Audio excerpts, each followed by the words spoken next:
Audio test, one for the meeting stream.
Audio test two for the meeting stream.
Audio test.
Folks, we're going to get underway. I'd ask the gallery to take their seats, wrap up their conversations.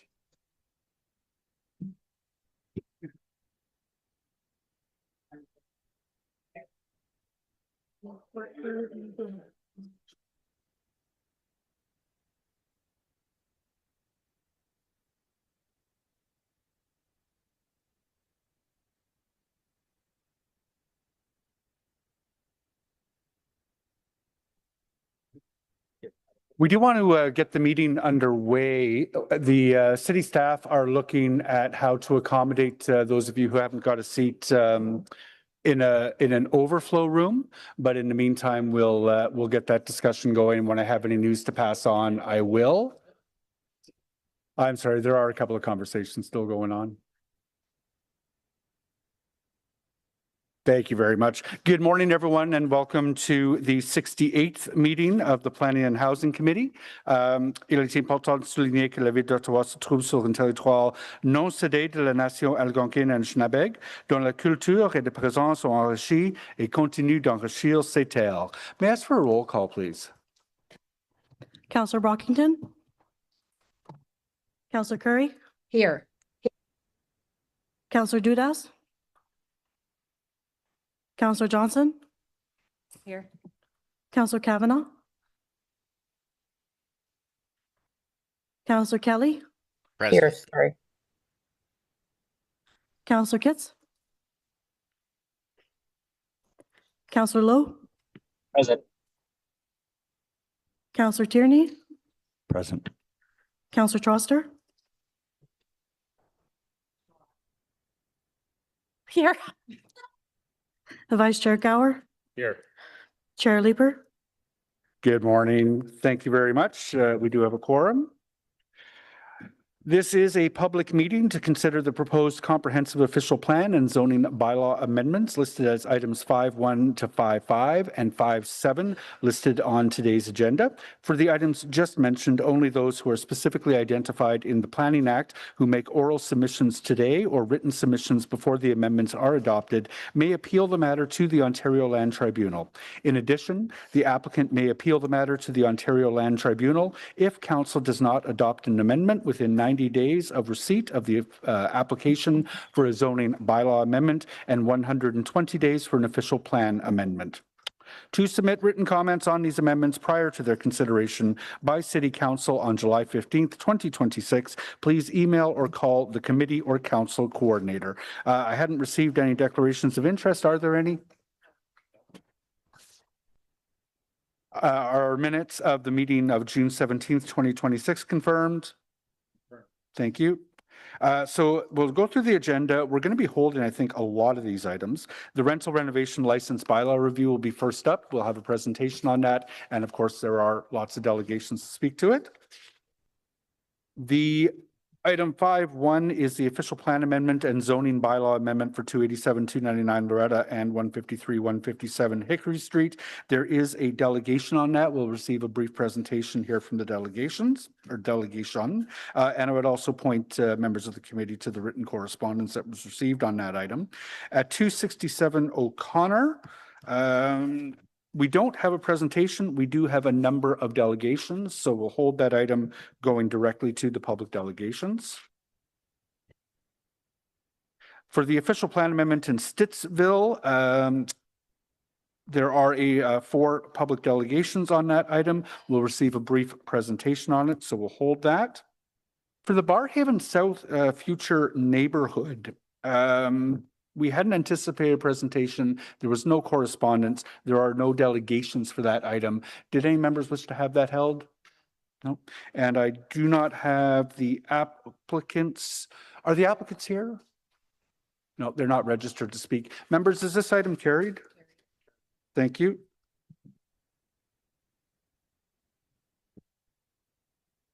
There is a zoning bylaw amendment at 444 Citygate Drive.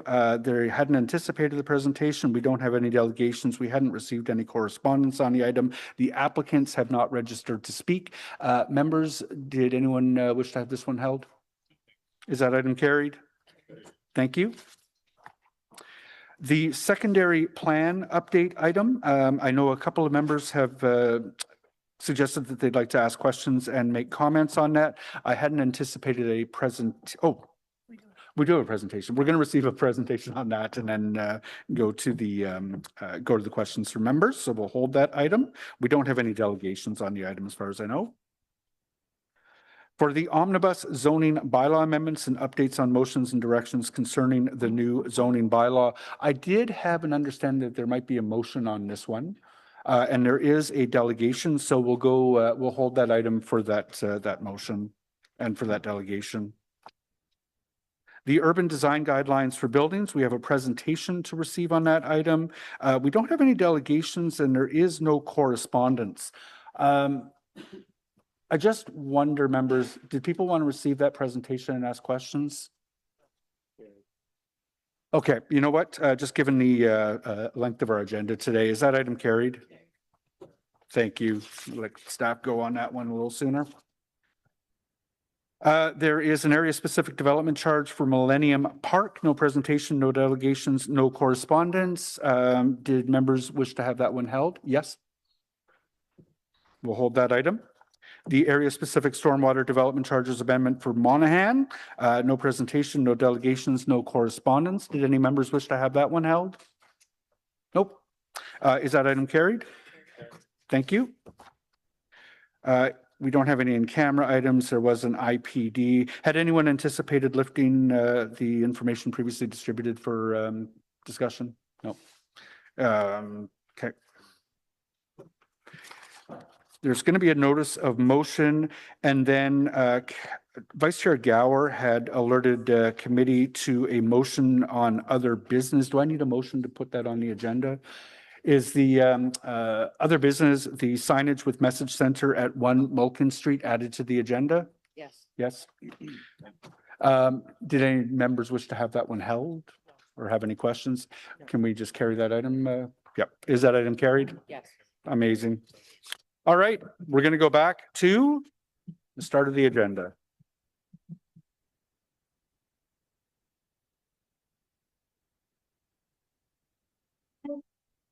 So this is the rental renovation license bylaw review. We're going to receive a presentation from staff on this item, at which time we'll move into the delegations. There are at this point 26 delegations speaking to the item. So and then we'll move into questions from members, motions, etc. I don't know, Councillor Trostel, did you have any motions that you wanted to introduce at the outset before delegations begin? None of them impact the bylaw we're deciding today. They refer to the review in 2027, so I can introduce them now or later. They're not relevant to the actual vote. Okay, we'll go after delegation. Maybe do it after delegation. Amazing.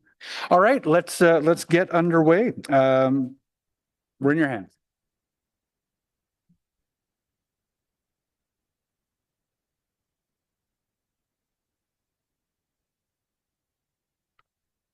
Thank you, Chair. and members of committee. Public Policy Development Services is here today to present the results of the rental renovation license bylaw review. This review responds to Council's direction to present a bylaw to deter bad faith evictions for renovations or repairs, known as renovictions. Renovictions are instances where landlords use a renovation or repair as a pretense to evict the tenant and replace them with someone who would pay higher rent. We are bringing forward a balanced bylaw approach that seeks to deter these bad faith evictions while also minimizing the impact on landlords who are seeking these evictions lawfully and in good faith, as is permitted under provincial law. Nous proposons une approche équilibrée pour dissuader les locataires de recourir à cette pratique, tout en réduisant autant que possible les effets de cette réglementation sur ceux qui demandent une expulsion légitime et de bonne foi, comme la loi provinciale les y autorise. We have received a lot of feedback on this issue and want to take a moment to thank everyone who consulted with us throughout this process. The bylaw we will present today is the result of extensive consultations and research, including ongoing meetings with cities that have bylaws adopted or in force. I would like to thank Matthew Suatak and the rest of the project team for their excellent work on this file, and I'll ask Matthew to walk us through the proposed bylaw. Next slide, please. Good morning, Mr. Chair and members of committee. All evictions are provincial jurisdiction. The Residential Tenancies Act regulates evictions for renovations or repairs specifically, including when and how they can proceed lawfully. And it is the Landlord and Tenant Board that hears and rules on disputes between landlords and tenants. No municipal bylaw can ban evictions. No municipal bylaw can determine when and how an eviction takes place. Rather, what bylaws can do is support the provincial process to stop bad actors from evicting tenants without following the proper process. Aucun règlement municipal ne peut interdire les expulsions ni déterminer quand et comment celles-ci peuvent avoir lieu. As members heard last month, the province recently announced for later this year several changes that have a direct impact on the provincial evictions process. While these changes do not conflict with the bylaw, they do share the same goal of strengthening tenant protections, and we will highlight these changes in a few slides. Next slide, please. So this is a summary of communications to the province throughout the review process. Last March, the city clerk wrote to the Premier and the Minister of Municipal Affairs and Housing at Council's direction. Staff also wrote to counterparts at the Ministry of Municipal Affairs and Housing several times last February and March to ask when the amendments to the Residential Tenancies Act would be proclaimed, and also highlighting the need for stronger tenant protections. As staff did not receive an update on timelines, this bylaw review began last April. En l'absence de réponse quant à la date de promulgation des modifications, le personnel a commencé son examen réglementaire l'avril passé. Once the review began, we continued to monitor developments with the province and with other municipalities who were developing their own bylaws at the same time.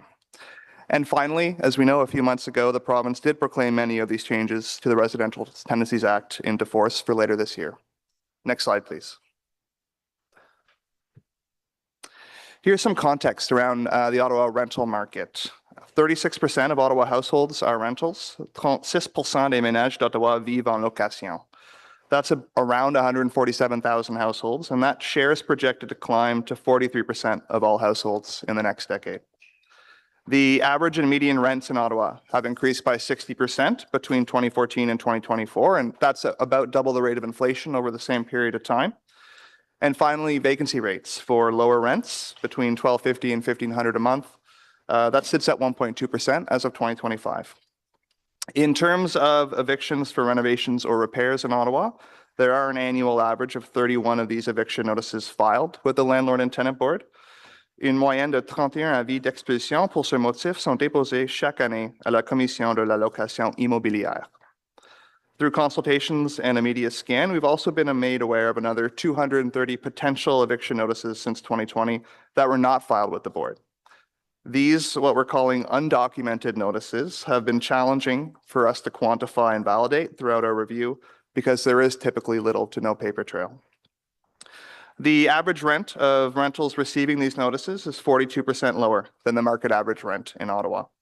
This is based on an analysis of around 30 of the eviction applications filed at the board that we obtained copies of.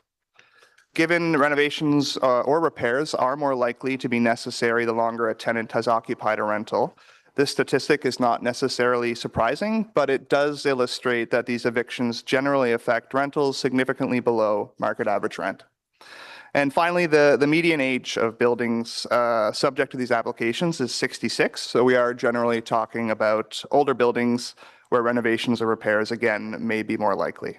Next slide, please. As an important part of our bylaw review, we conducted extensive consultations. Un élément important de notre examen consistait à mener de vastes consultations.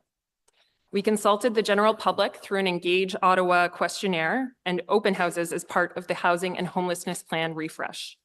We consulted the Accessibility Advisory Committee and conducted initial consultations with tenant, landlord, and other interest holder groups in November 2025, and then met with many of the same groups again in February and March 2026 to consult on more specific policy directions.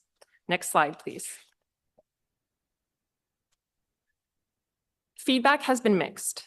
Many landlords and landlord groups have indicated that they generally oppose any bylaw, stating that this is provincial jurisdiction, that there isn't a widespread issue, and that added regulation can lead them to not renovating or repairing even when it is necessary, exiting the space altogether, or recovering costs through increasing rents and through applying for above guideline rent increases, which would impact the quality and even the quantity of rental housing in Ottawa. Tenants and other interest groups support a strong bylaw stating that there are gaps with the existing provincial process, that bad faith evictions impact vulnerable people disproportionately, that it eliminates affordable rental housing, and that bad faith landlords can be persistent and even aggressive in trying to get tenants to leave, even when the tenants know their rights. It was also highlighted that tenants who receive these notices are often overwhelmed and find it challenging to navigate the process, choosing instead to leave. Next slide, please. During consultations, many interest holders discussed cash for keys agreements, where tenants agreed to end their tenancy in exchange for compensation. These agreements are permitted under the Residential Tenancies Act and may be offered before or alongside an N13 notice. They are generally not subject to oversight, are rarely filed with the landlord and tenant board, and often include non-disclosure clauses, making it difficult to assess their terms. While the compensation offered may appear substantial, it typically covers the gap between the tenant's current rent and market rent for only a limited time. And by signing these agreements, tenants typically give up their right to return to their unit at the same rent after renovations are completed. Although separate from the N13 process, we heard that some landlords use these agreements alongside the N13 notices to encourage tenants to leave sooner than the 120-day notice period. In consultations, many tenants reported being offered around $5,000 if they agreed to terminate their tenancy by a specified date, and many accepted. While these agreements are legal, they can reduce the supply of affordable housing because tenants permanently surrender their right to return at their previous rent. Bien que ces ententes soient légales, elles peuvent réduire l'offre de logements abordables car les locataires renoncent définitivement à leur droit de réintégrer leur logement au loyer qui payait avant les travaux. Next slide, please. Evictions for renovation or repair are unique in the sense that a tenant has the right to return to the unit at the same rent once the work is complete. To do this, the tenant must advise the landlord in writing beforehand. In our consultations, we heard that it is rare for tenants to exercise the right of return, even when they wish to do so. Lors de nos consultations, nous avons constaté qu'il est rare que les locataires exercent leur droit de retour même lorsqu'ils le souhaitent. Tenants may struggle to pay the difference between what they normally pay in rent and the cost of short-term rental or hotel. It can also be a challenge to find accommodations where they are able to enter into a lease for an unknown duration. Some tenants noted that landlords don't always update them on the status of the work and don't always know when they are able to come back. These challenges are particularly stressful in situations where the landlord seems to be acting in bad faith, and it seems like the landlord is trying to replace the current tenant with a new tenant who would pay higher rent. It is also important to note that if the landlord rents the unit to a new tenant anyway, despite the requested right of return, there is no remedy under the Residential Tenancies Act that will restore that former tenant to their unit. Next slide, please. This is a summary of the recent changes the province has proclaimed into force for later this year that do have an impact on this process. So under the Helping Homebuyers Protecting Tenants Act, the rules around notifying tenants who are returning to the unit, they've been strengthened. They require now estimated completion dates, notification to the tenant when work is done, and at least 60 days for the tenant to return to the unit. Landlords who don't follow this will be automatically deemed to have failed to afford the tenant their right to return. Fines are doubling, up to $100,000 for individuals and up to $500,000 for corporations. To clarify, these are fines that the Rental Housing Enforcement Unit now has the authority to levy, whereas the Landlord and Tenant Board is still limited to a maximum fine of $50,000. And finally, the province has not yet proclaimed into force the rules around requiring a qualified person to attest that the unit needs to be vacant for the work to happen, and there's no timeline on when that will occur. The intent behind this act is to strengthen tenant protections, and in particular, strengthen the ability for tenants to have the opportunity to return to their unit after the work is complete. L'objectif est de mieux protéger les locataires et notamment de leur garantir la possibilité de retourner dans leur logement une fois les travaux terminés. There are also changes made under the Fighting Delays Building Faster Act that have an impact on evictions. A full summary can be found in document 2 of the staff report, but here are some highlights. As of September, it eliminates the requirement for landlords to compensate tenants for personal use evictions, provided they meet certain criteria. And as of last week, it also limits requests to review Landlord and Tenant Board orders or decisions to within 15 days. Next slide, please. In response to Council's direction, staff is proposing the following as part of the rental renovation license bylaw. Conformément aux instructions du Conseil, voici le règlement municipal sur le permis de rénovation des logements locatifs recommandés. Landlords seeking to evict a tenant for renovation or repair work must apply to the city for a rental renovation license within 1 week of serving their tenant the eviction notice. To obtain the license, landlords must obtain a building permit prior to issuing an N13, provide their tenant with a city-produced eviction education guide that will explain the process and obligations for evictions under the Residential Tenancies Act and this bylaw at the same time as they provide the N13 notice. And they must provide the city with details of the rental and scope of work, a copy of the eviction notice provided to the tenant, and the building permit they've obtained for the work. We are recommending 2 exemptions to the requirement to obtain a building permit as part of the license application. The first is when there has been an order issued due to immediate health or safety concerns, such as under the fire code or building code.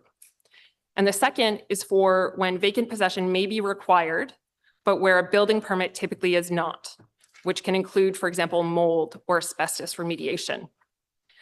In those scenarios, if the chief building official confirms that a building permit is not needed, then the chief license inspector can waive that requirement as part of the license process, provided that the landlord produces a report or other documentation that demonstrates the issue. Regardless of these exemptions, landlords seeking an eviction would still need to obtain the license and would still need to pursue their eviction through the provincial eviction process, where they will be required to demonstrate the need for the eviction. Next slide, please. Landlords will also be required to keep tenants informed as to when they first applied for the license, and again, once they have obtained the license. They will also be required to inform the city when tenants have exercised their right to return to the unit after the renovations or repairs are completed. Le nouveau règlement obligera le locataire à informer le locataire de la date à laquelle il a déposé sa demande de permis, puis de la délivrance du permis par la municipalité. Il sera aussi tenu d'informer la ville si le locataire exerce son droit de retour après les travaux. We are recommending exemptions to the bylaw altogether for accommodations that are not subject to the Residential Tenancies Act, which includes, for example, emergency shelters and certain on-campus student dormitories. not-for-profit housing providers, and where tenants voluntarily agree to leave the rental unit upon proof provided in writing to the chief license inspector of such agreement.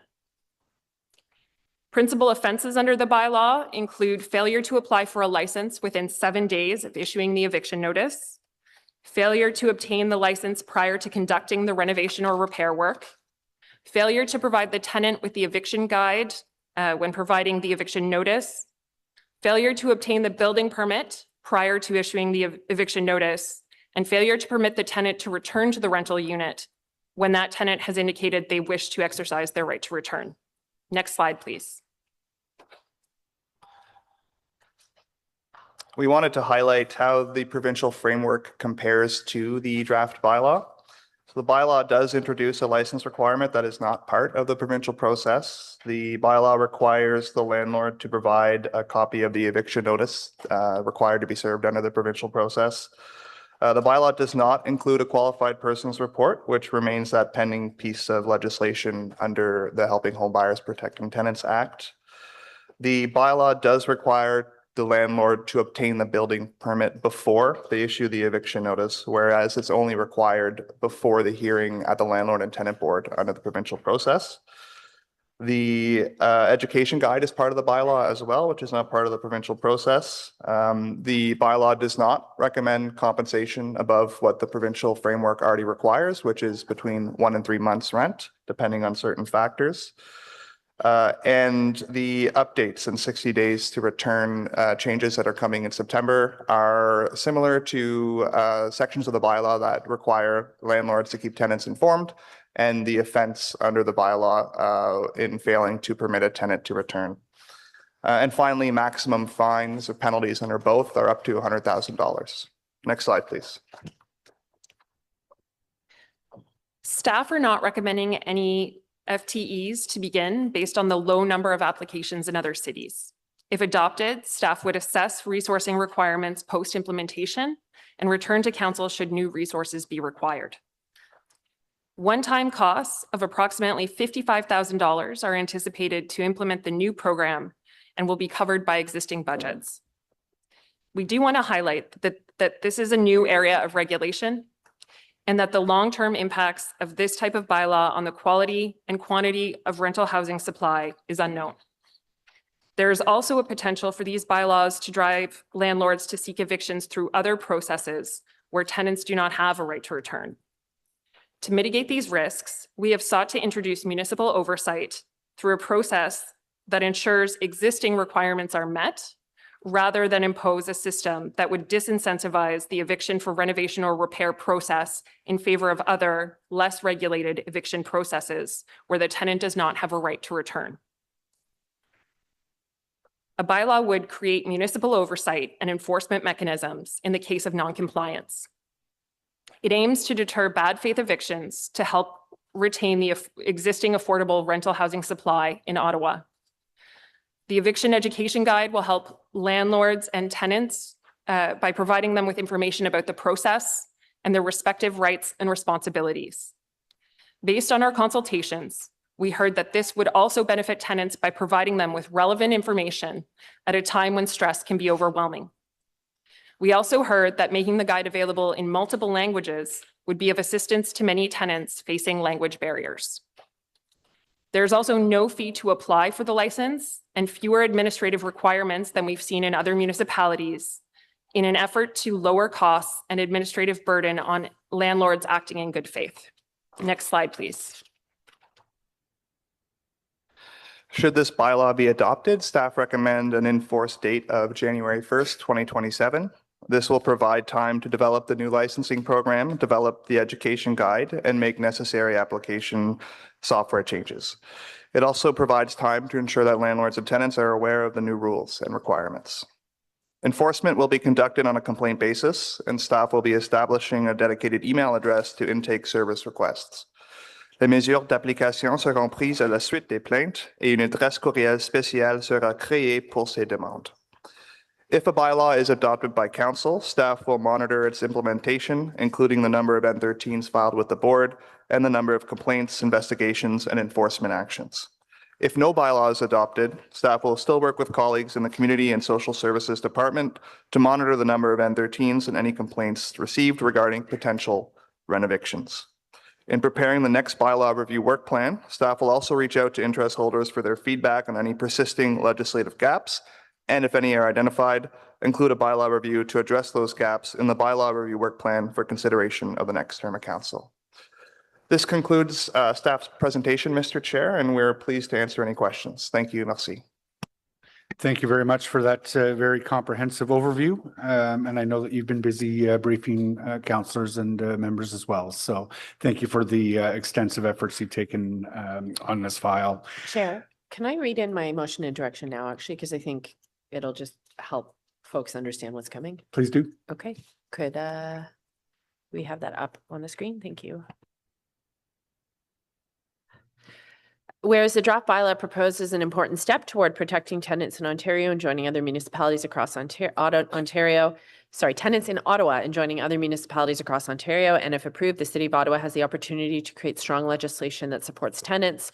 And whereas sections within Bills 60 and 97 providing additional protection for tenants, for example, a qualified person's report, landlord compliance with personal use claim, have not been enacted and have no timeline for implementation. And whereas if approved, the draft bylaw would be implemented January 1, 2027.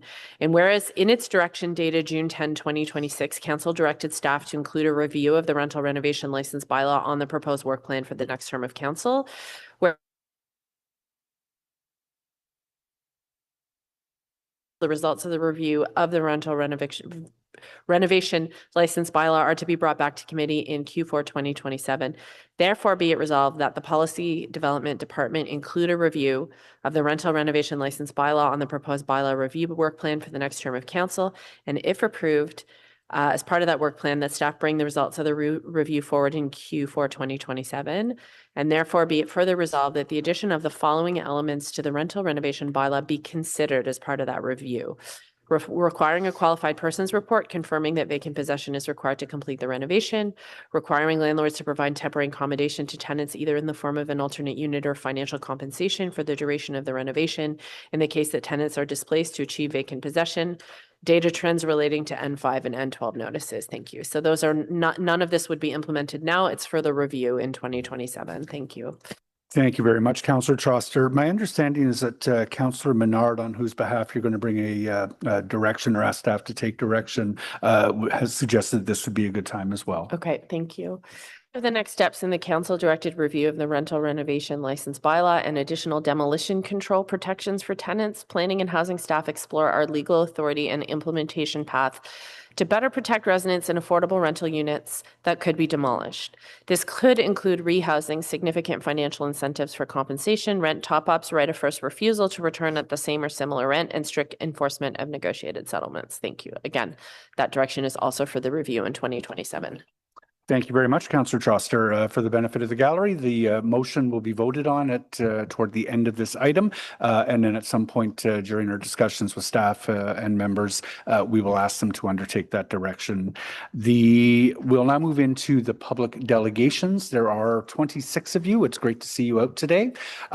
Just for those who may not have delegated, there is a 5-minute time limit on speaking. I'll try to tee up the speakers so you know approximately when you're going to be speaking. So the first 3 public delegations will be Karen Andrews, Catherine Wotier, and then Rob McDonald. Karen, you are here today, I think. Good morning.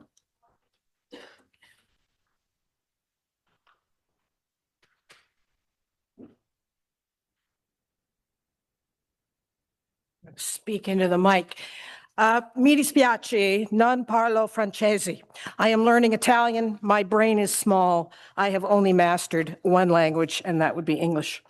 So I'm sorry about that. I know I'm in Ottawa. I've been a housing lawyer since 1992. I've seen a lot of changes. No fault evictions, landlord's own use, rent evictions lead the list. I read a chilling article. The fastest growing homeless population in British Columbia are seniors. 21% of the homeless in BC are over 55, more than double from 2008. And they are experiencing homelessness for the first time. Why? Stagnant incomes, bad social assistance rates, rising housing costs, lack of affordable housing. And this issue is about maintaining their housing in Ottawa, I would put to you, and others like them. One housing expert calls this America's hidden retirement home. Now, I meet a lot of folks who are being rent-evicted, and anecdotally, they are older, and they are disabled, and they are low income. And now this issue is about protecting that very constituency who has lived a long time in affordable housing, and there is mischief to get them out. Now, it's not a problem that I see with the big players. Now, I'm being taped and I'm on record, and I can't believe I'm saying this, but I would say the big players follow the rules. This issue is about the small-time financialized lawyers, new to the industry, looking to make a quick buck, get rid of the old rent, increase the rent, the vulnerable tenant, the perfect storm. I wanted to focus my remarks on what the concerns I heard last time. We don't want to make onerous things for good landlords. How important the small private housing market is in Ottawa. We don't want to stifle repair initiatives or discourage investment. And I particularly liked Councillor Johnson's remark about homeowners go to tremendous lengths to stay in their homes over those renovations. Didn't we all have the fridge in the basement and no countertop and no heat and no air conditioning, and where is the water tap anyway? But we stay there. So what is going on with this renovation of one little apartment unit? If you're following the rules, I don't think these renovation bylaw requirements are onerous. And ask yourself why these units have allegedly fallen into such disrepair when landlords have ongoing repair obligations to keep the unit habitable. The building permit requirement, some evidence that vacant possession might be necessary. This is important. The new kitchen cabinets and a new countertop, if I were a tenant, I'm staying. I am staying through this. Sorry, did you?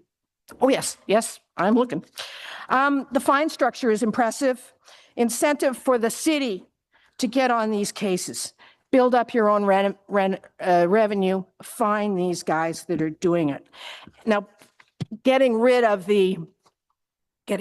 evicting what I would say the squatter or the trespasser, the second tenant, that still remains a legal issue. You've got a very fine legal clinic here. We will work on it. We will try and get that original tenant back in as the landlord is being fined a lot of money. Now, I am in Ottawa, and I'm always sentimental about coming here because we always came here on our class trips. And I came here with the safety patrol. And I had such a great time. And those statues of Laurier and Borden and Saint Laurent. And in my work, I often quote the prime minister that had the shortest tenure, and that would be John Turner. And John Turner said this in the 70s. Substantive and procedural law benefits and protects landlords over tenants, creditors over debtors, lenders over borrowers, and the poor are seldom among the favored parties. And nothing has changed. In fact, with income inequality, it is worse. So law exists in Canada to level the playing field, to make things better for the poor, the marginalized, the elderly, and the disabled, the young. And this is what your efforts are about today, and I applaud you for getting to first base on it. Thank you very much.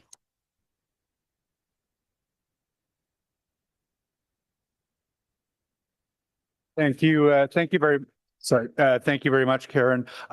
So in this room, we neither applaud nor boo presentations, but I can certainly understand the enthusiasm. But I would ask folks to refrain from doing so. We'll move on. I don't see any questions for Karen. So Catherine Wautier, and then Rob McDonald, and then Robin Brown.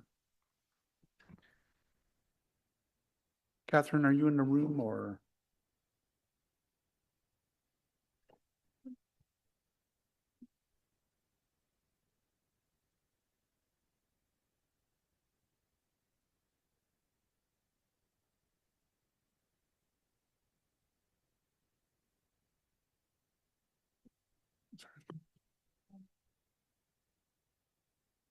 Catherine, if you're, are you online or are you in the room?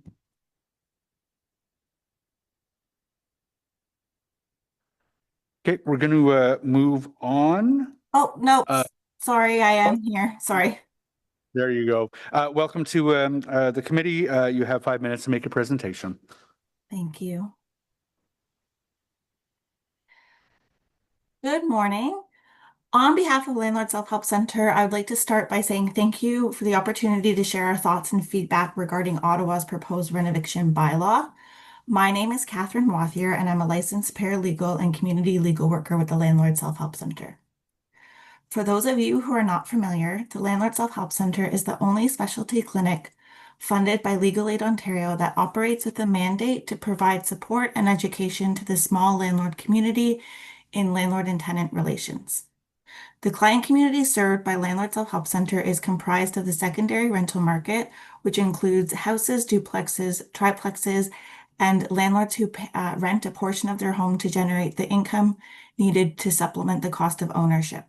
Many of our clients are retired, seniors, newcomers, and people with disabilities. These small landlords, homeowners are vital to Ontario's housing landscape and make significant contributions to the affordable housing sector. In addition to providing summary legal advice to our landlord community, Landlord Self-Help Center engages in law reform activities and have been advocating for small landlords against these renovation bylaws, as in our view, they add more pressure and financial constraints to small-scale landlords.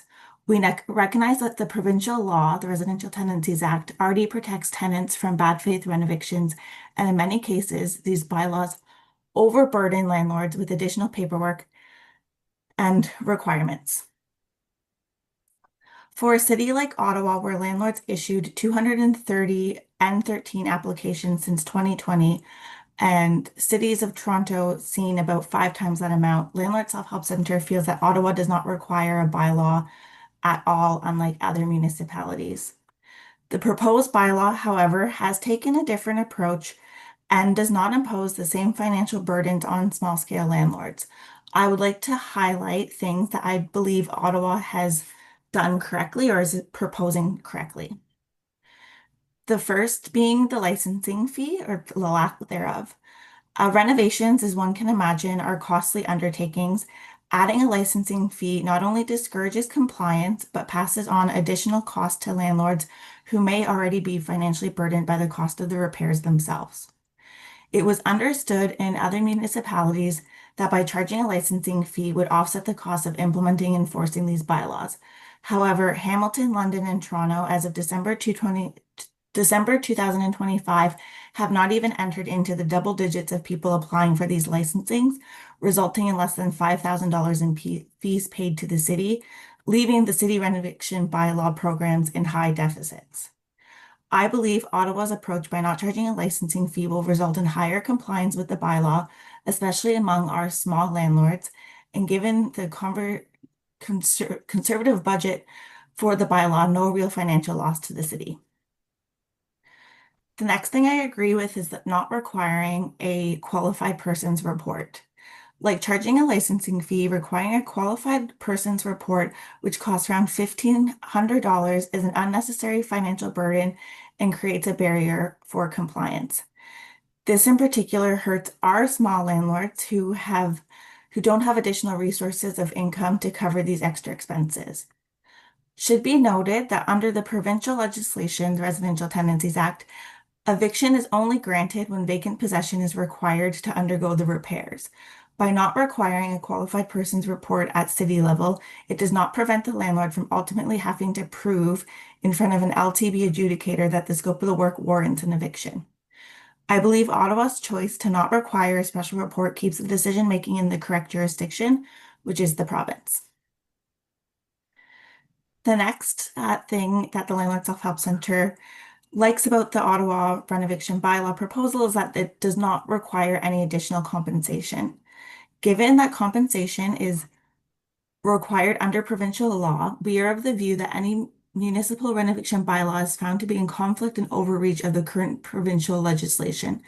Other cities have implemented compensation components like rent top-ups and moving expenses, which is the largest deterrent and financial burden to small landlords. Small landlords are already required to pay compensation under the N13 process at the Landlord-Tenant Board.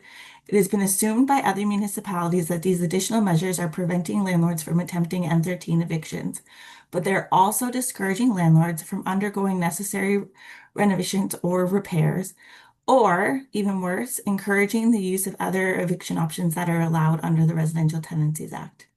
I believe that by not including additional compensation, Ottawa will receive significant higher percentage of compliance than other municipalities. For the items that Ottawa does. If I could just ask you to wrap up, that's your 5 minutes. Oh, sorry. Yeah, I just wanted to say for the other items that we would like to comment on, just the education piece is really important because we feel like in other municipal bylaws, the landlords have not been educated properly, and there's a lot of confusion, which, in turn, does not help with compliance. So I'll just end it there. Thank you so much. Catherine, thank you very much for the presentation. It is helpful. I don't see that members have any questions for you at this point. So we'll move on to our next speaker. Thank you very much. We're going to move on to Rob McDonald, who will be followed by Robin Brown and then Tammy Eades.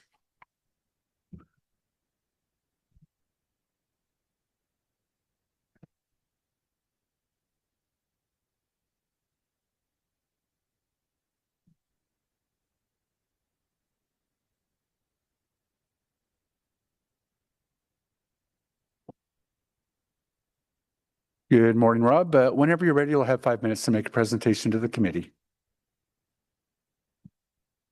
I hate speaking in public. Thank you.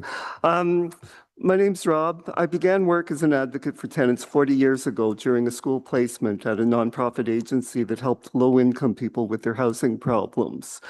I loved the work and dedicated the remainder of my life to the cause before retiring as a paralegal several years ago.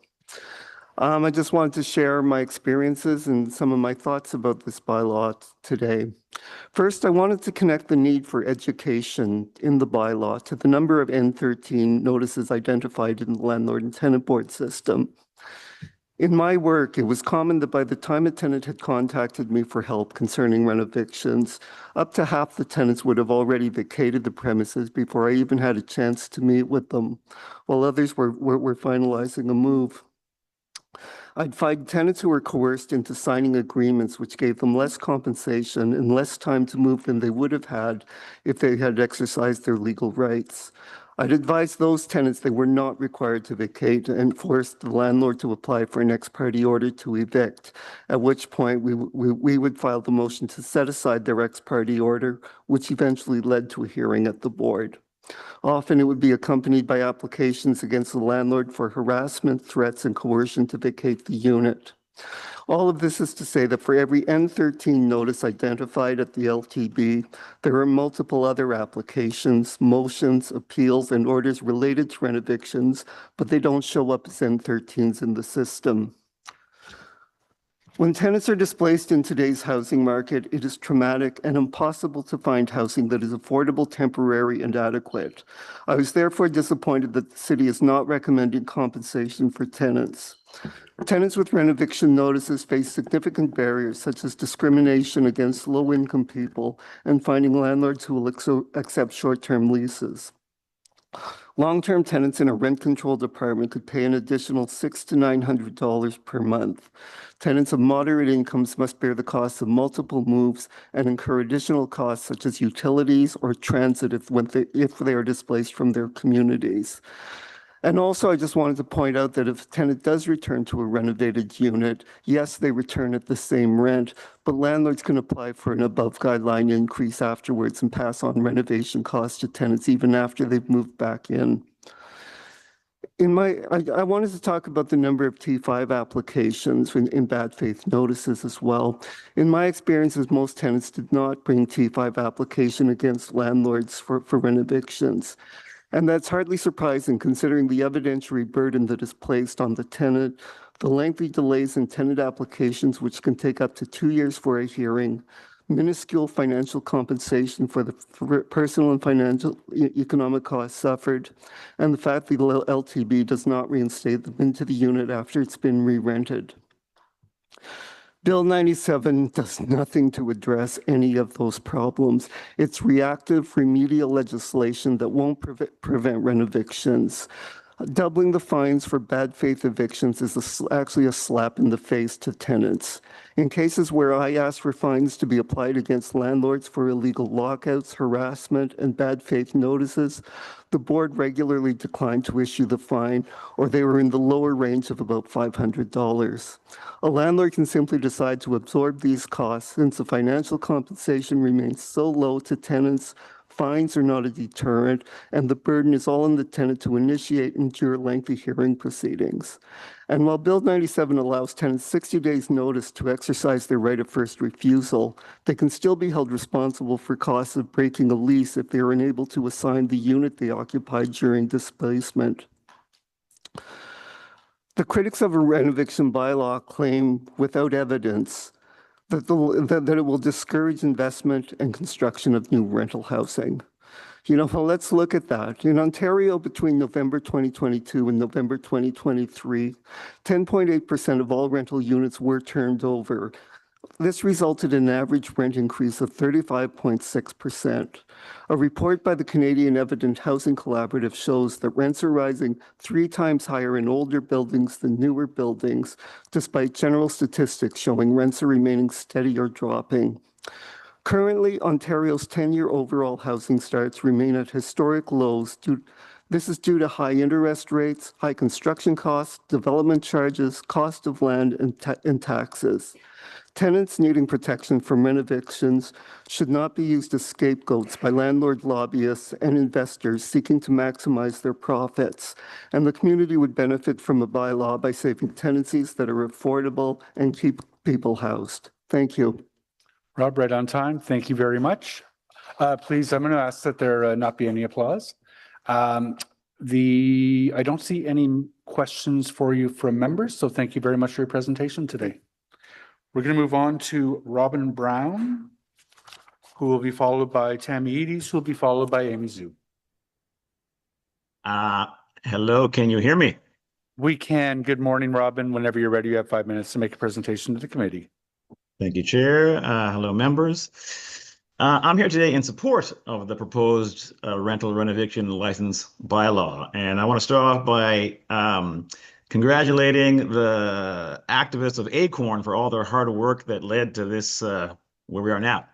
So when we talk about affordable housing, the conversation almost always focuses on building new homes, and that's important. However, there's ample evidence showing that preserving existing affordable housing is even more important. A 2023 affordable housing study done by Carleton University professor Steve Pomeroy found that for every new unit of affordable housing built in Ottawa, 31 were lost due to rising rents, renovations, or demolition. Pomeroy said that the rhetoric we hear about high home prices and rents is that there's a lack of supply and that the solution is to build more houses. But he compared the housing market to a bucket, with everyone saying, we just need to fill the bucket by building more houses. But he says there's a big hole in the bottom of the bucket, and if we don't plug that hole, then no matter how much money we spend building affordable housing, we will always be falling behind. Now, some folks in Ottawa already recognize this reality. The Ottawa Coalition Starts With Home identifies preserving affordable housing as one of its 3 core pillars, and they call it Stop the Loss. We're also seeing practical examples of this approach. The Ottawa Community Land Trust's recent acquisition of the apartment building at 700 Coronation Avenue is a perfect example of affordable housing preservation in action. Rather than allowing an existing affordable rental building to be lost to speculation or redevelopment, that acquisition helps ensure that affordable housing homes remain affordable for current and future residents. That is exactly the kind of thinking we need more of. And the proposed rental renovation license bylaw fits squarely within that preservation strategy and does so by taking a balanced approach. It doesn't prohibit legitimate renovations. It doesn't prevent responsible landlords from maintaining or improving their properties. Instead, it creates accountability, transparency, and protections that help ensure renovations aren't used as a mechanism to permanently displace tenants from affordable homes. It helps preserve affordability where it exists.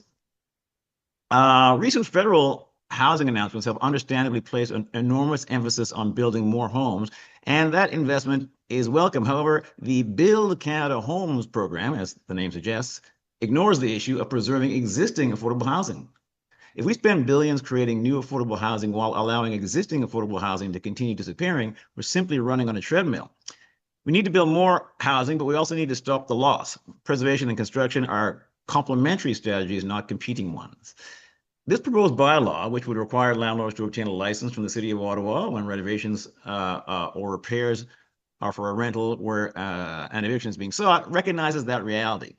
Protecting tenants from unnecessary displacement helps maintain neighborhood stability, reduces pressure on emergency housing services, and preserves homes that are already affordable to people living in Ottawa today.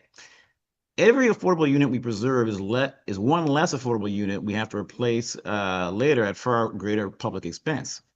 Housing policy should not measure success solely by how many units are built. It should also measure success by how many affordable homes remain affordable. This is especially true since renovations disproportionately impact low-income, racialized people, like in Ottawa's Herongate neighborhood, as Andrew Crosby detailed in his 2023 book, Resisting Eviction. This bylaw is an important step toward achieving that goal, and as staff said, it would bring Ottawa in line with Hamilton, London, Toronto, Waterloo, Mississauga, and Kitchener, which already require landlords to obtain licenses. So I encourage the committee to support the proposed rental renovation license bylaw as part of a broader strategy that recognizes that preserving existing affordable housing is one of the smartest, most cost-effective, and most compassionate investments that we can make. Thank you. Robin, thank you very much. I personally found that all extremely well said. I don't see any questions for you from members, so appreciate your presentation today, and we'll move on to the next speaker. So we'll hear from Tammy Eades, then Amy Zhu, then Katie Burkholder-Harris.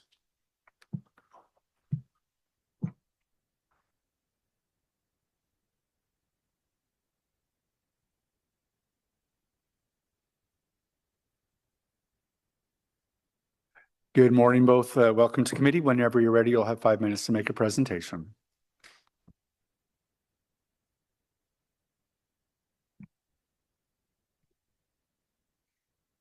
Good morning, Chair, members of committee, city staff, and fellow stakeholders. My name is Tammy Eades, and I am the president of the Ottawa Real Estate Board, representing more than 4,000 realtors who work with both tenants and with landlords across Ottawa. Thank you for the opportunity to present today. At the outset, I want to be clear. ORAB supports strong tenant protections. Bad faith renovictions can have serious consequences for tenants. Tenants deserve strong protections, clear information about their rights, effective remedies, and meaningful enforcement. The question before the committee is not whether tenants should be protected. It is whether this proposed municipal licensing framework represents the most effective, proportionate, and evidence-based way to achieve that goal. ORA believes that rental housing must strike a careful balance by protecting tenants while also supporting continued investment in safe, well-maintained, and attainable rental housing. Our concern is that this proposed bylaw, while very well-intentioned, could add cost, complexity, and delay in a way that could negatively affect the quality, safety, and long-term affordability of Ottawa's rental housing stock. Since this issue first came before committee, the province has strengthened the Residential Tenancy Act through Bills 97 and 60. Together, these reforms strengthen the N13 process, reinforce tenants' rights of first refusal following the renovations, increase transparency requirements, and impose tougher penalties for landlords who engage in bad faith conduct. Introducing a municipal licensing system alongside the now strengthened provincial regime risks overlapping requirements, unnecessary administrative complexity, and an uncertainty about enforcement responsibilities. This matters because Ottawa continues to face a housing affordability challenge, and many of our older rental buildings provide some of the city's most attainable rental housing. ORAB recently released Towards Balance, a report examining how to prevent bad faith renovictions while preserving investment in rental housing. And I would like to identify 3 considerations that remain highly relevant to this committee. First, municipalities should be cautious about introducing additional regulation where provincial legislation already governs the same activities. Second, Ottawa averaged about 28 and 13 pro-notices per year between 2017 and August of 2023. This represents less than 1% of Ottawa's rental housing dwellings annually. And while every case of bad faith rent eviction is concerning and should be addressed, the available evidence suggests that these situations remain relatively uncommon. Third, Ottawa's aging rental housing stock does require ongoing reinvestment. Property owners have ongoing obligations to maintain safe and well-functioning rental housing. And if legitimate renovations become increasingly difficult or more expensive to undertake, the long-term quality of Ottawa's rental housing may ultimately suffer, as may the quality of life for the tenants who actually live there. For these reasons, ORAB recommends that the committee not proceed with the municipal rental renovation license bylaw at this time. Instead, we encourage the city to rely on the strengthened provincial framework, improve tenant and landlord education, navigation supports, and continue using existing municipal tools. Now, if the committee does decide to proceed, we respectfully recommend narrowing the bylaw to reduce unintended consequences. First, it should apply only to major renovations that genuinely require the vacant possession and exclude the minor repairs, the emergency work, the projects that can proceed while the tenants are actually still in place. Second, require only practical evidence such as permits where applicable and proof that tenants have received information of their rights. Thirdly, that tenants should be provided with our plain language information explaining their rights under an N13 notice and at the point of notice. Lastly, the city should ensure that enforcement, fees, reporting, and review are transparent and proportionate, with a sunset or a mandatory review now that the provincial framework is in force. In closing, ORAB continues to believe the strengthened provincial framework provides the appropriate foundation for addressing bad faith rent evictions. If the committee chooses to proceed with a municipal licensing regime, we encourage you to ensure that it is targeted, that it is balanced, that it is evidence-driven, it protects the tenants, avoids duplication with provincial authority, and also supports the long-term health of Ottawa's rental housing system. Thank you for your time. Hi, thanks so much for being here. Apologies for my voice. I caught my daughter's cold. Are you aware of the fact that this license would have no fee attached to it for landlords? So can you explain to me your concern that this bylaw would involve incurring more fees where there's no fee involved? Yes, and thank you very much, Councillor, for the question. Yes, we are very pleased that the bylaw will not have a fee. What we are referring to, and Tammy referred to in her remarks, is really about the duplication. So there already exists a provincial bylaw or provincial legislation surrounding tenant and landlord rights. And so what we were proposing is that there not be a municipal layer that's doing the exact same thing as the province is already doing. Okay, are you aware of the decision that was released by the city solicitor indicating that a bylaw of this nature would not duplicate provincial law? I'm not sure if you saw a copy of that, but it was released yesterday. My other question to you is, look, I appreciate all of your asks. If anything, this bylaw, I read your submission where you said if you do proceed, it should contain the following elements. And frankly, it contains all the elements you identified. It would not, are you aware of the fact that it would not apply to minor renovations? If in your experience as a real estate agent, if somebody is doing a renovation that requires vacant possession, that kind of work would require permits anyway, correct? So my question to you is, what is the problem with having them show their permit and obtain a license before they issue an eviction notice if they're doing it anyway and there's no cost associated with it? I think Ontario already has a comprehensive RTA LTB framework governing renovation-related evictions, and recent provincial amendments through, of course, you are aware, Bills 97 and Bill 60 are already in force or scheduled to take effect. we also cited that in Ottawa, right, because I know other municipalities may be doing in renovation license bylaws, but specifically for Ottawa, the average was, the staff report talked about 31. Our towards balance report was similar in terms of 28 and 13 notices per year between 2017 and August 2023, representing less than 1% of dwellings annually. Correct, but you're also aware of the element of the staff report that, are you aware of the element of the staff report where it mentioned the hundreds of renovictions that occur without an N13? Yes. That's also what this is trying to target. Correct. And the staff report actually also stated that landlord and tenant relations are an area of provincial jurisdiction. Disputes regarding evictions and rents are the sole jurisdiction of the landlord and tenant board, and municipalities do not have the authority to stop evictions from happening. What we do like about the current plan is the education piece. So in our towards balance report, we found that a large proportion of Ottawa residents, both tenants and landlords, don't have the necessary education surrounding their rights. And I think that's an important piece to make sure that included. Thank you very much. Thanks very much, Chair. Thanks for your delegation. During the staff presentation, they had noted that a lot of these situations happen in our older stock, right? Happen in our older rental stock. So I'm curious about your views on how this bylaw can impact, I guess, the ability to upkeep that older stock, ability and maybe even willingness to upkeep that older stock on the landlord's part.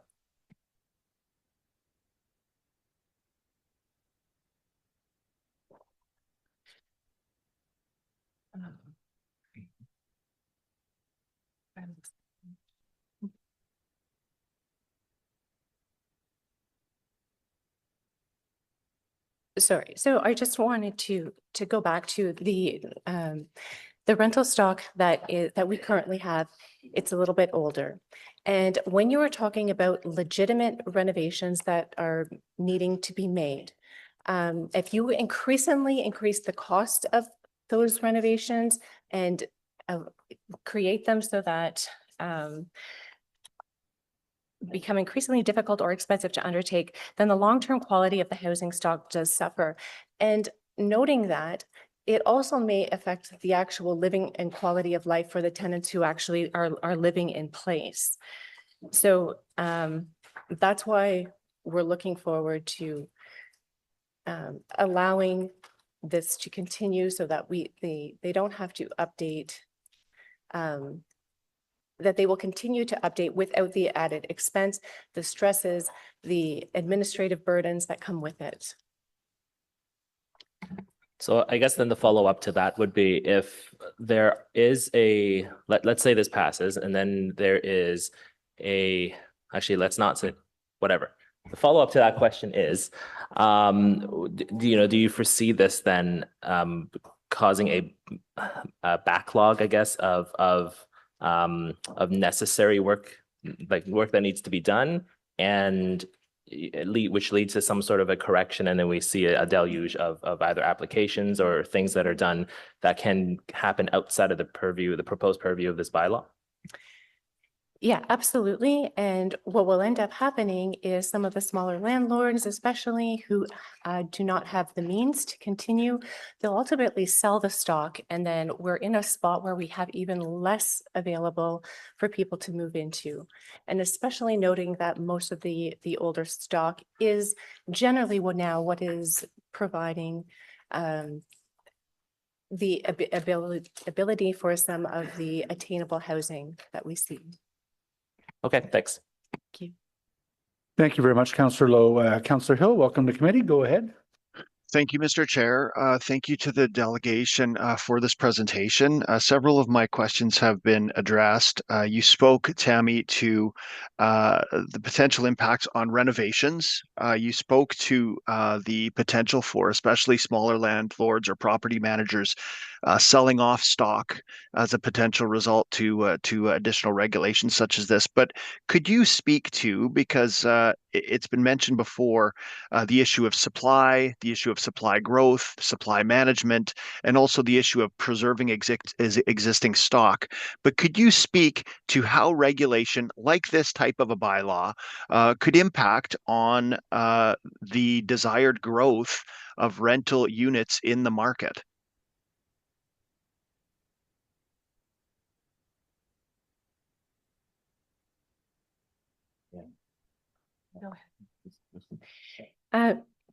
Thank you, Mr. Hill.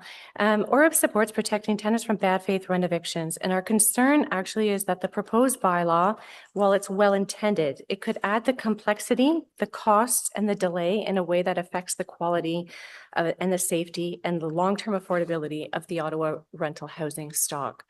And it may ultimately affect the living quality of the tenants who are actually living in those units as well. Okay, thank you very much. Thank you, Mr. Chair. Thank you very much, Councillor Hill. I don't see any further questions for you. Thank you very much for your presentation today. We'll move on to our next speakers, who are Amy Zhu first, followed by Katie Burkholder-Harris, and then James Adair.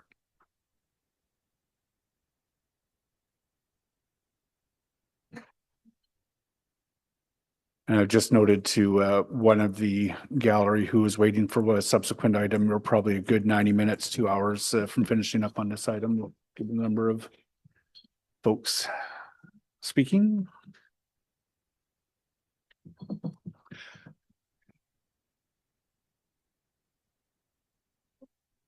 Just hit the button, Amy. Okay, good morning all, councillors, staff, and delegates. My name is Amy Zoe, and I'm currently a resident of Ward 4, Canada North, and I used to be council staffer for the same ward. And over the past 2 years, I've worked as a senior planner at a nonprofit affordable housing organization in San Francisco, Chinatown, and I'm about to start my PhD in urban planning in community land trust in the fall. I just moved back to Ottawa early this year, so I'm still getting reacquainted with the facts and figures and policies, and we'll leave that to the experts in the room. And instead, I want to implore you, all the councillors here in this committee, to, in support of my neighbors and community members, to support the rent eviction bylaw. When I first went to the rent eviction bylaw rally on April 22nd, I heard on the radio a report on CBC about the 76% increase in families who are homeless and sleeping in motels since 2023. And we've heard from folks here today and in the report, it's clear that there is an acute affordability and housing crisis taking place in our city.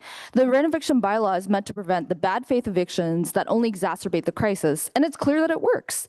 In Hamilton, where this was implemented, the total number of N13 eviction notices dropped from 119 to 23 between 2024 and 2025. Ensuring these units are not lost is crucial, as the ACORN report, which I have here and is available online, lays out, affordable units are simply not being created at the rate by which they're being lost. There's apparently an argument that it'll make the rental market worse, but I ask, worse for whom? Like Robin said a little earlier, there's already 31 units of affordable housing being lost for every single one being built. It's clearly already not working for working class folks, folks with disabilities, immigrants, families, and seniors. And there's a maxim that I've heard, which is that you cannot build your way out of a housing crisis. In addition, more additional protections are needed in this bylaw.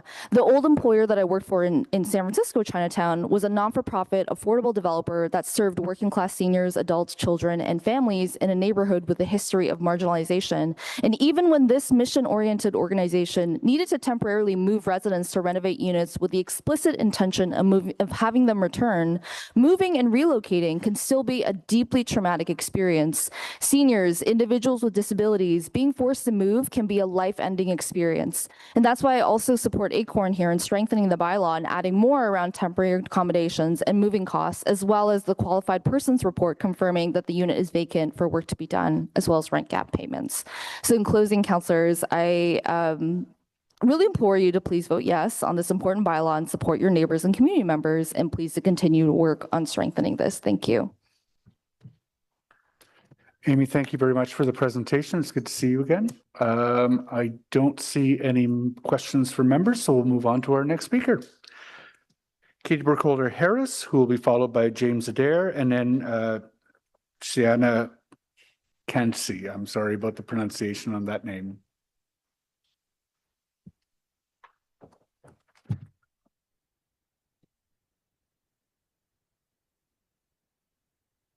Good morning, Katie, whenever you're ready. Good morning. Good to see everyone.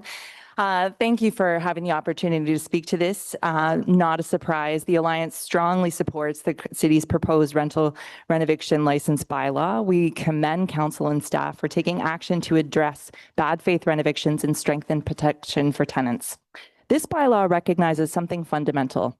Housing stability is one of the strongest protections against homelessness. When people lose affordable housing, they don't simply lose an apartment, they lose community, stability, access to employment, and often any realistic opportunity to secure another affordable home in this housing market.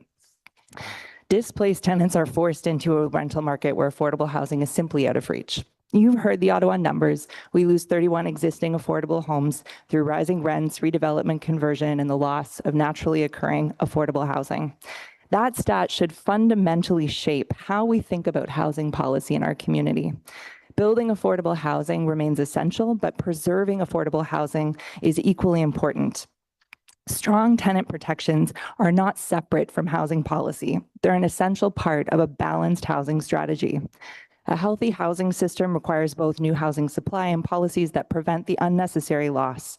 This bylaw is an important piece of that balance. We believe, however, it can be strengthened in 3 important ways. First, including mandatory tenant protection and compensation.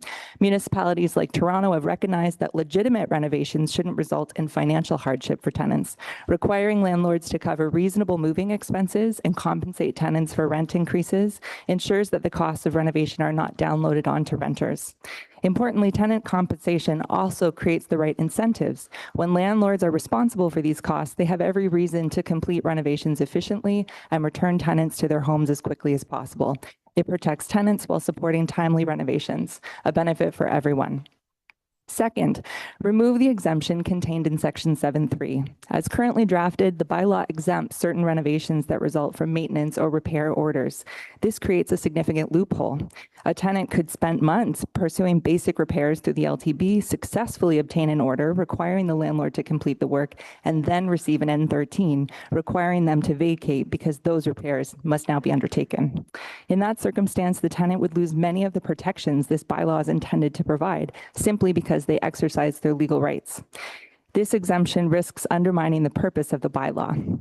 Finally, adopt the remaining technical recommendations put forward by ACTO, the Advocacy Centre of Tenants Ontario. These include closing additional loopholes that could unintentionally encourage cash for keys agreements and making several technical amendments that would improve clarity, implementation, and enforcement. Taken together, these recommendations would make what is already a thoughtful bylaw stronger. Rather than only assessing if a renovation is legitimate, these changes better address the fundamental problem we're trying to solve. How do we ensure tenants are not financially harmed if a renovation is legitimate? In the context of this council's commitment to reducing homelessness and assuring affordable housing for all, that's the question we need to answer, and these amendments would do just that. Protecting existing affordable housing is one of the most cost-effective homelessness prevention strategies. Every household that remains safely housed reduces pressure on emergency shelters, healthcare, and the broader homelessness response system. The most affordable home is often the one someone is already in. Every time we prevent the unnecessary loss of an affordable home, we reduce pressure on our housing system and move one step closer to ending homelessness. We encourage you to seize this opportunity. Thank you. Hi, Katie. I just wanted to thank you for being here and just note that the direction I put forward on in support of Councillor Menard is asking staff to look at a package of recommendations when it comes to compensation, because some of them, including ones associated with eviction, could be attached to planning law as opposed to a bylaw of this nature. So that will definitely be coming back should my motion pass and should the direction be accepted. But thank you very much for your advocacy. Thank you very much, Councillor Troster. Councillor Hill. Thank you, Mr. Chair, and thank you, Katie, for the delegation. On your question, how do we ensure tenants are not financially harmed? Is it fair to say that through the city's work to ensure that rental housing is available at the lowest possible price point for the longest sustainable time is the focus that we should be having as a city when we look at our housing policies? Is it not rental price point that is the core issue that we should be looking to address? So I'm not going to lie, within the private sector, I don't know how much you can control rental price point unless the province steps in. And I think they've already created a really negative series of incentives, both vacancy decontrol and the total removal of rent control after 2018 buildings is extremely problematic. The incentives are to raise the rents. And if housing is a vehicle of an asset, that's what's going to continue to happen. And so I think in light of that reality, we need to actually look at what's going to help tenants, because I don't know, without the provinces stepping in properly with rental protections like that, the cost of housing specifically and getting a landlord to charge cheap rent is not going to happen. And moreover, it doesn't make any business sense. The math doesn't math. Like really, when you look at building housing nowadays, it is simply not cost effective to be able to add an affordable rent on top. My nonprofit members experience this, and if they are experiencing this and their goal is not to make money, if you need any kind of return on investment, you're just not going to be able to build affordable housing. Right. Thank you for that, Katie. So your suggestion then is that essentially that the private sector is not going to be able to help establish additional supply, which can stabilize rent prices in the long term.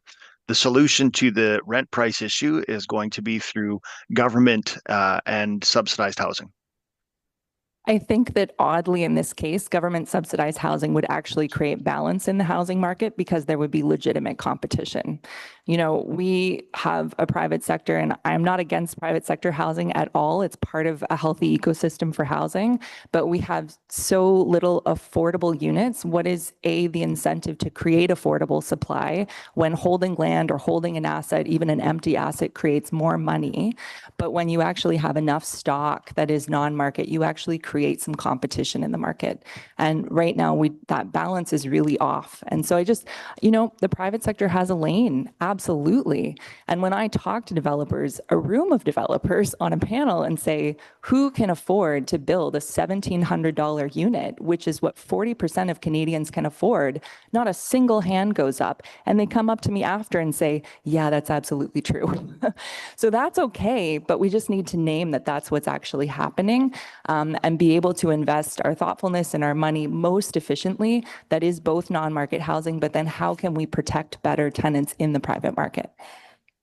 Yeah, thank you for that perspective, Katie. Appreciate it very much. My concern would be if we're not addressing short term over the next several years, the private sector housing market, that we could in fact find that we are in a worse situation with an acceleration of rent inflation. So thanks for your time. Thanks for the question.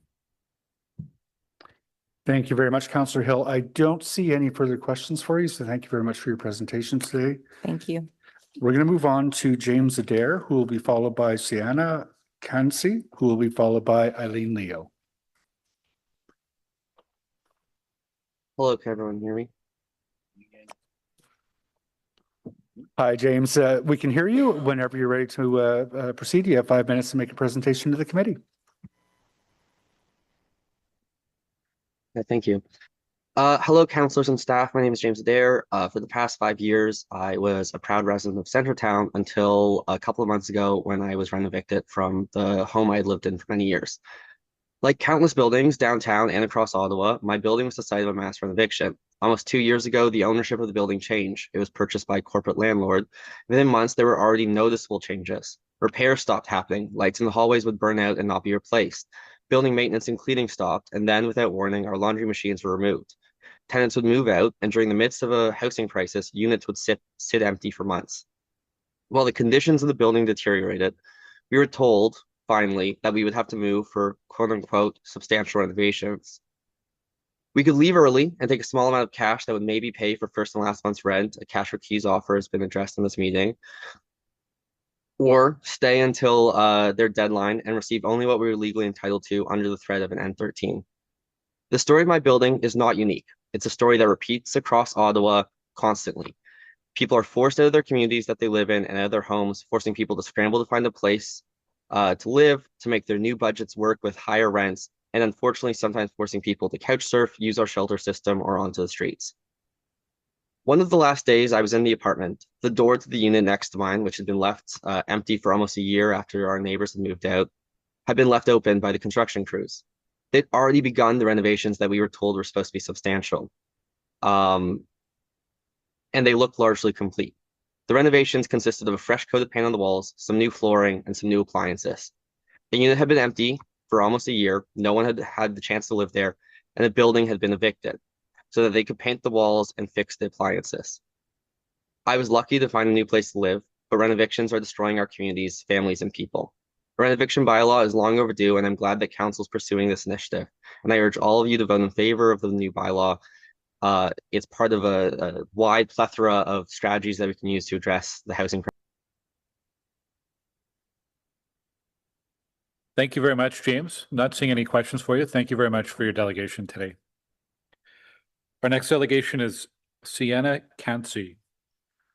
And Sienna is here in the room.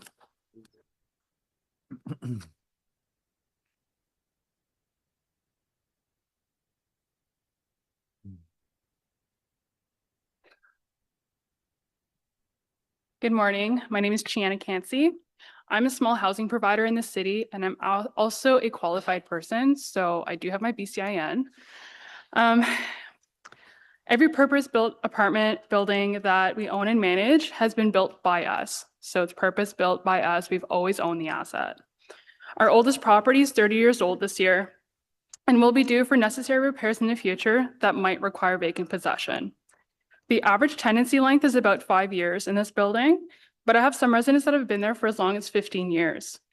Before this proposed bylaw, I would have done as much work as possible upon unit turnover, so a tenant leaving on their own accord, just change of life circumstances, which is normal, and only employed an N13 if absolutely necessary. My goal as a housing provider is to keep people housed and avoid disruptions in their homes. This proposed bylaw complicates a job that's already inherently technical by involving yet another piece of legislation. My mission as a housing provider is to ensure that residents have a healthy, safe, and well-maintained place to call home.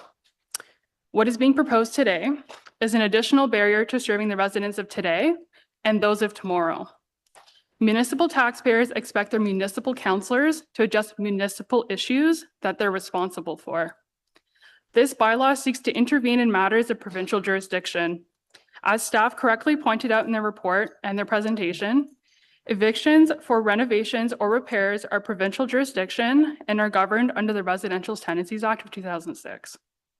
The ultimate authority on if vacant possession is granted is a landlord and tenant board who oversees the legislation. Involving city staff who can't actually determine whether vacant possession is required is simply a waste of limited municipal tax dollars and human resources. Provincial and federal governments have both directed municipalities to reduce bureaucratic red tape, but this law goes counter to that directive. Adding delays, costs, and complexities to an already slow and costly process only makes housing more expensive for tomorrow's renters.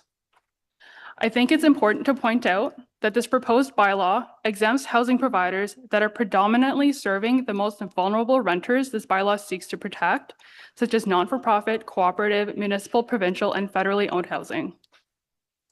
The renters of today are already protected by provincial legislation. The mechanism is already in place and has recently been strengthened to address the few bad actors. Tenants already have recourse if they feel that their rights to return to their unit post-renovation has been infringed upon. They can file a T5 application.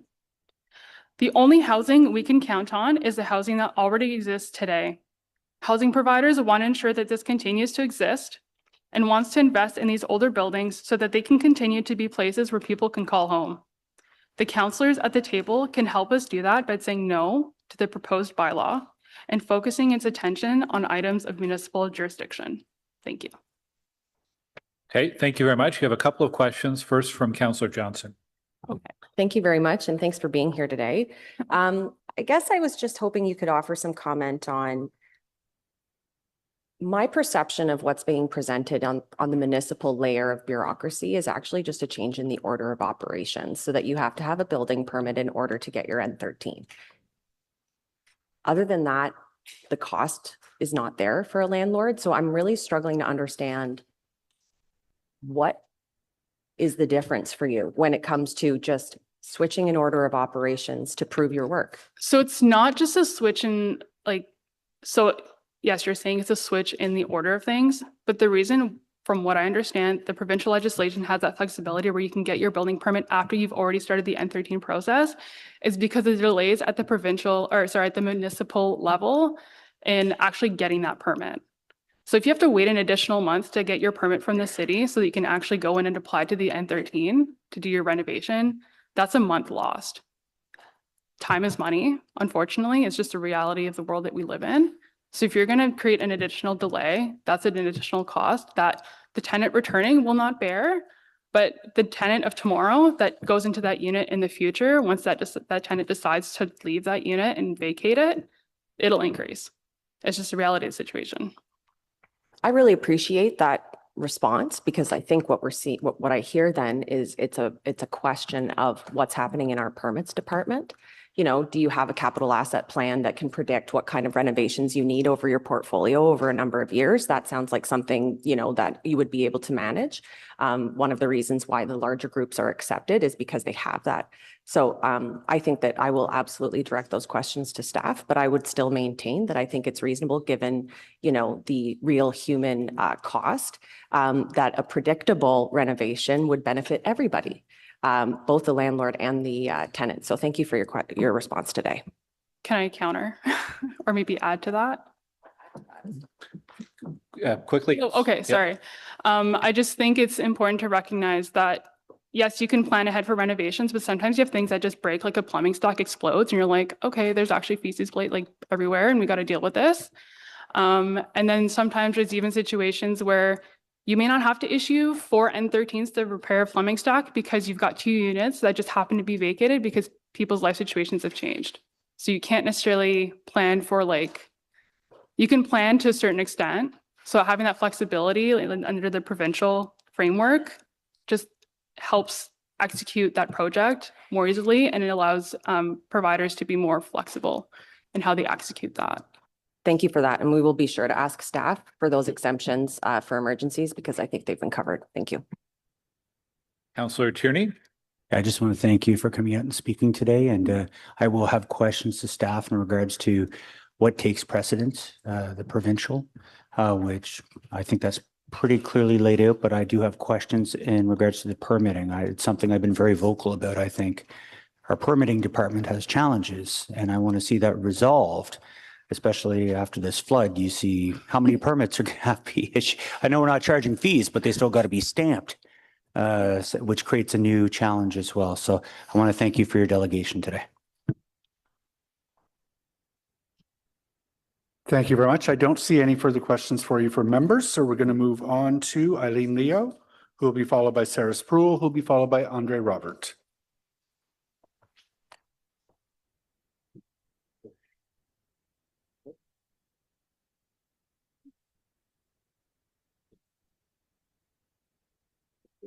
Good morning, Eileen. Whenever you're ready, you have 5 minutes to make a presentation to the committee.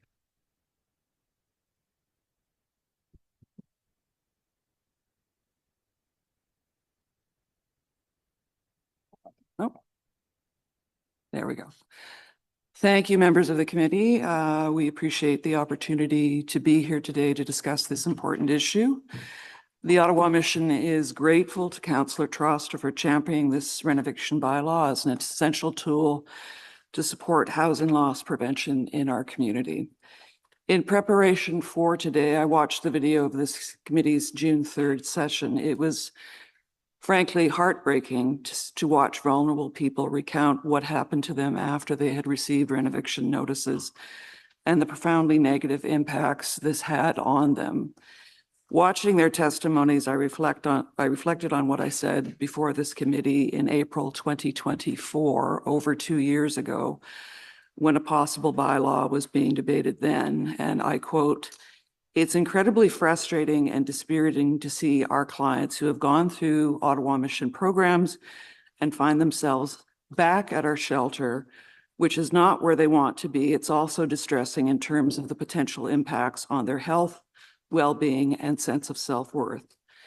So sadly, in the past 2 years plus, nothing has changed. Our housing case managers routinely support clients for whom we've found housing previously, only to have them to return to our shelter because their building has been sold and they've received an N13 notice. City staff noticed in their June 3rd presentation that recent changes to Bill 97 may prevent bad faith renovictions, and therefore a municipal bylaw was not needed. And I should say, for context, this presentation was written in advance of seeing this presentation this morning. So we concur with Sarah Spruill of Community Legal Services of Ottawa that said these changes do not provide a deterrent, since they do not include one, necessity of landlords obtaining a license prior to issuing an N13 form to a tenant. So I'm happy to see that's now included within the draft bylaw. Number 2, tracking the number of N13 forms issued to tenants. Number 3, the requirements that tenants' rights be provided when an N13 is issued to a tenant. So again, that's a positive development under this new proposed bylaw. Number 4, proof that vacant possession is required to issuing an N13 notice. And number 5, supports for tenants to temporarily relocate. So that is a gap in the current bylaw that's being proposed here this morning. Hamilton, Toronto, and other municipalities have existing anti-renoviction bylaws, none of which has been retired since the changes to Bill 97, nor ruled unconstitutional. In fact, Hamilton's bylaw has reduced N13 applications by 80%. This is what an effective municipal bylaw can do: address the gaps remaining in Bill 97 and dramatically reduce bad faith renovictions. The staff presentation on June 3rd stated that the number of evictions in Ottawa was difficult to quantify, and only a small number of these applications made it to the Landlord and Tenant Board. However, as was noted earlier this morning by staff and also by ACORN in its April 26th report on renovictions, some landlords use cash for keys, and in some cases, harassment to circumvent protections for tenants. So using applications to the Landlord Tenant Board is not a reliable metric of the actual number of renovictions that take place in our community. The staff presentation made at committee on June 3rd also outlined the cost of enacting a renoviction bylaw. However, it did not provide a comparison of the cost under a proposed bylaw versus the cost of people who have been renovicted returning to emergency shelters such as ours at the Ottawa Mission.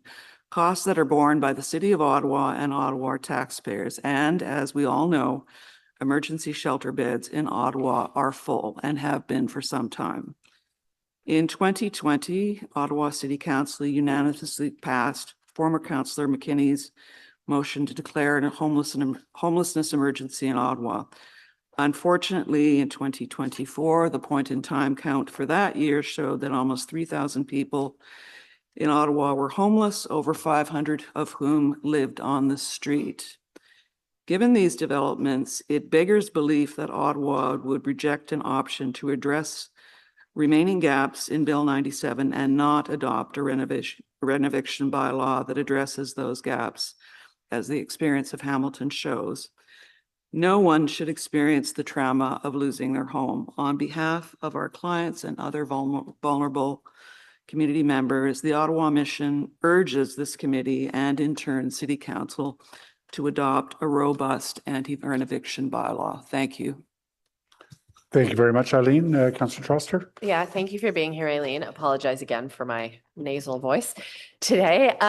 I just wanted to pick up on one thing you talked about. So just to clarify, I do remember when Peter Tilley came in 2024. So is it still happening that people who have been to shelter, been housed through your housing program, are then getting renovicted and are ending up back in shelter? You're still seeing that? Yes, we are, unfortunately. Okay.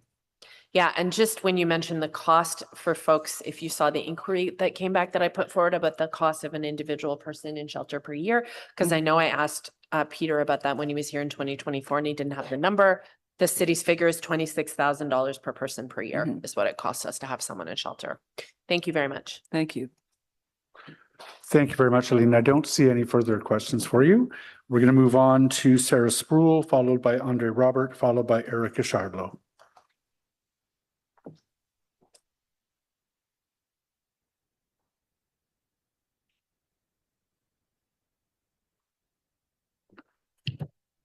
Hello. Good morning. Whenever you're ready. I'm ready. So thank you for your audience today. My name is Sarah Sproul and I work at the local legal clinic. And I was before this committee on June 3rd, and I'm very, very pleased to be back to discuss the specific bylaw that's now been put forward by city staff. Given the number of delegations you've patiently heard on this issue, I've crossed off just a lot. I don't think I need to spend too much time explaining why renovictions are a problem for our city and why something needs to be done. But I do want to address the question of how frequent this is. I've heard from some of the other delegates that there are very few of these happening. And respectfully, I have not imagined all the evenings and weekends that I have been devoting to these cases. The landlord and tenant board numbers simply are not the full picture, not even close.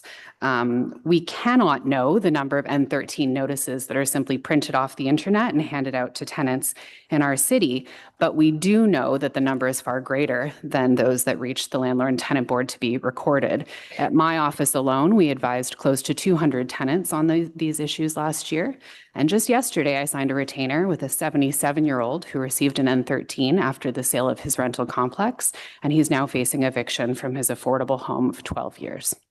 But the good news is that our city has the ability to do something about it. We can pass this bylaw just as Toronto, Hamilton, Waterloo, Kitchener, London, Mississauga have done, and Guelph, Whitby, Aurora, St. Catharines, Chatham-Kent, Sarnia, and Smith Falls are all considering.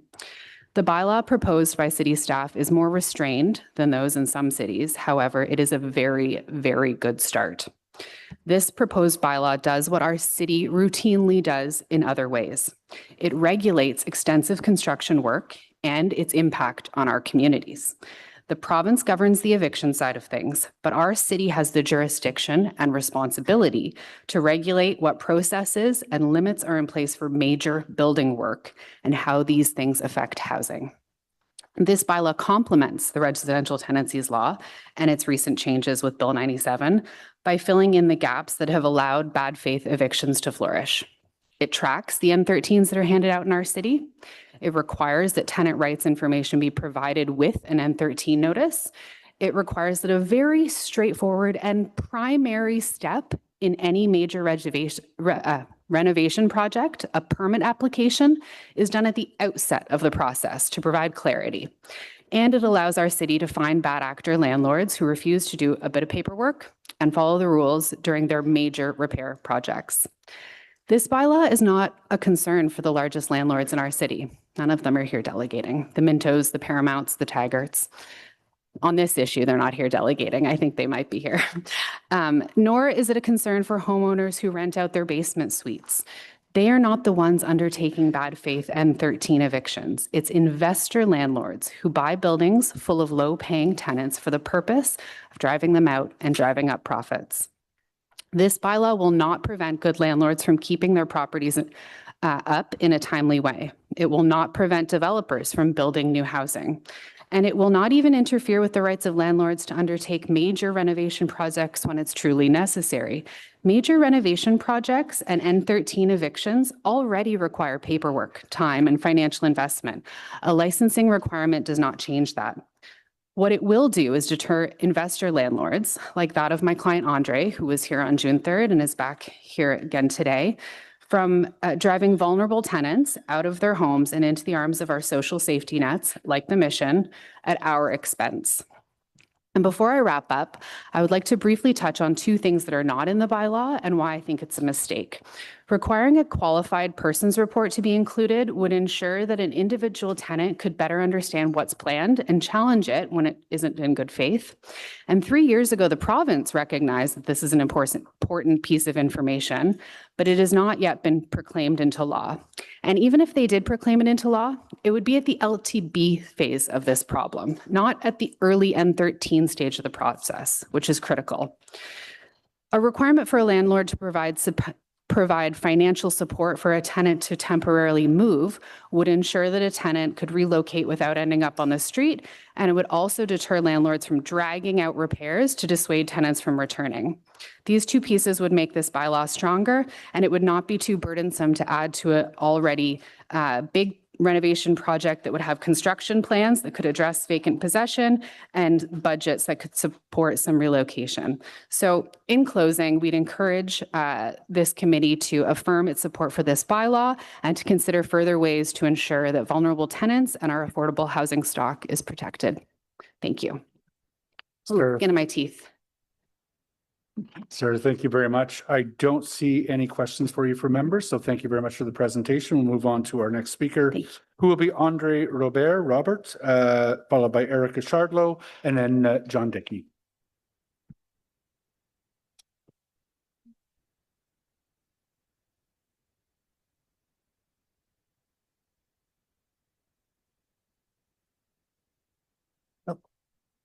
Thank you. I'm just starting to. Thank you for the committee for letting me come here to speak to you again today. You may remember me that I was here on June 3rd.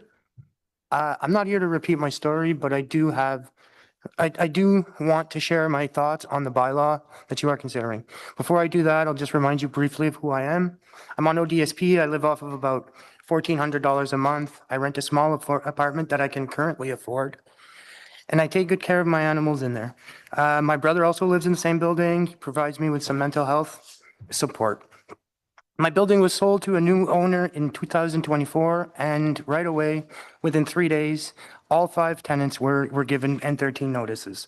The landlord claimed that he planned to do renovations and that everyone needed to move out. 3 of the tenants left before any judge at the landlord-tenant board had a chance to decide whether anyone should be evicted. After my neighbors left, the landlord did minor upgrades to their units, replacing flooring, light fixtures, and putting in new shower stalls. After a couple of months, rents were increased and new tenants were moved in. So my brother and I fought to keep our homes with the help of the CLSO and Sarah. I took 18 months before my landlord stopped trying to evict us. No repairs were ever done to our houses. I was hospitalized for a suicide attempt brought on by the stress, and I visited my family doctor frequently to tell her how the eviction was impacting my sleep and causing me thoughts of self-harm. I still live in fear that my landlord can still try to rent-evict me again. My lawyer and I have talked about the rent-eviction bylaws that you guys are considering today, and it gives me a lot of hope that I might be protected from a bad faith eviction in the future. In fact, if this bylaw was passed 2 years ago, I don't think I would have ever gotten an N13 to begin with. If there had been a rent-eviction bylaw that made my landlord apply for a license, he would have had to tell someone other than his vulnerable tenants what he was about to do. In my case, all he had to do was print off an N13 form, fill it in, and just hand it to us. I do not think he would have been willing to put his community reputation at risk by letting everyone know what he was doing to low income and disabled people. I think having to apply for a permit would have deterred him from trying for the evictions. If there had been a rent-eviction bylaw that required tenant rights information to be given to tenants, I do not think my landlord would have been able to get rid of 3 of the 4 tenants in my building. I think they would have challenged him and they would have stopped, and he would have stopped what he was trying to do like he did to us. If there had been a rent-eviction bylaw that required my landlord to show a permit within a week of giving an N13, my landlord would not have been able to get that license because the N13 work did not need a permit. So it turned out he didn't need a permit to begin with. So he was not building additions or taking out walls or changing plumbing or anything like that. He did not have a permit when he gave me the N13 and he never needed one. So a license would not have been issued. Consulting also, on a side note, consulting a qualified person beforehand or like during that process would have informed me of that like a lot earlier and saved me a lot of time and stress because I would have known that it wasn't necessary. A rent-eviction bylaw would have also prevented a lot of wasted resources. My lawyer had to devote weeks of her time to my case. The city's permit department had to respond to her freedom of information requests. The landlord-tenant board had to process the eviction applications and schedule 2 hearings, which never went ahead. We had to get reports from contractors who were very busy doing real repair work to fight the eviction. My doctor had to spend more time with me, and the hospital had to keep me for 6 days after my suicide attempt. I do not know where the other 3 tenants in my building went, but I believe that at least 2 of them were on social assistance, and I worry that they would have ended up in a homeless shelter or on the streets. He re-rented their apartments for double what he charges me, which is unaffordable on social assistance. A bylaw will make this, a bylaw like this would have protected me from the harm he put me through, would have prevented my neighbors from losing their home, and would have saved our city staff, legal clinics, hospitals, and countless other resources from being wasted. After my last time coming here, I spoke to my landlord just casually about some unrelated stuff, and he told me that if I should move out if I think he's such a bad landlord. But that's the point. I don't want to move out. Even if I did, I'd have nowhere to go. Having a bylaw will make sure that he does not have a way to force me out for no reason. And having a bylaw will ensure that I can keep my home and that others, low-paying tenants, won't be scared out of theirs. Thank you. Andre, thank you very much. I see that Councillor Plante has a question for you.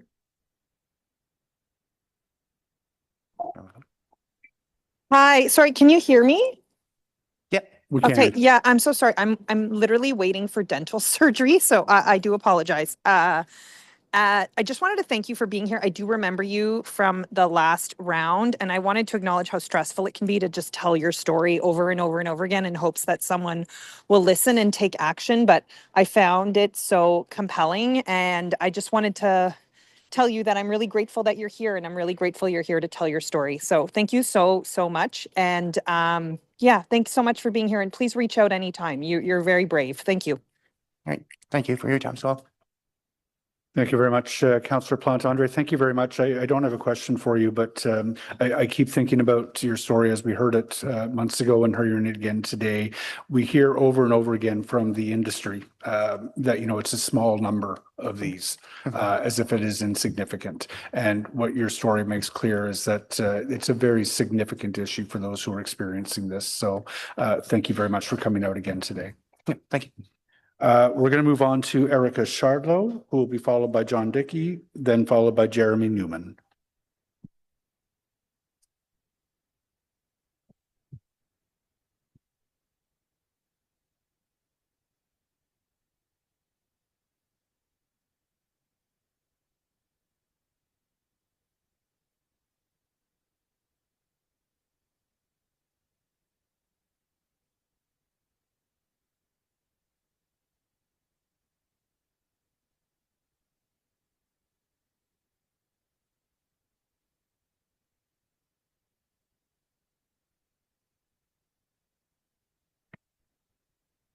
Hi, Erica. My understanding is we've brought you into the room. Whenever you're ready, you'll have 5 minutes to make a presentation to the committee.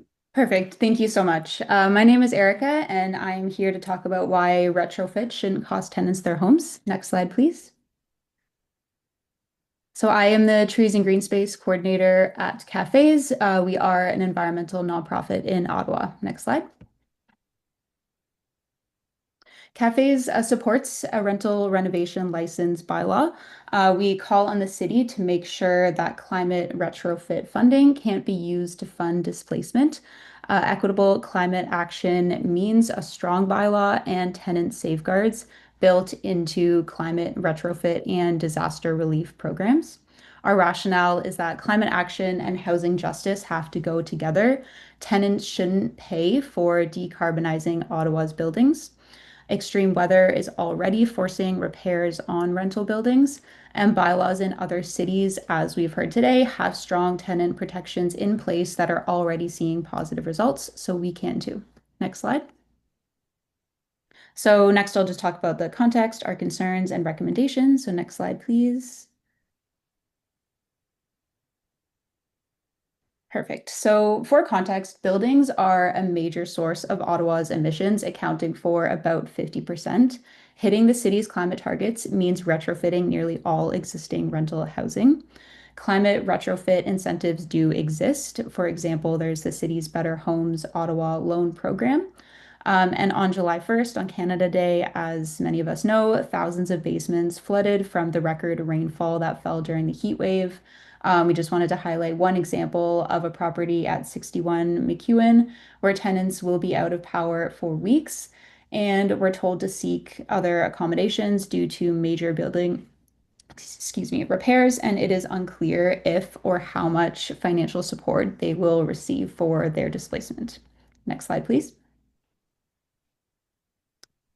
So there are two gaps that we have identified in the city's draft bylaw that we think can make it stronger. So first, an engineer's report is currently not required to confirm the vacancy is needed. I know we've talked about this, or we've heard about this already in other delegations, but essentially this can allow landlords to evict their tenants unnecessarily, which has been leading to some doing so in bad faith and then skyrocketing the rent.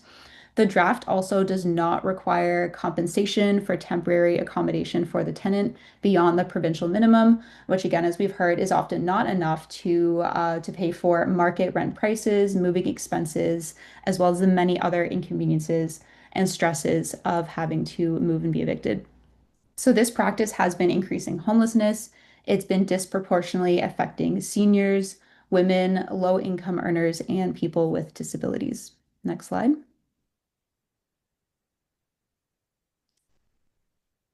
Sorry, could we go to the next slide, please? Perfect, thank you. So our second main concern is that there are two ways that tenants end up paying for a landlord's climate upgrade, and both are happening in Ottawa right now.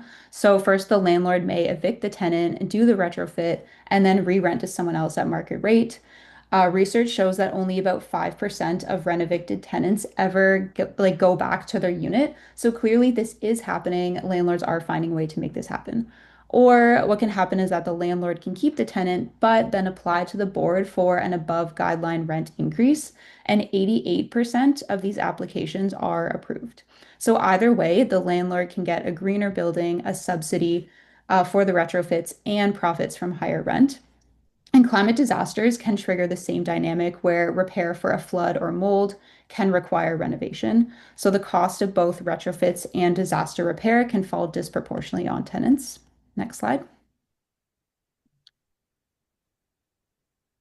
Okay, so given these concerns, Cafes is asking the committee to strengthen the bylaw by requiring a qualified engineer's report confirming that vacancy is necessary and require compensation or temporary accommodation for the full reno period. We are asking the committee to attach affordability and anti-eviction covenants to the Better Homes Ottawa program and explore expanding it beyond low-rise buildings. For example, a landlord who takes the public retrofit money may have to forfeit the right to evict or apply for an AGI. And then lastly, we ask the committee to direct staff to report back on how tenant protections apply when a repair is triggered by a climate disaster event. For example, could the city look at a structural fund or assistance stream for tenants displaced by climate events separate from the renovation process so that recovery isn't left entirely to the landlord's discretion? And I'll just finish by saying climate action and housing justice aren't in tension. We need to retrofit the buildings and we need to protect the tenants. Anything less isn't actually climate action, it's just cost shifting onto the people who can least afford it. Thank you. Thank you very much for the presentation, Erica. I don't see any questions for you from members, so we'll move on to our next delegation. John Dickey, who will be followed by Jeremy Newman, followed by Christian Spifogel.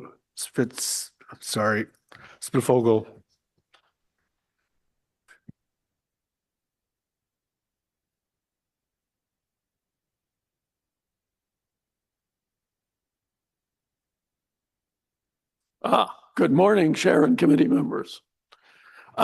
So usually you hear me as the chair of YOLO, and I am still the chair of YOLO, but I'm trying, as I said to you at an earlier occasion, to retire.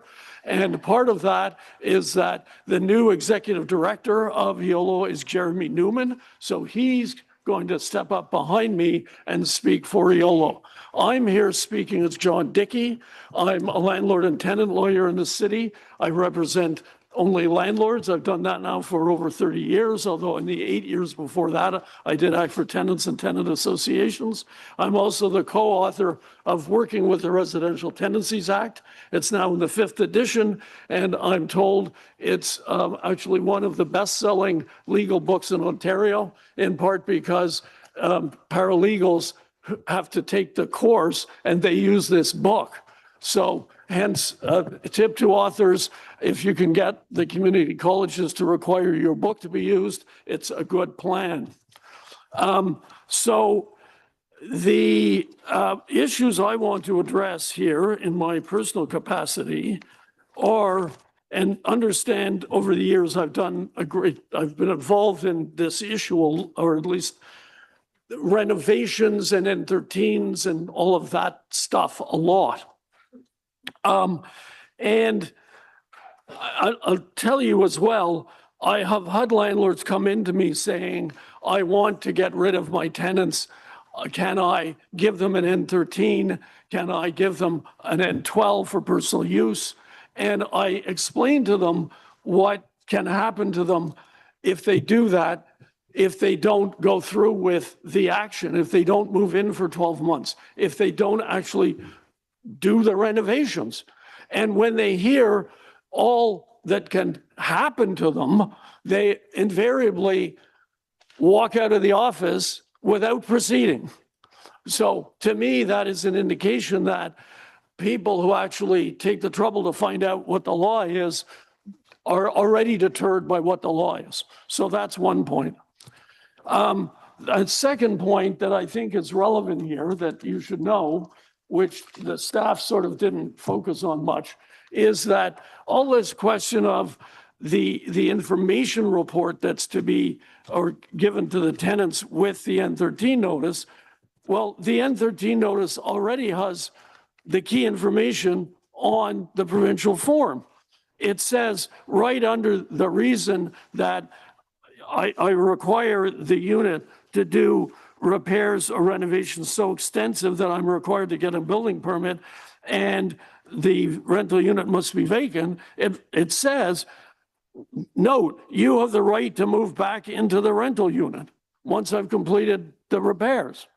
So, I mean, it's right there. And then it goes on the next page to talk about the tenant's rights in terms of giving a notice to come back. It talks about the tenant's entitlement to the provincial compensation. It basically gives the information that I think any neutral tenant information package the city would write would contain. But there it is. So why am I here? Why am I concerned? Certainly, I think there are issues here in that the more paper, well, what I know landlords will dislike is the requirement to get the building permit in advance. And I heard Ms. Cansey talk about it adding a month to the process.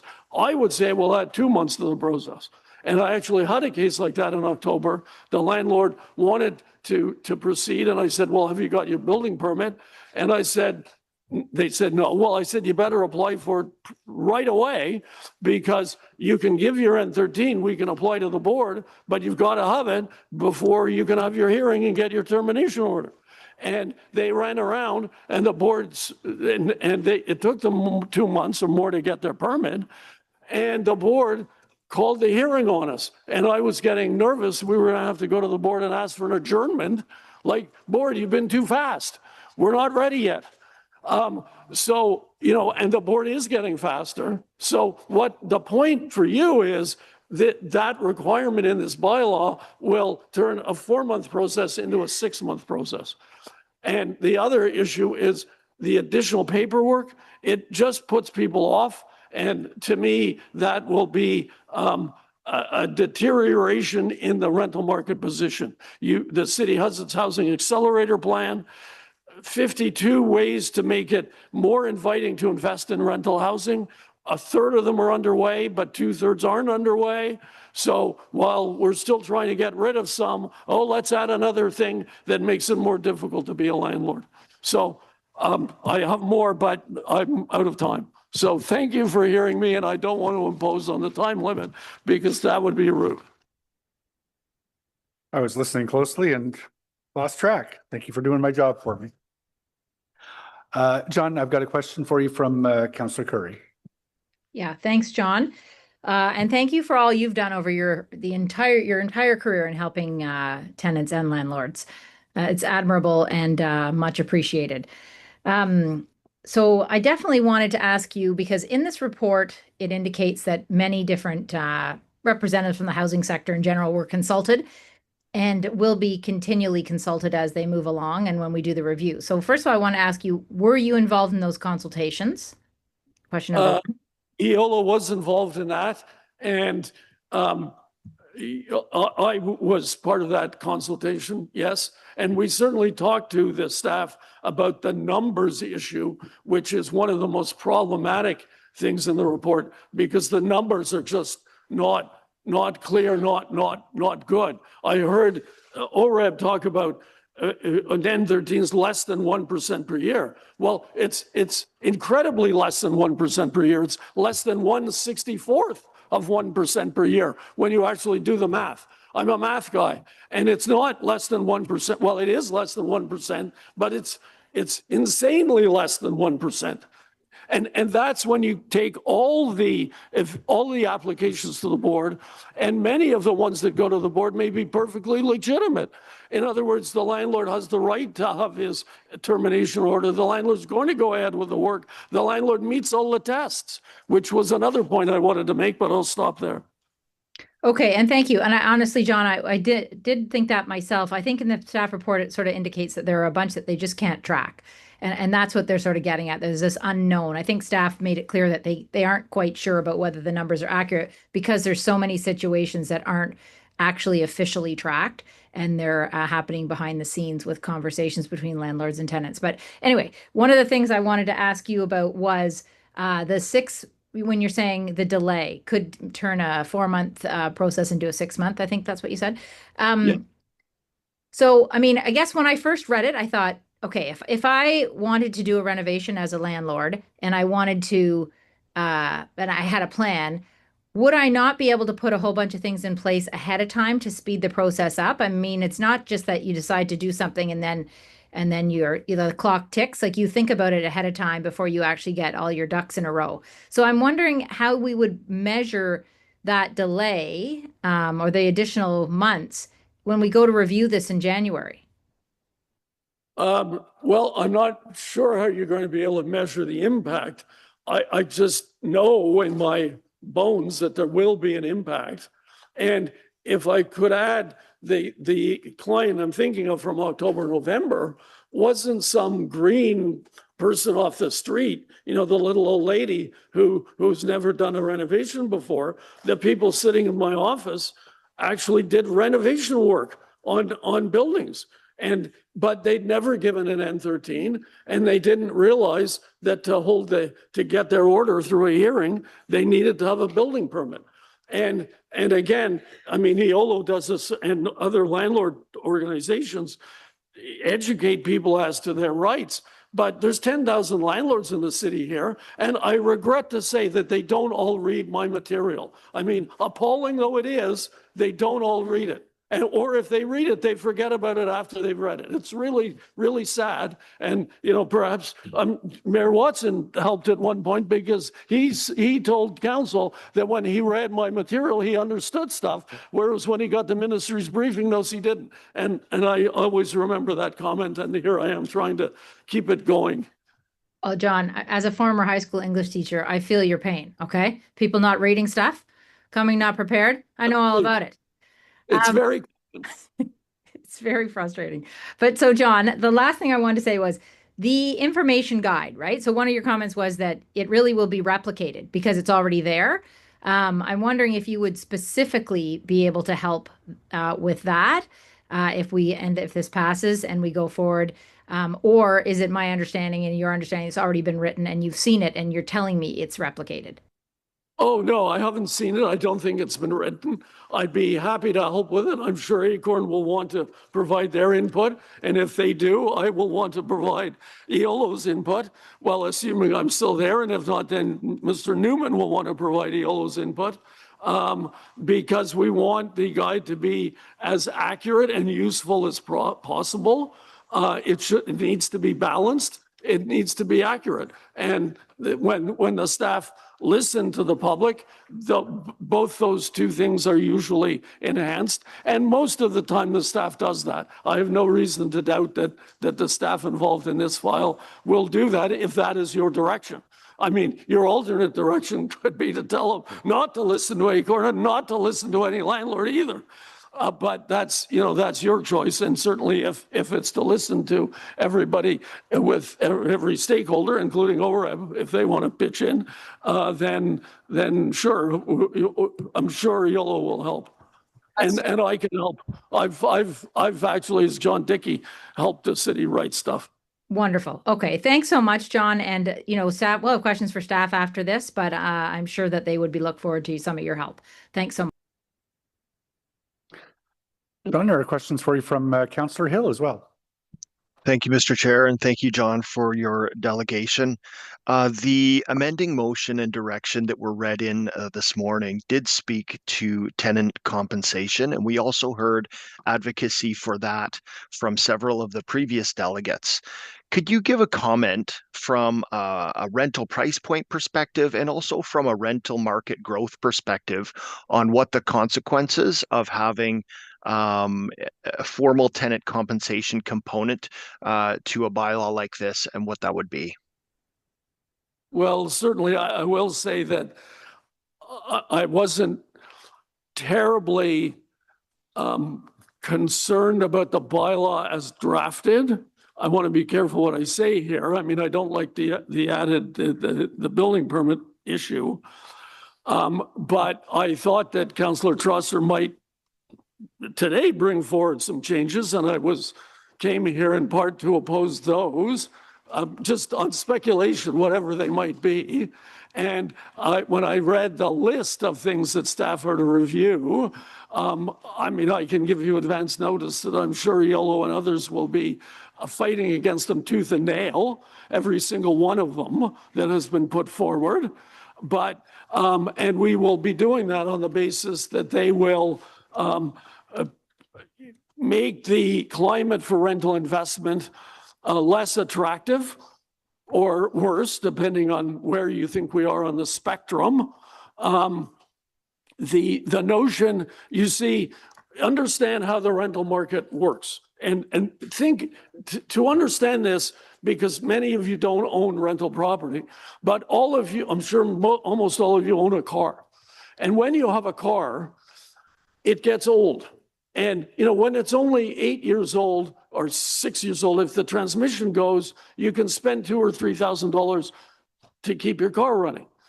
If it's whatever, 8 years old, you could spend $3,000 on air conditioning. But if it's 10 or 12 years old, you don't spend that kind of money on it because you're going to junk it after 10 or 12 years. Well, for houses, the process takes longer. For buildings, it takes longer. And that is what happens to buildings. Now, for buildings, it may take 50 or 55 or 60 years. But there comes a time when it makes no sense to put money, any significant amount of money, into buildings. And those buildings, they're run down. I'll tell you, they're clapped out buildings. But the benefit of those buildings is they're what's called naturally occurring affordable housing. They're run down, poor housing, but they're cheap. And the low income people in the city who can't afford nicer housing rent that housing, and it's a whole lot better than sleeping in a shelter or in an encampment or anywhere. That's the really naturally occurring affordable housing. And the problem is that if you make that more problematic, then you're making the whole sort of investment cycle of developing housing and taking it through, you're altering the path. and you're making it so that there's less investment in rental housing and there's less supply of rental housing, and that makes the overall price through the whole market higher. So you're really negatively affecting people. And as usually happens in our society, the people who have the most negative effect are the people with the lower incomes who are buying at the lower end of the spectrum. So, I mean, I have a first-class honors degree in economics. I'm not just spouting this off. And I've written hundreds of thousands of words making economic submissions to the federal and provincial governments, as well as to the city. And that is the impact that these changes are likely to make. And there's no room at that end of life cycle in the housing. I mean, the rents that landlords are getting are usually barely paying the taxes and the utilities. Sometimes they're not even paying the taxes and utilities, but at least they're avoiding the vacant unit tax, which is another problem, but I'll leave that aside. But anyway, the point of the matter is that when governments put their fingers all over how the market works, you tend to do well-intended things that raise costs, and that tends to reduce supply, and that tends to increase prices or rents. And that tends to hurt poor people. Thank you very much for that, John. And my last question for you, the purpose that has been stated for this bylaw is to deter bad faith landlord actors and the actions that they would take. Is it your perspective that this bylaw will in fact deter a bad faith landlord from unethical practices with their tenants, or is this something that would in fact be worked around through other means if there was a nefarious actor that wished to do so? Well, I think there'll be a good chunk of those workarounds. I think there might be a small negative effect on the actions of bad faith actors, but I think we're already talking about a tiny amount of behavior in the first place. Because as was rightly pointed out, the Osgoods of this world and the large landlords don't do these bad faith evictions. But the concern is that this is the thin edge of the wedge. And certainly I got very anxious when I heard about, we'll have to apply this to so-called dem evictions later. Well, you've got to have dem evictions if you're going to tear down low-rise existing housing and build much more housing. And that would be a disaster. And this is the first step in that direction. And then there are those other steps that basically increase the cost of providing housing. And you increase the cost of providing housing, you ultimately increase rents. And you do it either because of the direct pass-through of the cost or because of the reduction in supply, which drives up the market price. Thank you, John, and thank you, Mr. Chair. Thank you very much, Councillor Hill. John, thank you very much. Thank you. We'll move on to Jeremy Newman, who will be followed by Christian Spitfogel, who will be followed by Mario Ferguson.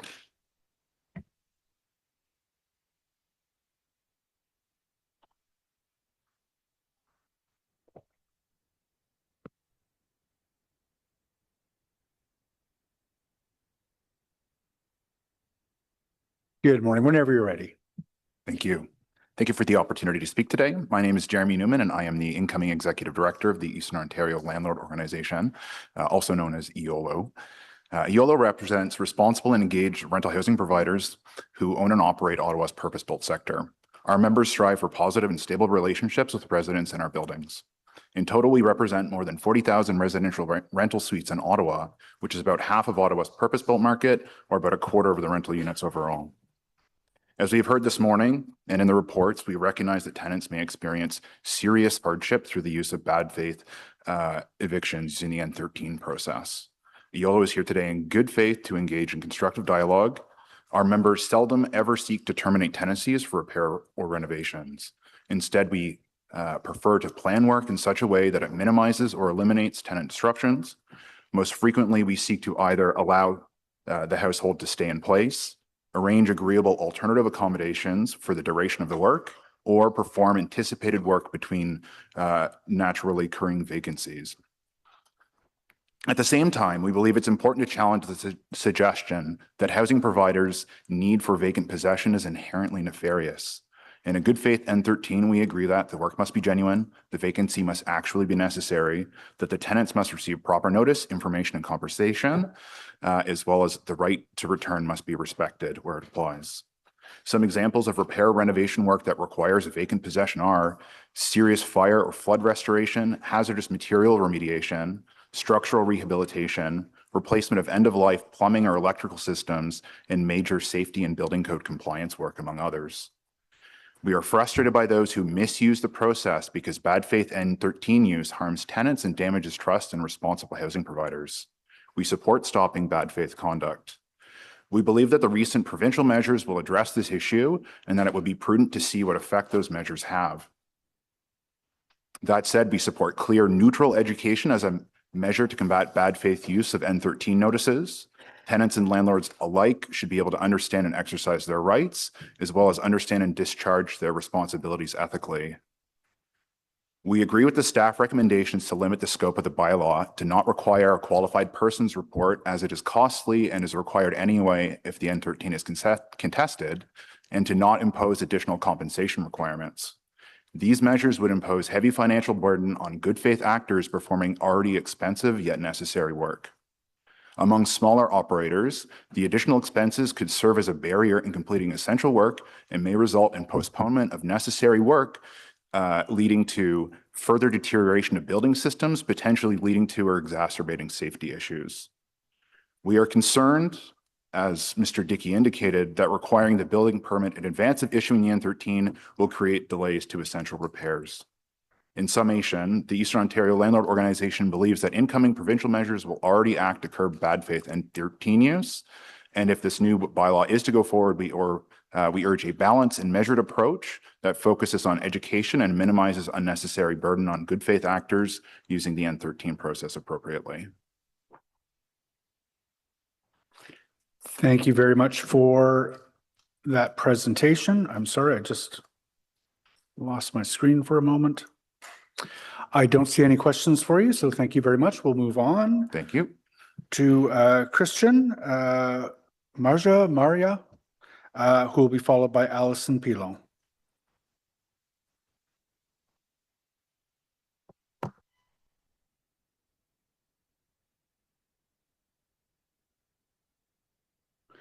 Good morning. Welcome to Planning and Housing. If you just hit, whenever you're ready, you have 5 minutes to make a presentation to the committee. Thank you. And thank you for attempting to say my last name. I know it's a challenge, so it's like.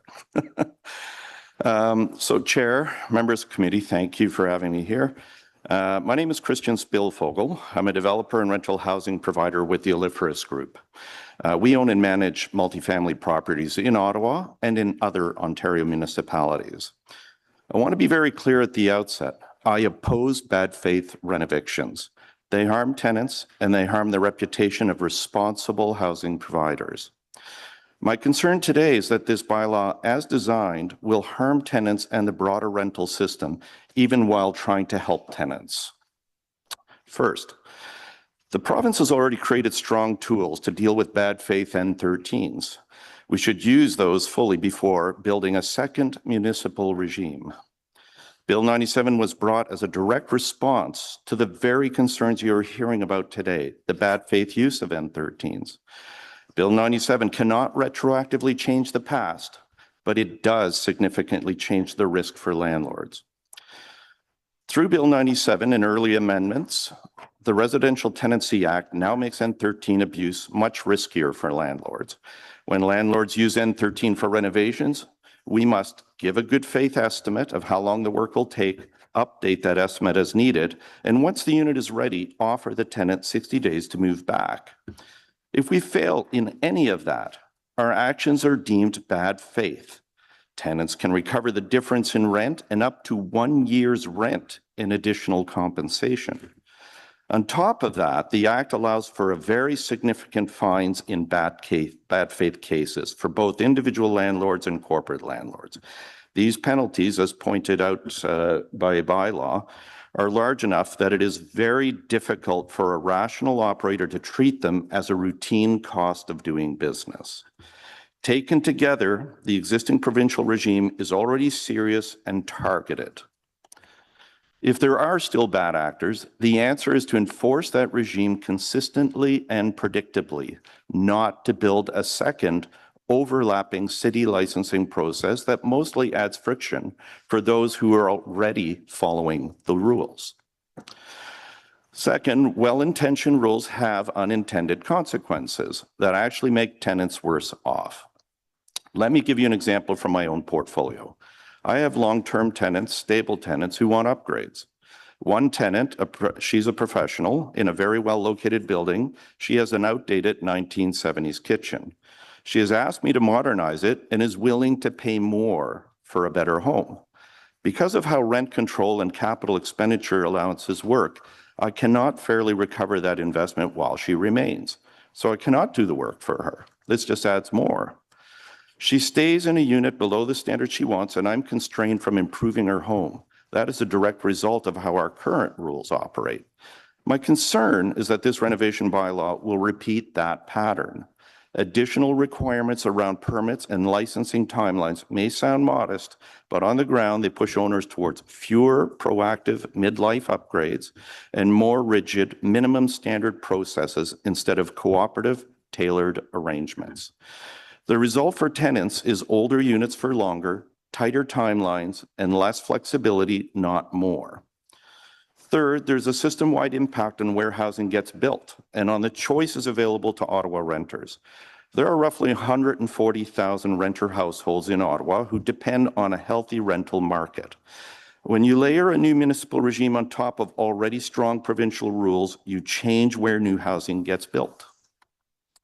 In my own case, as a developer, I already shift new projects just outside Ottawa's boundaries into neighboring municipalities. Those municipalities collect the property tax revenue, but many of the tenants still commute into Ottawa and use Ottawa's infrastructure and services.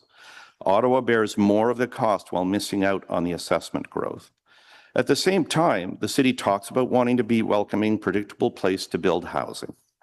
In practice, adding a second layer of rules on top of the provincial framework makes Ottawa less attractive for new rental projects, not more.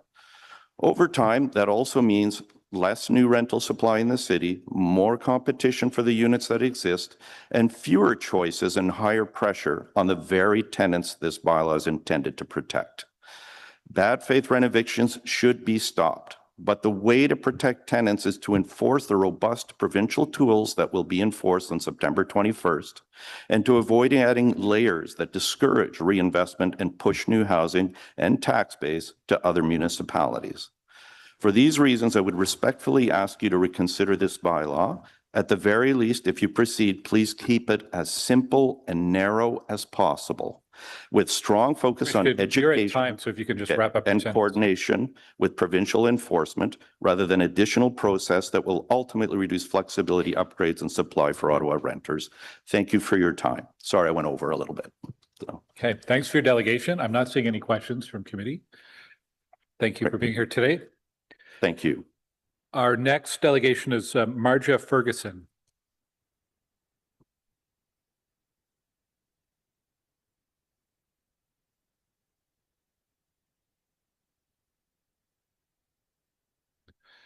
Hi, welcome. Just press the button in front of you and it'll turn red. There you go. Welcome. Hello, councillors. My name is Maria Ferguson and I'm a member of ACORN's Vanier chapter. Hi, Tim. I'm speaking to you today in support of ACORN's campaign for strong renovation bylaw. I've lived in Ottawa East for most of the last 25 years. I arrived here as a young immigrant mother sponsored by my then husband. After a couple of years, I was a single mother with no support or Canadian work experience. With few options, I had to get by on low-paying work and find the most affordable housing possible. The minimum wage at the time was $8.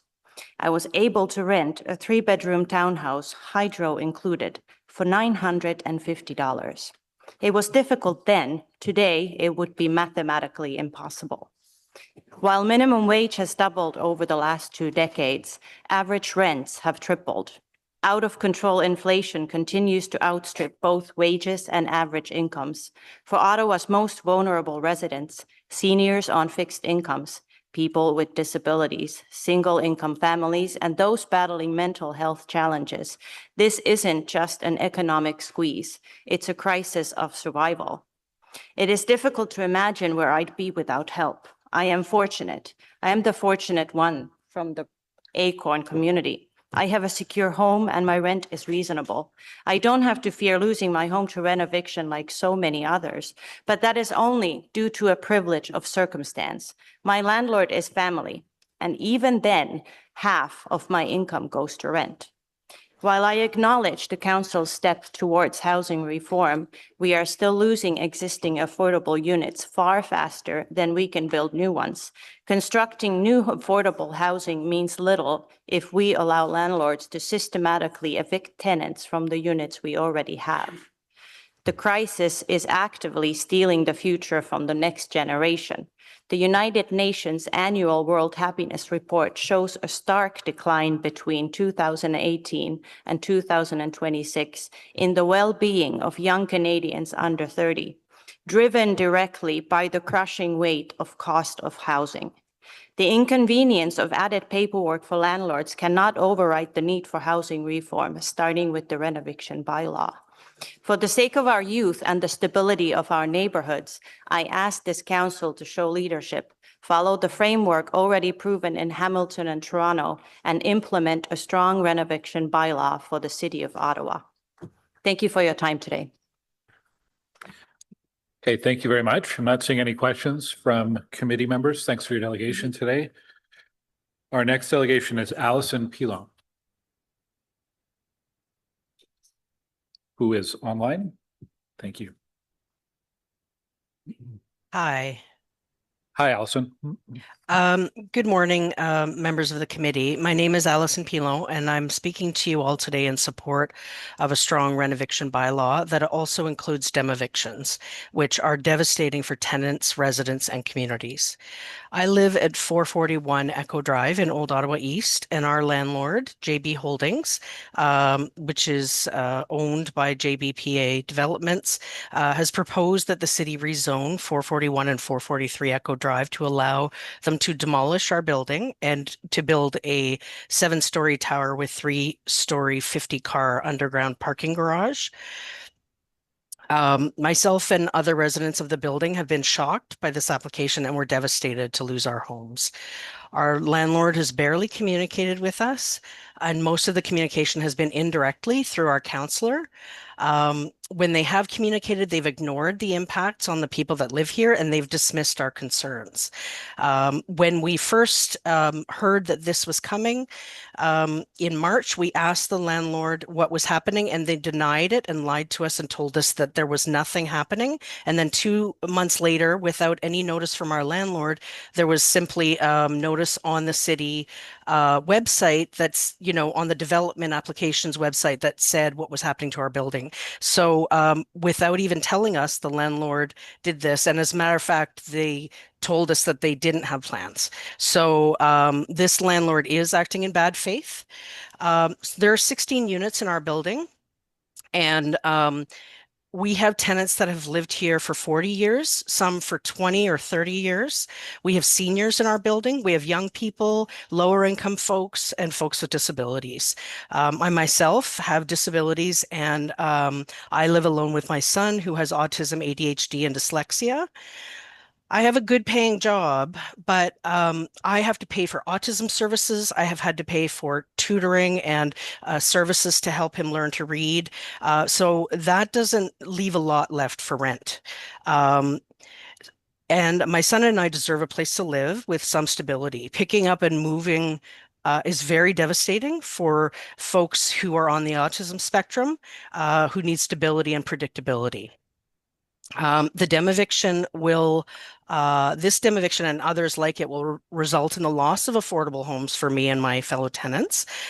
Old Ottawa East has been growing significantly, and because of the loss of rent control for buildings built since 2018, the rents in this neighborhood are starting to become unaffordable. So our building is one of the very few in this community that has affordable rents and rent control. So because of this dem eviction, the tenants in my building will not only lose their homes, but they may also then lose the ability to live in this community at all. They're losing their home and they're losing their community. There are senior citizens. They don't know where they'll go. We have folks who don't know where they'll live after this. The current building is in good condition. It doesn't need to be torn down. We don't need high rent luxury apartments or condos. This developer has already built several buildings in Ottawa and in this area that we've seen what they charge for rents, and they are very, very high. We need more affordable housing. There's space for development where people don't have to be displaced. And we need sustainable and appropriate development that people can afford and that's responsible and respectful to the surrounding communities. We need the bylaw to prevent landlords from tearing down affordable housing and displacing residents to build expensive buildings that just drive up rents. It would secure housing stability and maintain the diversity and vibrancy of communities like ours. We started a petition and we already have almost 500 signatures. And the petition calls for the city to have a dem eviction bylaw as well as a rent eviction bylaw. So many residents in Ottawa are in support of council doing something about this. People are losing their homes, and we're asking the city to take the power that they have to do something about it and save people from ending up on the streets. So thank you very much for your time. Allison, thank you very much. I see a question for you from Councilor Menard. Thank you very much, Chair. Thanks, Allison, for being here and for delegating and telling your story. Councillor Trosser did read in a direction from our team about the need for staff to work on provisions for stricter guidelines when it comes to dem evictions and the loss of affordable homes, which can include many provisions, but certainly agree with you on that. I have some questions for you. Some residents, I understand, have lived in the building we met on the street for 30 to 40 years. What does affordable rent look like here? Like what is the rent in this building? The rents in the building vary a lot because there are people who have lived here for many years and have had rent control. I don't know what the exact rents are, but they do range from under $1,000 a month to then in the $2,000 to $2,500 range. These are 2 and 3 bedroom units. There are a couple that are studios, I believe, but if, for example, my rent is it's around $2,100 for a 3 bedroom. If, for example, I wanted to move into the MIA, which JBP just developed on Hawthorne, theirs is $3,400 for a 2 bedroom. And I work from home, so I need an office. I work from home permanently. That's just a comparison. That would be a huge increase in rent. I wouldn't be able to afford to live in a place like that, but for less space. Yeah, that's fair. I mean, I think unfortunately, the discussion around supply these days takes over everything, and it just assumes that any supply is good supply, but we know that that's not true when it comes to things like urban boundary expansion. That's bad supply. We know that when it comes to things like the displacement of affordable housing, to build luxury units, which are highly, very costly, that's not good supply. It's bad supply. It hurts us in the long run in terms of housing affordability, which should be the metric, not just supply. I guess the question to you is, in terms of process here, understanding owners of these buildings have rights to put in applications and they have a process to follow. I know there's been a lot asked in this in terms of official plan amendment, zoning bylaw amendment, special district. This is a canal special district area amendments, as well as the heritage conservation area next to the canal.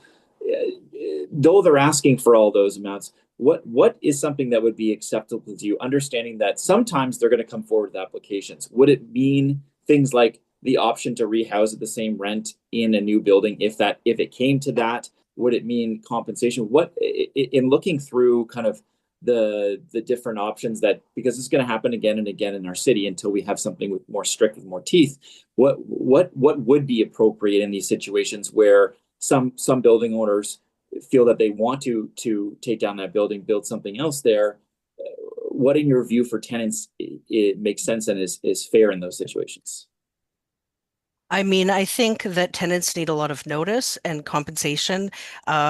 Another affordable unit would make sense, but the difficulty is that, for example, if JB Holdings offered us another one of their buildings, I'm worried that they're going to tear down their other buildings.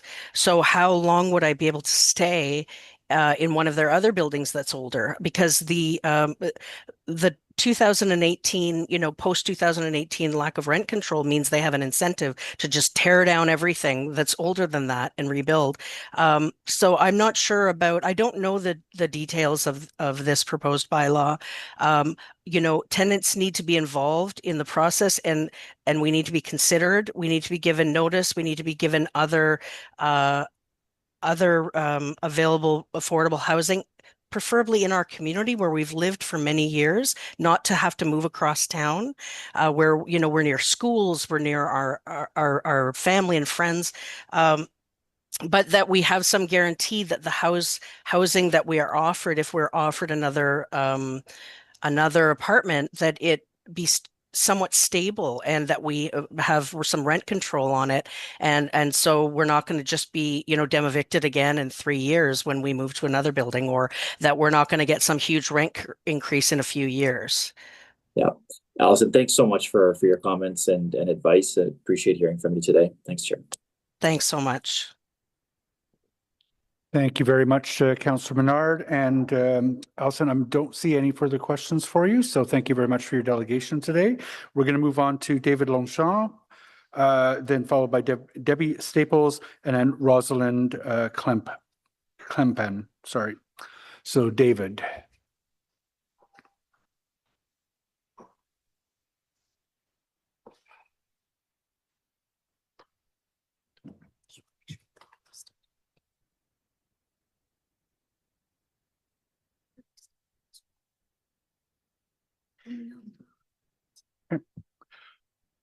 Mr. Longchamp, are you online?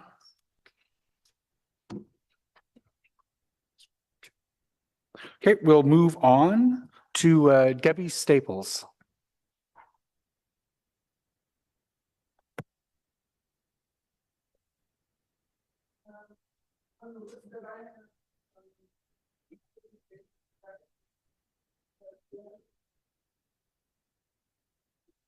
Okay, I was given a different list earlier this morning. So Christian, Allison, David, Sharon.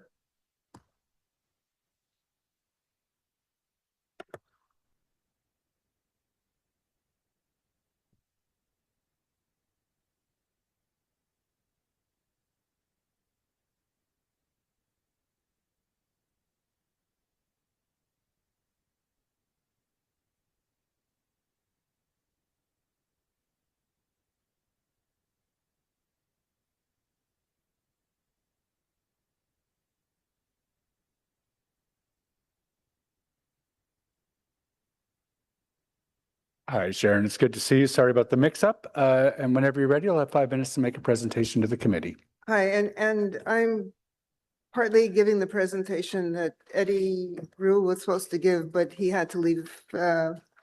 So if I'm a little bit disorganized, I'm sorry. My name is Sharon Katz, and I'm here today on behalf of Ottawa Acorn to address the urgent need for the city to pass a strong renovation bylaw.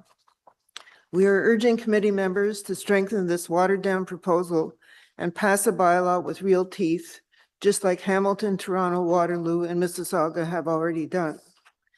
Since 2015, Ottawa Acorn has been fighting for strong municipal policies to protect tenants from mass displacement and to save our vanishing affordable housing stock. We know that a strong municipal law stops corporate landlords from abusing the system. The example is Hamilton, where after they brought in their bylaw, N13 eviction filings dropped from 119 down to just 23.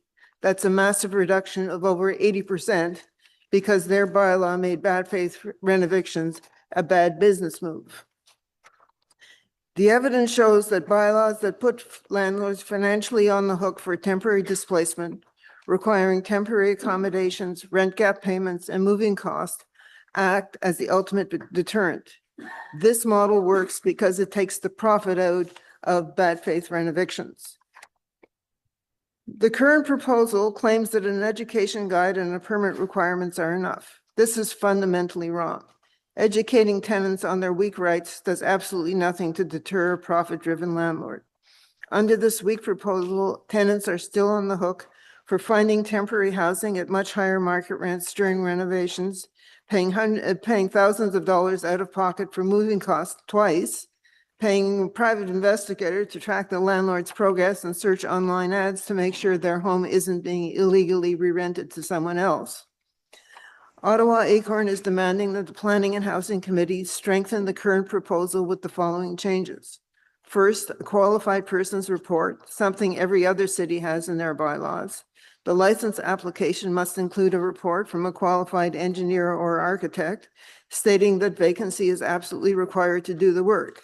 Otherwise, the renovations can happen while the tenant stays in the unit and a license won't be required. Second, relocation support. The landlord must provide comparable temporary housing at the same size and rent, or pay a rent gap payment for the entire duration of the renovations until the tenant returns. Third, a moving allowance. The landlord must cover the tenant's moving costs to move out and to move back into their home. Fourth, real enforcement. The city must issue escalating daily fines for any landlord who fails to comply. Everyday people in Ottawa overwhelmingly support these protections. In the city's own survey, over 72% of all respondents, which included tenants, homeowners, and landlords, strongly agreed that landlords should be required to get a license, provide engineer reports, cover moving costs, and provide comparable housing plans. Inaction is causing our city irreplaceable affordable housing and driving families into shelters and onto the streets. Tenants across Ottawa are urging you today to pass a strong bylaw that protects their homes. Thank you. Thank you, Sharon. Appreciate that. Sorry. Become very disorganized in the past few minutes. Sharon, I don't see any further questions for you. So thank you for the presentation. And I'm sorry, can I just confirm that was the presentation that had been intended to be delivered by Eddie Roux?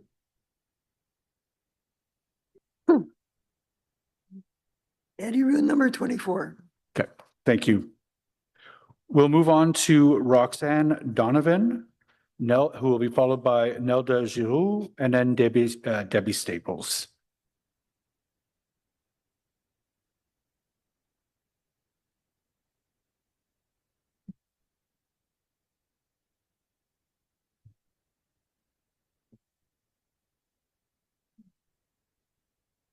Good morning, Roxanne. Whenever you're ready, you have 5 minutes to make a presentation to the committee. Thank you. I want to say good morning, councillors. My name is Roxanne. I'm a member of the Vanier Acorn chapter. Acorn is a community tenant union of low and moderate income people fighting for social justice. I am speaking to you all today in support of Acorn's campaign for a strong renovation bylaw with temporary accommodation, engineers report, and moving costs because many landlords don't tend to comply. All that I was kept is good for the landlord and not the tenant. Housing regulation is important to protect tenants so landlords can't do whatever they want. There are conditions to providing safe, long-term housing. I worked hard to pay my rent, and since I got reno evicted, I have like $200 for a month in food. They upped my rent. I was paying $1,400 a month for a 3-bedroom townhome. Now I'm paying $21, which takes most of my salary. I don't feel protected under the current and and propose regulations around renovictions.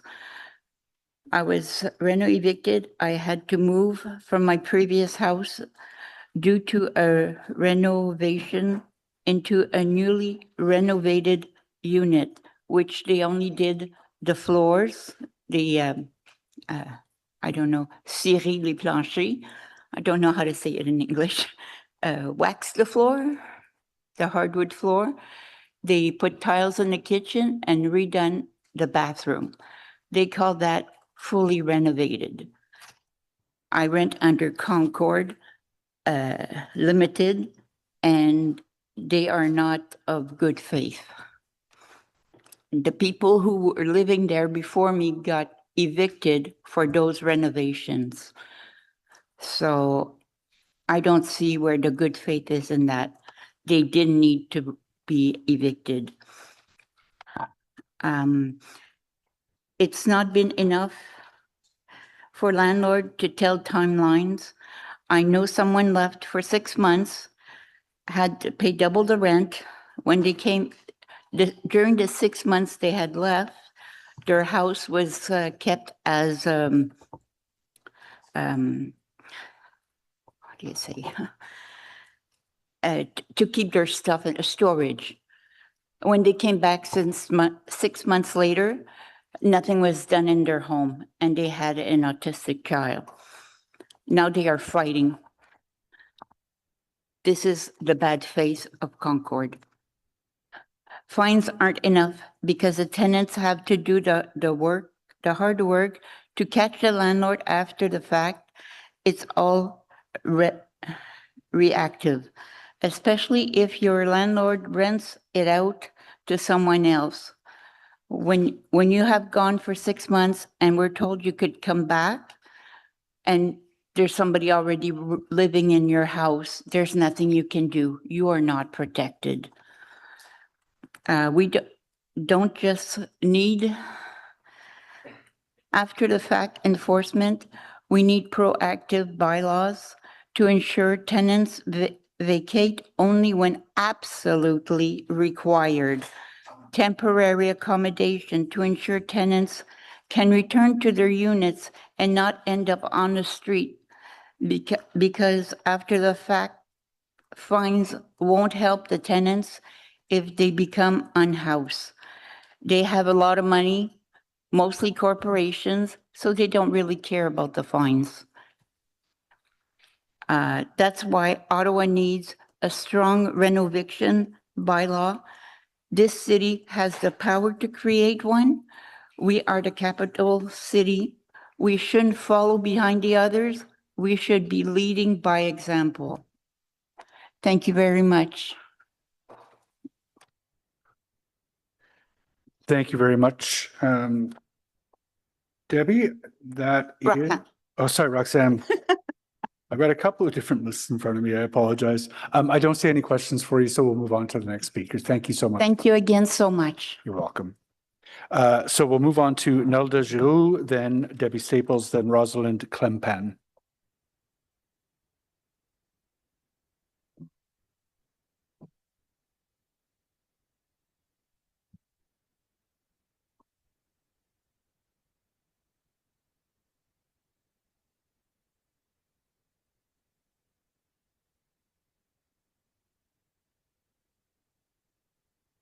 Good afternoon.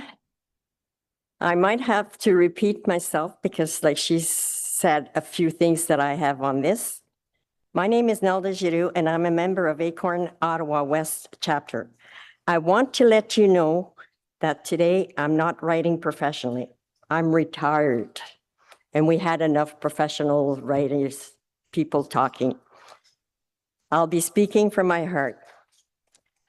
I am talking to you today in support of Acorn's campaign for an anti-renovation bylaw because of what I went through when I received the eviction letter.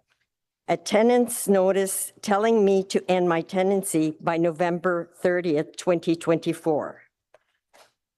Well, that week was very hard emotionally, psychologically, which affected my social well-being. Cried a lot, not eating, weight loss, not sleeping well, thinking of where I would live next. The stress had made my arthritis worse. After working for many years and paying taxes all through my life with due diligence, I didn't think at retirement I would have to fight. Unfortunately, my dreams were shattered. I did not think to have to go through this at age 74. Someone told me to wake up and fight. So I did talk to myself and said, you've been put in this world to do something. And thanks to Acorn, I'm using my voice. I hate leaving my apartment as I don't trust the landlord. While doing the renovations, my apartment was flooded twice. And the main so-called manager was laughing about it. So I'm not stupid. So here I am asking you to put yourselves in our shoes and try to understand what we're going through. I did not think it could happen to me. I always dream of having a retirement, and I would I would live the rest of my life peacefully. Well, no, hell's on earth. It could happen to some of you, all of you, as we do not decide our destiny. In some ways, going through this gave me a better sense of my life, as I met nice people along the way. It validated me as a person. I know you have the same values as me, and I want to stress that it can happen to anyone. Money is not an issue. Destiny is. This is why I will continue to support Acorn and hoping that you understand. We need a strong bylaw which includes the same as Toronto and Hamilton. Qualified people to verify landlords, claim as to vacate their housing, also temporary accommodation, especially as being the capital city of Ottawa. Thank you for your time. Nelda, thank you very much for the presentation today. Powerful stuff. I don't see any questions for you from committee members, so thank you for coming out today. We'll move on to Debbie Staples, who will be followed by Rosalind Klempen, who will be followed by Eddie Roux, who I don't think is here.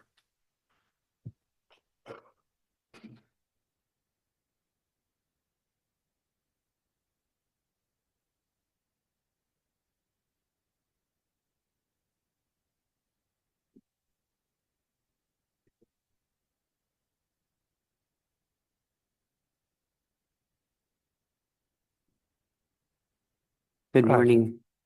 Whenever you're ready. Thank you. I don't have a script or anything.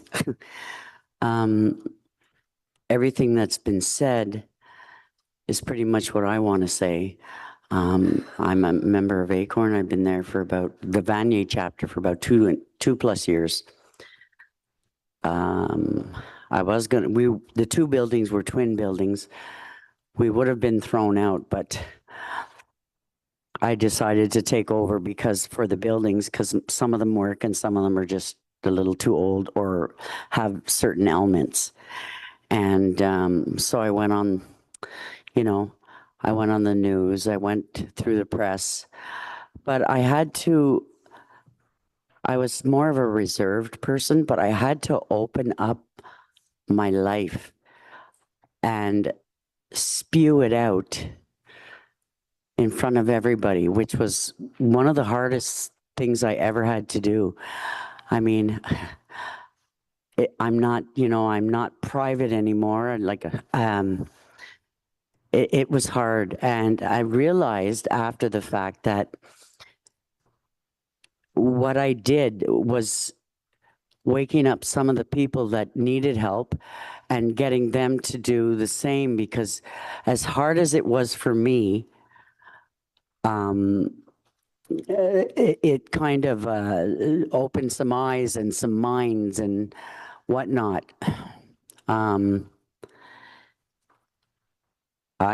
for Canada Day, I wore this black dress because that's how I felt. And geez, I'm really not prepared. I'm sorry, but all I can say is we are the Ottawa. We're the capital. We need this. This, you know, am I going to live long enough to see the renoviction bylaw and demolition bylaw pass?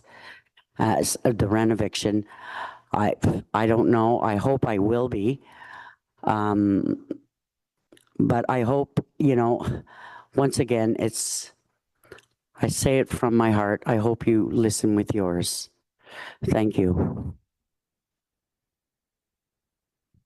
Thank you. Debbie, just a quick question from me. You were heavily involved. I think those were the townhomes that were proposed to be part of or taken over by the LRT. I'm trying to remember which fight you were involved with. I can't. Sorry. Where were you living when you first got involved? I am and still living at 265 Des Perblancs in Vanier. Oh, in Vanier, okay. And I've been there for 20 years. Okay, perfect. Thank you very much for that. And we do appreciate your coming out. All of the ACORN members' presentations make an impression with us. I hope so. They make an impression on the residents of Ottawa, and it is well worth continuing the fight. I appreciate your doing it. Thank you. Thank you very much. We're going to move on to Rosalind Klempan, who will be followed by Eddie Hu. And then our final speaker will be Kate Musson. And if I've missed anyone, please just let the clerk or I know.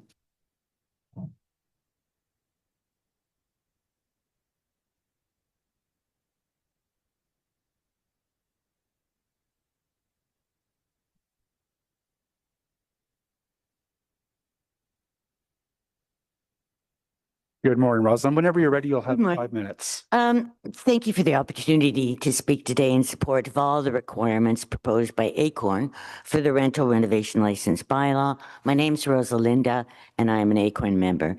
I have great fears for tenants about what I see as two serious deficiencies in the report recommendations that could render it ineffectual in accomplishing its stated goal. One is the compensation rejection. The reasons provided make no sense to me. The provision of a temporary alternate unit and rent gap payments, as well as moving costs, are essential to deter bad faith N13s and not allow rightful, timely unit return. One reason given to reject compensation is that it's already provided by the province. This is misleading since it's only 3 months' rent. It might only last 3 months at a potential double past rent rate. Another reason is recent existing amendments to provincial rules, but when examined, they prove utterly useless to provide landlord deterrence or ensure rightful return. Another reason cited is that the goal of the bylaw is to ensure that landlords and tenants are aware of this existing eviction process, which is confusingly different from the report's previously stated goal of preventing bad faith rent evictions. Furthermore, contrary to what's stated in the report, there's no evidence that requiring compensation would conflict with provincial legislation. The argument that it might incentivize landlords' own use evictions and N12s does not justify weakening the rules. It may, of course, point to a need for reform of N12 rules. Also, the municipality's recourse for landlords not compensating the tenant is described as limited.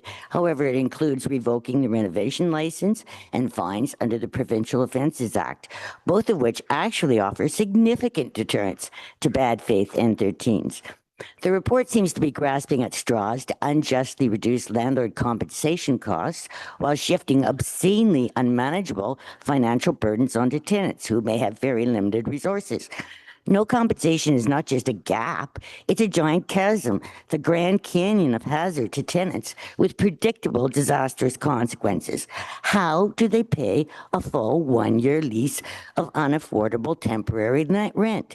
Move twice at their own cost, once to move out, once to move back in, or another move if they have to leave the unaffordable unit if the landlord delays or denies reentry. Why should the tenants suffer all this so the landlord can invest in increasing the value of a profit-making property that they own. The burden is always left on the tenant to fight and survive profit-seeking threats and the common abuse of harassment being used as a cudgel to motivate them to vacate. The scope of N13's documented in the Acorn Hidden Renovictions report shows a probable underestimate of hundreds of these being brazenly served in Ottawa every year, with only about 5% of units rightfully returned. The required total RTA and LTB reform is unlikely to occur. The second serious deficiency is the failure to include the requirement of a qualified persons report, which the province does not require. Yes, it's easy to concoct a list of details of the work to be done on the N13, which the landlord has no intention of doing, but evidence of this as being used as proof of need of a vacant unit by a qualified person is important to have on file for potential legal recourse. It should be an offense under the bylaw to have not done the extent of work claimed that justified a vacant unit. Trying to minimize costs to the landlords in the city right now just unfairly shifts damaging costs and pain onto tenants, and the city will suffer more costs in the long term as a result of the loss of affordable housing. We have a template for success in Toronto and in Hamilton, where the Hidden Renovictions report shows an 80% reduction in N13s. Both these cities have properly required compensation and a qualified persons report, so these essential elements need inclusion. I also have concerns about the usefulness of the proposed eviction education guide, since it may mislead tenants into thinking they can uphold their rights. Will it address the realities of LTB functioning, such as not consistently requiring a building permit, not enforcing its own fines, having no mechanism to return a re-rented unit to the tenant, and that they impose no significant deterrent consequences or compensation for bad faith acts or harassment by the landlord? Will it outline that the burden will actually be on the tenant to prove their rights are being violated? Tenants are typically perceived at LTB as devalued nuisances in comparison to the self-evident credibility of the landlord, even when the landlord is lying. Thank you so much. Rosalinda, thank you very much. I appreciate the comments. I don't see any questions from members. So with that, we'll move on to our next speaker. We had Edward Roux, but I believe Sharon delivered his remarks. Eddie, are you in and want to present? Nope. So I will move on to our final public delegation, Kate Musson. Members of committee, thank you for the opportunity to speak today. My name is Kate. I'm a law clerk with the Hamilton Tenant Support Program. And today I'll be speaking on behalf of the Hamilton Community Legal Clinic to urge you to pass the rental renovation license bylaw. This bylaw is effective because it does something the current system does not do. It prevents displacement before it happens. Under the current legislative framework, a tenant who receives an N13 is often left to figure out their rights alone. They must try to understand the notice, determine whether the work truly requires vacant possession, preserve their right of first refusal, find legal help, attend the landlord and tenant board, and try to enforce their rights after they have already been destabilized in a very unstable and volatile housing market. This is not meaningful protection for tenants. It is especially not meaningful protection for seniors, people with disabilities, fixed income tenants, newcomers, Indigenous members of our community, families with children, and members of our community who are only one rent increase away from homelessness. A municipal renoviction bylaw changes the starting point. It says before a tenant is displaced, the landlord must show basic accountability. They must have the required permits, they must apply for a license, they must provide minimum information to the city that justifies displacing that tenant. And where the tenant has a right to return, that right must be treated as real and not theoretical. Hamilton's experience shows that this works. Hamilton implemented its renovation license and relocation bylaw in 2025. In its first year, Hamilton saw only 7 applications, and only 1 was approved. More importantly, Tribunal's Ontario data shows that Hamilton's N13s dropped from 119 in 2024 to only 23 in 2025, an 80% decrease. This is not a small administrative improvement, it's a real major reduction in displacement pressures. The proof is in the numbers, and when landlords are required to document that vacant possession is actually necessary, the number of renovation-based eviction notices drops dramatically. That tells us something very important. Many N13s are not simply about repairs. They are about the economic incentive to remove long-term tenants, drive up the rent, and erase affordable housing one unit at a time. This bylaw does not stop legitimate renovations. It does not prevent landlords from maintaining their buildings. It does not override the Residential Tenancies Act, and it does not replace the Landlord and Tenant Board. What it does is create a municipal accountability checkpoint before the tenants are displaced. Good landlords who are doing necessary work should be able to show permits, scope of work, and why the vacancy is required.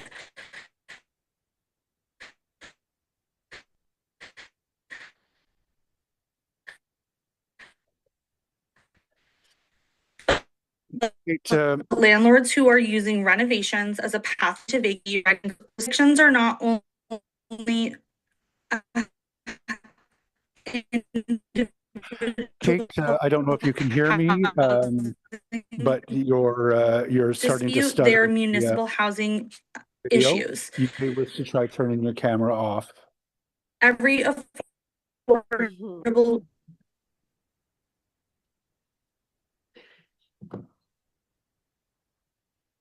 Oh, okay. Kate, we lost you about Is that better? a minute ago. Okay. That is better. Every and, affordable about a minute. unit lost through displacement is a unit Ottawa cannot easily.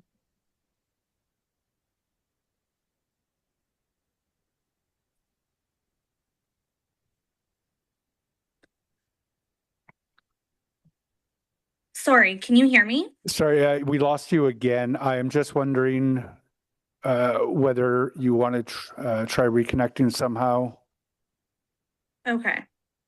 So we will bring you back to conclude with the last 2 minutes of your presentation. Okay. Just let the, you know what? You sound good right now. Do you want to try your last 2 minutes? Sure. Okay. Renovictions are not only individual housing disputes, they are part of the municipal housing crisis. Every affordable unit lost through displacement is a unit Ottawa cannot easily replace. Building new affordable housing is essential, but it is not enough if we are losing existing affordable homes faster than we can build them. Preservation has to be part of the housing strategy. Hamilton understood this, Hamilton acted, and Hamilton saw 80% decrease in N13s. Ottawa has an opportunity to do the same. The question before you is not whether tenants have those rights. The real question is whether these rights will be enforceable at a municipal level before people lose their homes. A right of first refusal does not mean much if the tenant is never properly informed, never updated, cannot afford temporary housing, or is displaced into a rental market where the next unit costs hundreds or thousands more per month. A renoviction bylaw makes those rights visible and tangible. It makes the process transparent, it gives the city notice, it gives tenants information, and it provides enforcement staff a role.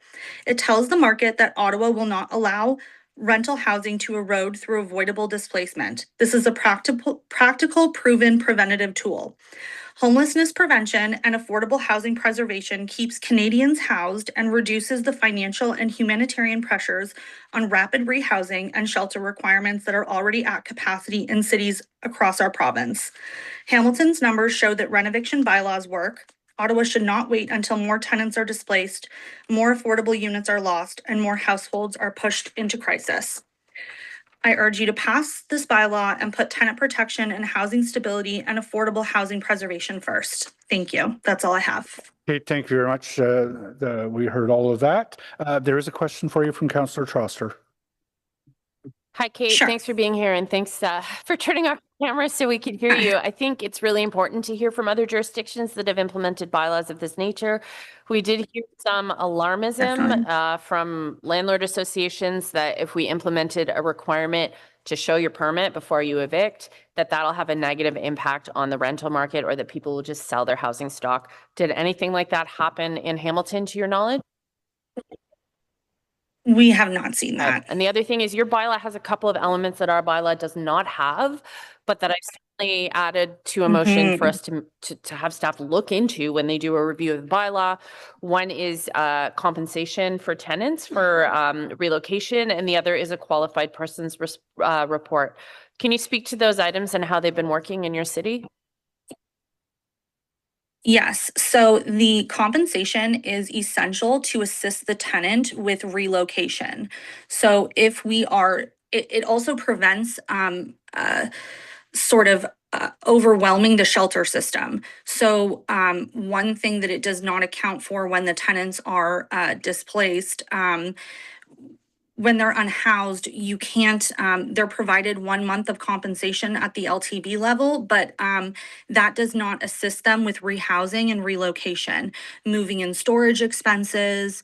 You know, these costs are real, they're very tangible, and the compensation allows them to relocate. And also sometimes remain within their jurisdiction. So, or their zip code. So where they have children that go to school there, it's very important that they stay in that same postal code.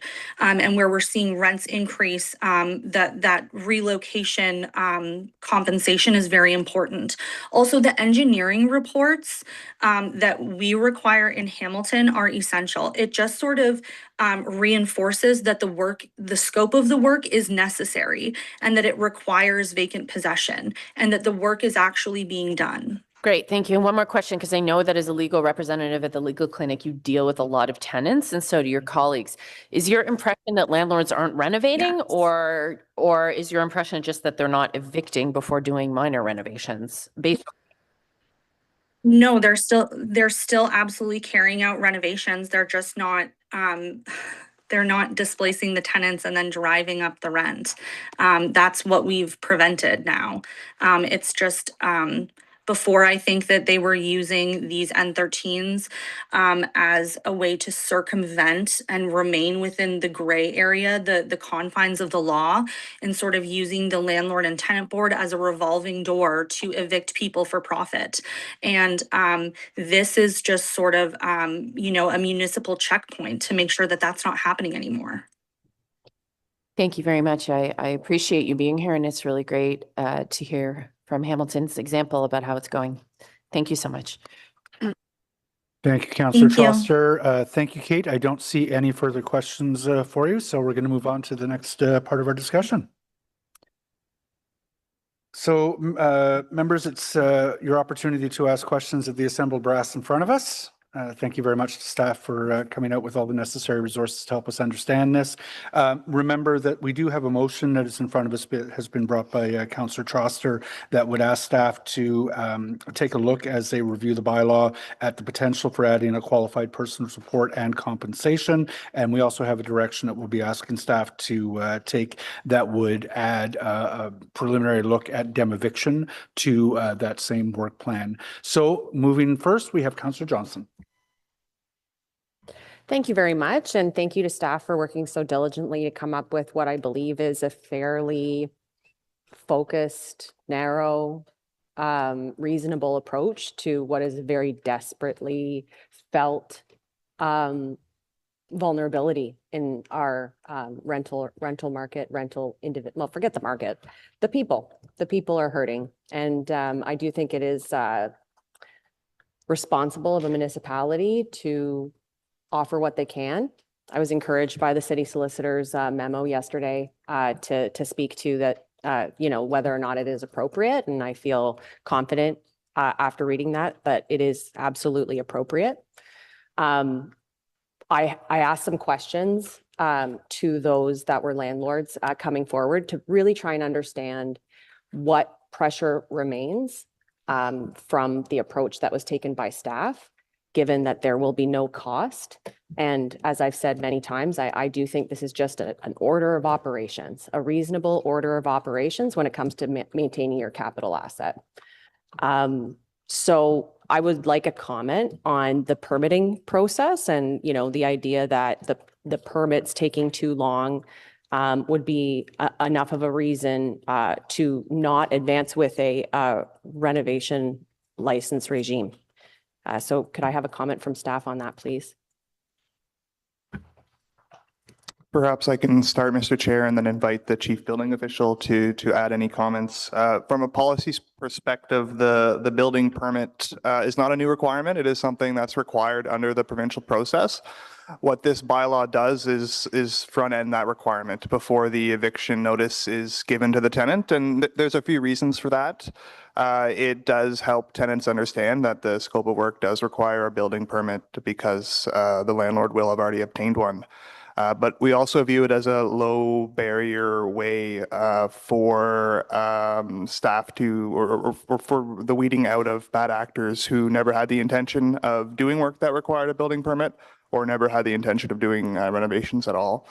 And then from a timeline perspective, perhaps I would invite the chief building official to comment. Mr. Chair, through you, my name I know you know, but for the benefit of the room, my name is John Buck, and I'm the City of Ottawa's chief building official. My group actually regulates the building permits, sort of cradle to grave, from application right on through final sign off. Just to provide a little bit of context on the timing of building permits, the province actually sets targets through the Ontario Building Code with respect to review timelines for building permits.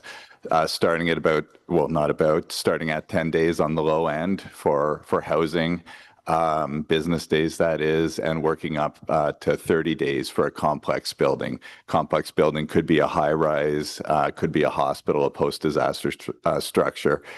I believe the majority of the buildings in question would be sort of what's defined as a small building, somewhere between a house and a large building or a complex building. And those timelines for review are between 15 business days and 30 business days. Hearing some of the discussion earlier on, I did run some numbers. I had my team run some numbers quickly. And for renovations in large and complex buildings, for 2026, we're currently turning around permits in 3 weeks, so about 15 business days. Now, I was somewhat misleading with that statement. I apologize. That's the timeline from application through to either the issuance of the permit itself or the first deficiency letter. So sometimes there is a little bit of a back and forth there. If we issue a deficiency letter, those deficiencies are sometimes fully cleared up in one iteration, sometimes partially. So there's a back and forth that also involves the client and the involved professionals. But just to give you some context, for renovation specifically in larger to complex buildings, high rises and such, we're currently turning around permits in roughly 3 weeks. I'd say a month right now. That can ebb and flow with operational volumes and with the complexity of applications. So when this comes back for review as part of the process, are we able to have additional numbers from the permitting side to support or refute some of the claims that permits are in fact why we are being motivated to do an N13 before the permit happens? We could provide some metrics around that, yes. Okay, very good. So you'll take that as direction then? Yes. All right, fabulous. So, you know, I certainly was interested to listen to the conversation, and I was quite compelled by one delegation's comparison to a car. You know, I do drive a car. I also live in a home, and you know, with these homes, we do have to have business, you know, building condition assessments done. You know, we have to do that as part of our own asset classes now for the City of Ottawa. It's a reasonable course of business when you're providing a facility. You know, I guess my frisson about that was that, you know, we will have residents who may have to live in a car if we don't do something. And the idea that that we don't know how to maintain our assets in the same way that we know how to maintain our cars, I struggled a little bit with that. So I do think that this is well within reason, and I do believe that staff have done a very good job of doing this with a scalpel. I'm looking forward to being able to tell my residents who are, you know, anxious about housing that we're doing everything we can.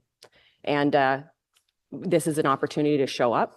I appreciate the time, and I may get back on. Thanks, Chair. Thank you, Councillor. Councillor Tierney.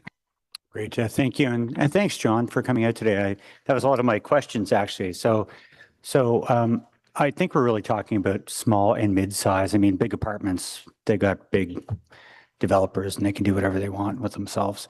It's the small ones that I have a concern about.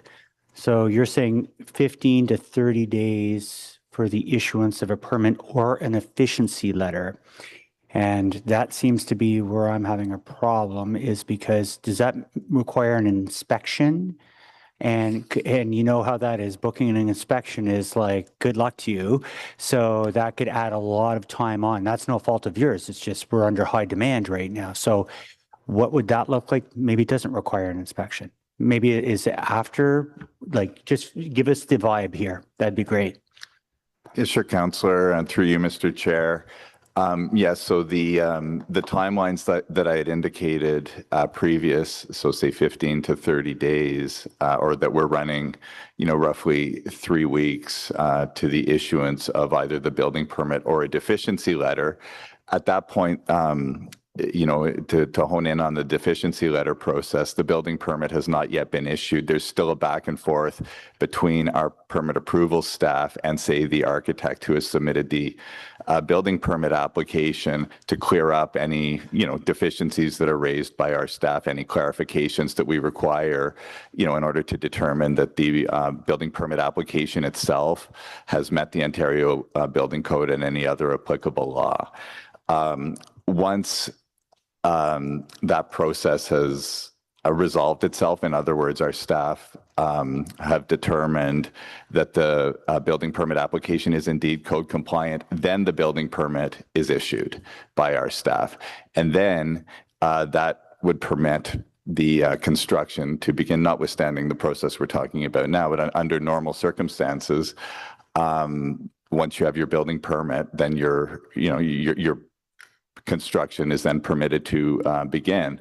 At that point, that's when the inspection team is engaged, and that's when the conversation to booking the inspectors and whatnot, that's when that conversation happens. Sorry, Councillor, if I didn't clarify your ask, please do follow up. No, it's great, actually. I like this. And, if we look over the last year, for example, we have between now, this goes to council, correct? So, we have, would it be possible to get some of that data to see what the mean and what the average is on building permit issuance? I think that would be handy and would put myself at ease. And then the second part of the question, I'll let you answer that first, John, if that's okay. No, absolutely possible, Councillor.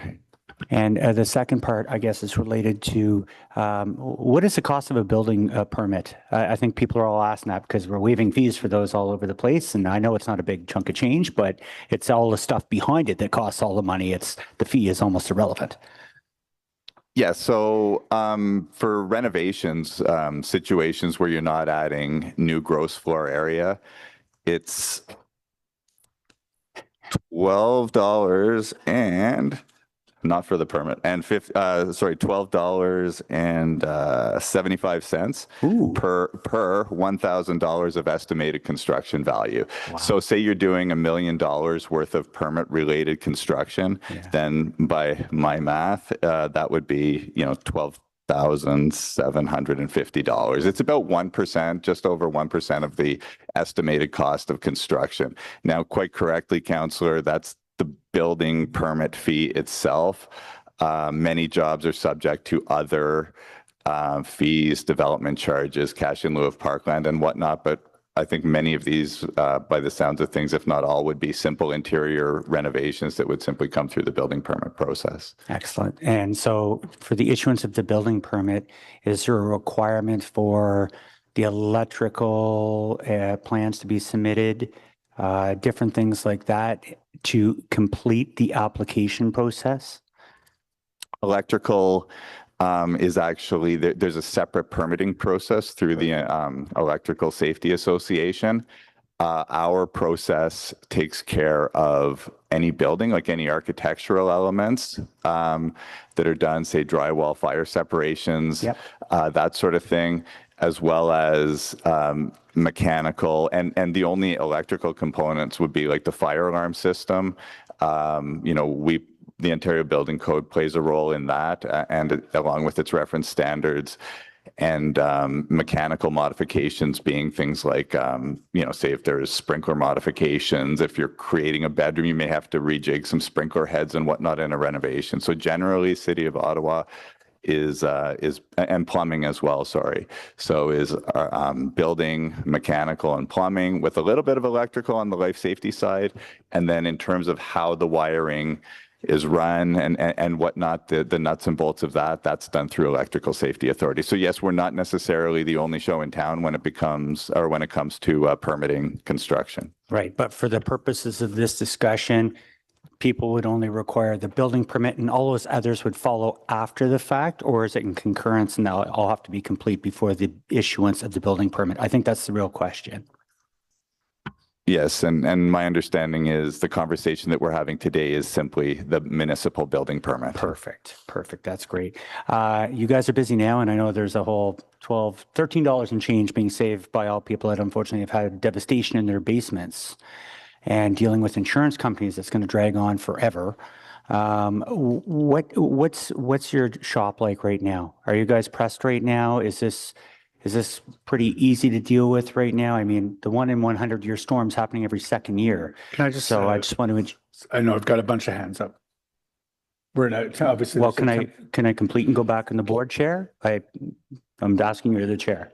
Yeah, I'm not sure how this is relevant to the discussion on whether or not to pass the renovation. Well, I want to make sure we have the capacity to be able to issue building permits in these scenarios. Okay, obviously we've got a fairly temporary situation right now with respect to the emergency. Well, I'll let you finish your question, but you do have colleagues who have their hands up. Well, I guess, Chair, I'd like to challenge that because I've been sitting here through delegate. Are you using a 5-minute timer or? I think I just want to keep the. So back to the question, are you guys pressed right now with, somebody thinks it's just an anomaly, but I see this happening on a regular basis with climate change. Are you guys pressed right now? How's that going? Yeah, Chair, through you, we certainly are. We do have our operational challenges. The one thing I will say within the context of this conversation is the staff that would be reviewing these applications are generally not the staff that will be dealing with our Part 9, like many of the mass basement flooding and whatnot. That's a different staff. House form buildings are regulated under Part 9 of the building code, whereas much of this is either larger Part 9 or into Part 3, the more large buildings. Mm-hmm. So it is a different complement of staff, and I don't believe that, one will adversely affect the other in this context. Thanks, John. I'll go back in the board. Thank you. Thank you, Councillor. Councillor Curry. Thank you. And honestly, thank you, Councillor Tierney, for highlighting that, because I was going to ask the very same thing, given how much flooding there is. I wondered if when we collect the data to see if there are delays in the process, if this would impact it and make our data, not accurate. So good to know that's a separate department that deals with this, because I believe there will be a lot of work being done in this department given the flooding. Okay, so on my questions, just to the staff in the room, you heard my questions to John Dickey, an unbelievably helpful resident who has been working on behalf of tenants and landlords for his entire career, so knows this situation very well. So he commented about the delay, and I guess he also commented that it would be difficult to measure exactly how long there was a delay. So I'm wondering if staff can comment how they would go about measuring that for when we review this in 2027.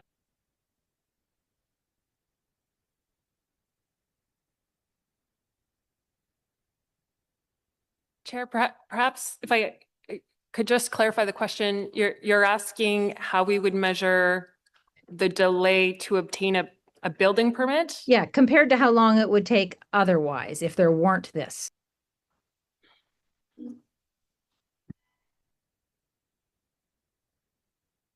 Sorry, through you, Mr. Chair.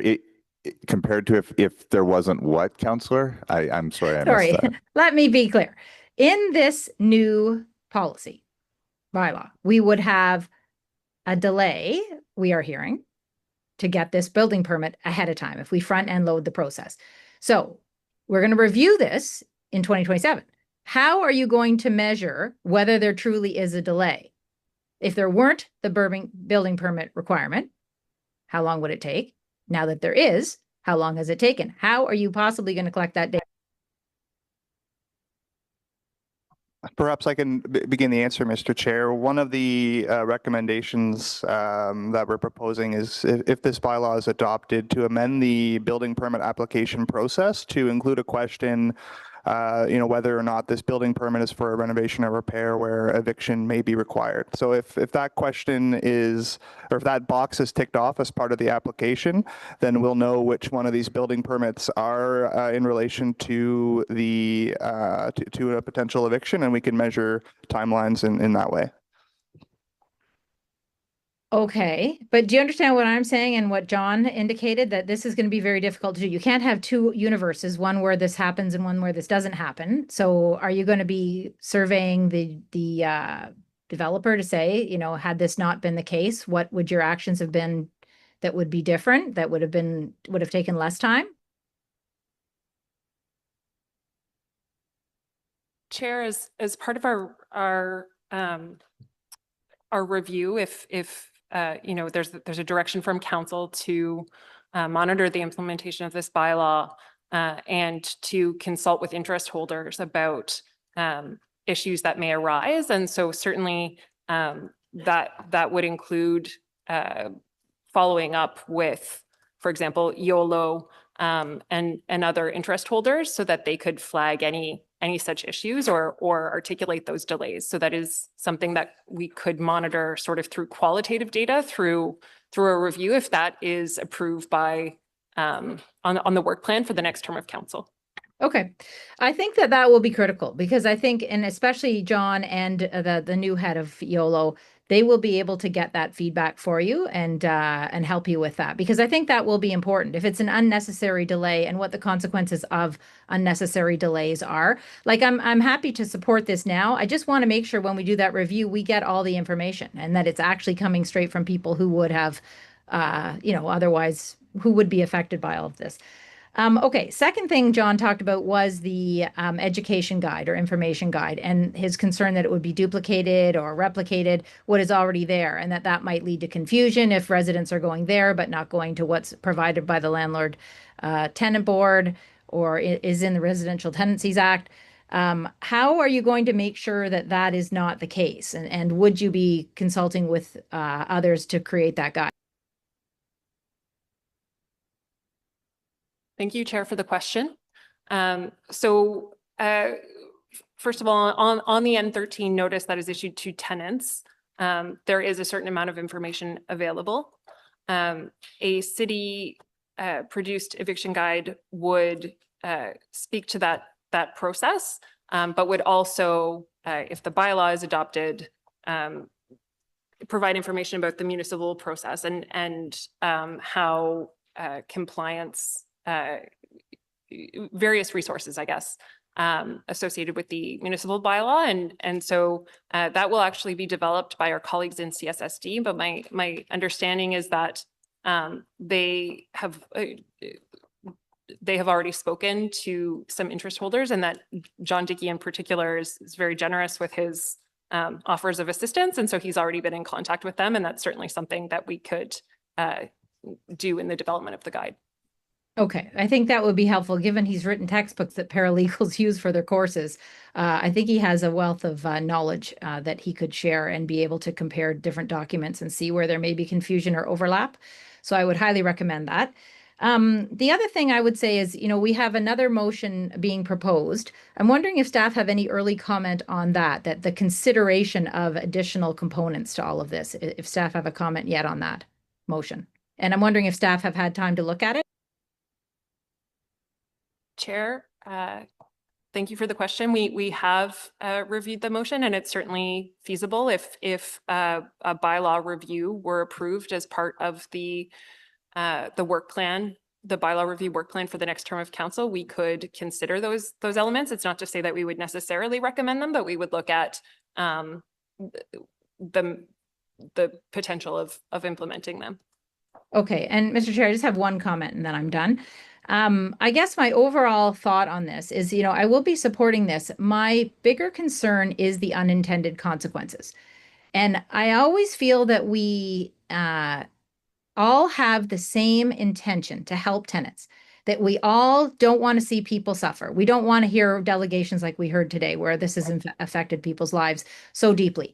So none of us wants that. But then, we go ahead with these things and, and with all good intention, but then, what the saying is, the road to, how the saying goes. We don't want to have unintended consequences, right? So much of life is counterintuitive. And we think we're doing one thing, and in fact, we're doing the opposite. It happens all the time in life. And so that is my big concern with anything like this, that in the end, we actually hurt tenants. How crazy would that be? That's not something any of us want. So we want to be careful with this.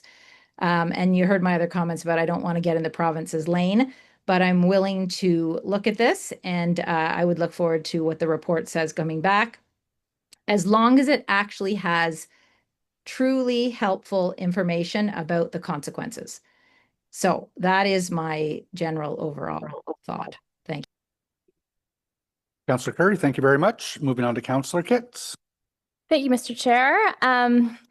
Thanks to my colleagues for the questions on the building permits, because I was wondering the same thing. So, John, you're, I guess, committing to like a 15 to 30 day typical service standard. Yeah, the province actually prescribes that. But again, I don't want to be misleading to say the permit will be issued, because there is that back and forth, right? But that is our service standard as mandated by the province, irrespective of this conversation, just with any day-to-day building permit, yes. And I think the thread that some people have tried to be pulling on is, if your shop gets overwhelmed, if delays happen, I guess, what is the recourse for undue delay? Or who is bearing that risk? Theoretically, we could be taken to the Building Code Commission, which is an extremely protracted process through the province. That does not happen. So, realistically, and I think probably many at the table could vouch for this, when things do get escalated or prioritized, when we recognize that, this one, if it's slipped through the cracks or there's something undue, then we will, it's just the nature of our staff is to make every effort to jump in on it, dive in on it, and get it out the door as quickly as possible. So the theoretical recourse is more of a quasi-legal or legal process, but that just does not happen because, the clients invariably say, well, no, I'm just going to escalate this and pressure things, through other avenues, not the theoretical legal avenue. I do think that is something that we'll have to keep an eye on as the review takes place. Like, what were the actual sort of, timelines that were experienced from start to finish? And then on the license application side, what service standard is staff committing to in terms of turnaround time for that? Thank you, Councillor, for the question. Through you, Mr. Chair. Really, Councillor, if the applicant coming to our office and has all the proper documents in place, we can probably have that license issued within a day or two. Okay. If there's further review required by staff where there may be some questions about the application, it could take a little bit longer. Okay. Okay, so again, something to keep an eye on in terms of turnaround times, but 1 to 2 days is very reasonable. So in this, this entire conversation, I think something that's been a challenge is the data, because it feels like on this issue, everyone has a different data set that they're working off of. And so for those 31 and 13s, those were not 31 evictions, they were just 31 notices, correct? And then we have the 230 possible instances, which are obviously coming from lived experience that we have to count and weigh heavily. But from a data perspective, I guess, of the 230, was there, I guess, what scrutiny was put on how many of those ended up turning into actual evictions? Or was that even something that you could analyze? Mr. Chair, it was difficult for us to be able to follow that trail just because there was no filing with the landlord and tenant board, and so it was difficult to know what the outcome was. We certainly did hear in some situations that the tenants did end up leaving, and in others where they didn't. So it would not be possible for us to give a percentage of the 230, other than just to note that generally speaking, we did our best to try and quantify the extent of these unfiled applications, but by no means are we presenting this data as the absolute 100% certainty of, extent of the issue. Okay, thank you. And I mean, again, like one bad faith eviction is one too many, but staff report does conclude that the magnitude of this problem is relatively small. In the context of the number of rental households in the city, yeah, that's correct. It is a fraction of a percentage. Okay. And I'm not saying that this is not needed to, ensure that doesn't proliferate, but I just wanted to make sure we were working on the same sort of set of facts. So lastly, on the direction, I guess maybe this is a Stuart question, the direction from Councillor Menard, what is that direction asking for? Like, are we getting a memo back? Is what can we expect, I guess, for council? Chair, I took my review of the direction to be something like a memo that I would respond to committee and council, similar to the memo I provided on this file. Okay, so the direction's asking for a memo, basically. That's how I would interpret it, I guess. Okay, and sorry, I do have actually one other question. So looking ahead to the review, what metrics are staff using to, I guess, quantify whether the implementation of this bylaw will actually be reducing bad faith evictions? Chair, again, it's likely that it will remain challenging. I think the N13 data that we will request from the province will be one of our main indicators. And in addition to the number of permits and applications that are received, the number of complaints that we receive, and other eviction types to monitor whether there are increases in other types of evictions as this bylaw is implemented. Okay, thank you. I may come back on for some comments, but I'll leave it there. Thank you. Thank you, Councillor Kitts. Councillor Dudas. Thank you very much, Chair. We've had some exceptionally good questions already. Many of mine have been answered, so I appreciate that from my colleagues. I had wanted some clarity in regards to the directions, so thank you very much, Stuart, for identifying that would come back in as a memo. I was wondering, in terms of both the motion and the direction, though, there are sections of the motion. I'm fine with a large part of the motion, but there are sections of that, as well as the direction, that are almost very specific, prescriptive for what we would see coming back with the review. I'm wondering, from staff's perspective, were you going to be painting a broad stroked picture with your review? Are you looking at all of these things? Are these directions necessary in terms of what you're doing? Do you find it too prescriptive?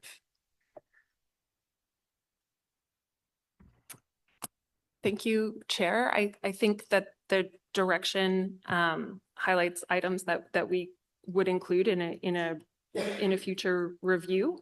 I think my colleagues in legal use the expression including but not limited to. So I think we could potentially look at more, but I think those are some of the key things that we would be monitoring, as well as the data on the implementation of the bylaw that we've sort of heard some questions about today. Well, and I'm very much a fan of the data. I really do think, and I mean, Councillor Kitts said it, right? We've been working off of all sorts of data sets to date to see data that kind of, analyzes where we are going with this and how it's functioning will be beneficial. I also think it's going to be very important to see how the province implements its own bylaws, and if it does actually implement its own bylaw and how that plays out. Because I think part of the concern up to this point has been, are we overstepping our own authority? Are we duplicating what they were intending to do? And, you know, the city, our municipalities have often had to step in where the province has fallen short on many instances where it really should be taking the lead. So we wouldn't want to do that if they're already, you know, moving in that direction. So I am very, very comfortable with seeing that then. I do appreciate the clarity. And I wanted to thank staff. I think that this was not an easy report. This is not an easy bylaw to draft. You managed to thread the needle. I think there's room for growth. I think that there'll be an opportunity to review this and come back. So I wanted to share my appreciation for your sensitivity to the matter. Thank you, Chair. Thank you, Councillor Didas. Councillor Lowe. Thanks. Thanks, Chair. I'll start with the motion. The motion to sort of ask for this to be reviewed next term of council. Do we, would this push out, I know staff are probably in the process of developing the work plan for next term of council's review work plan.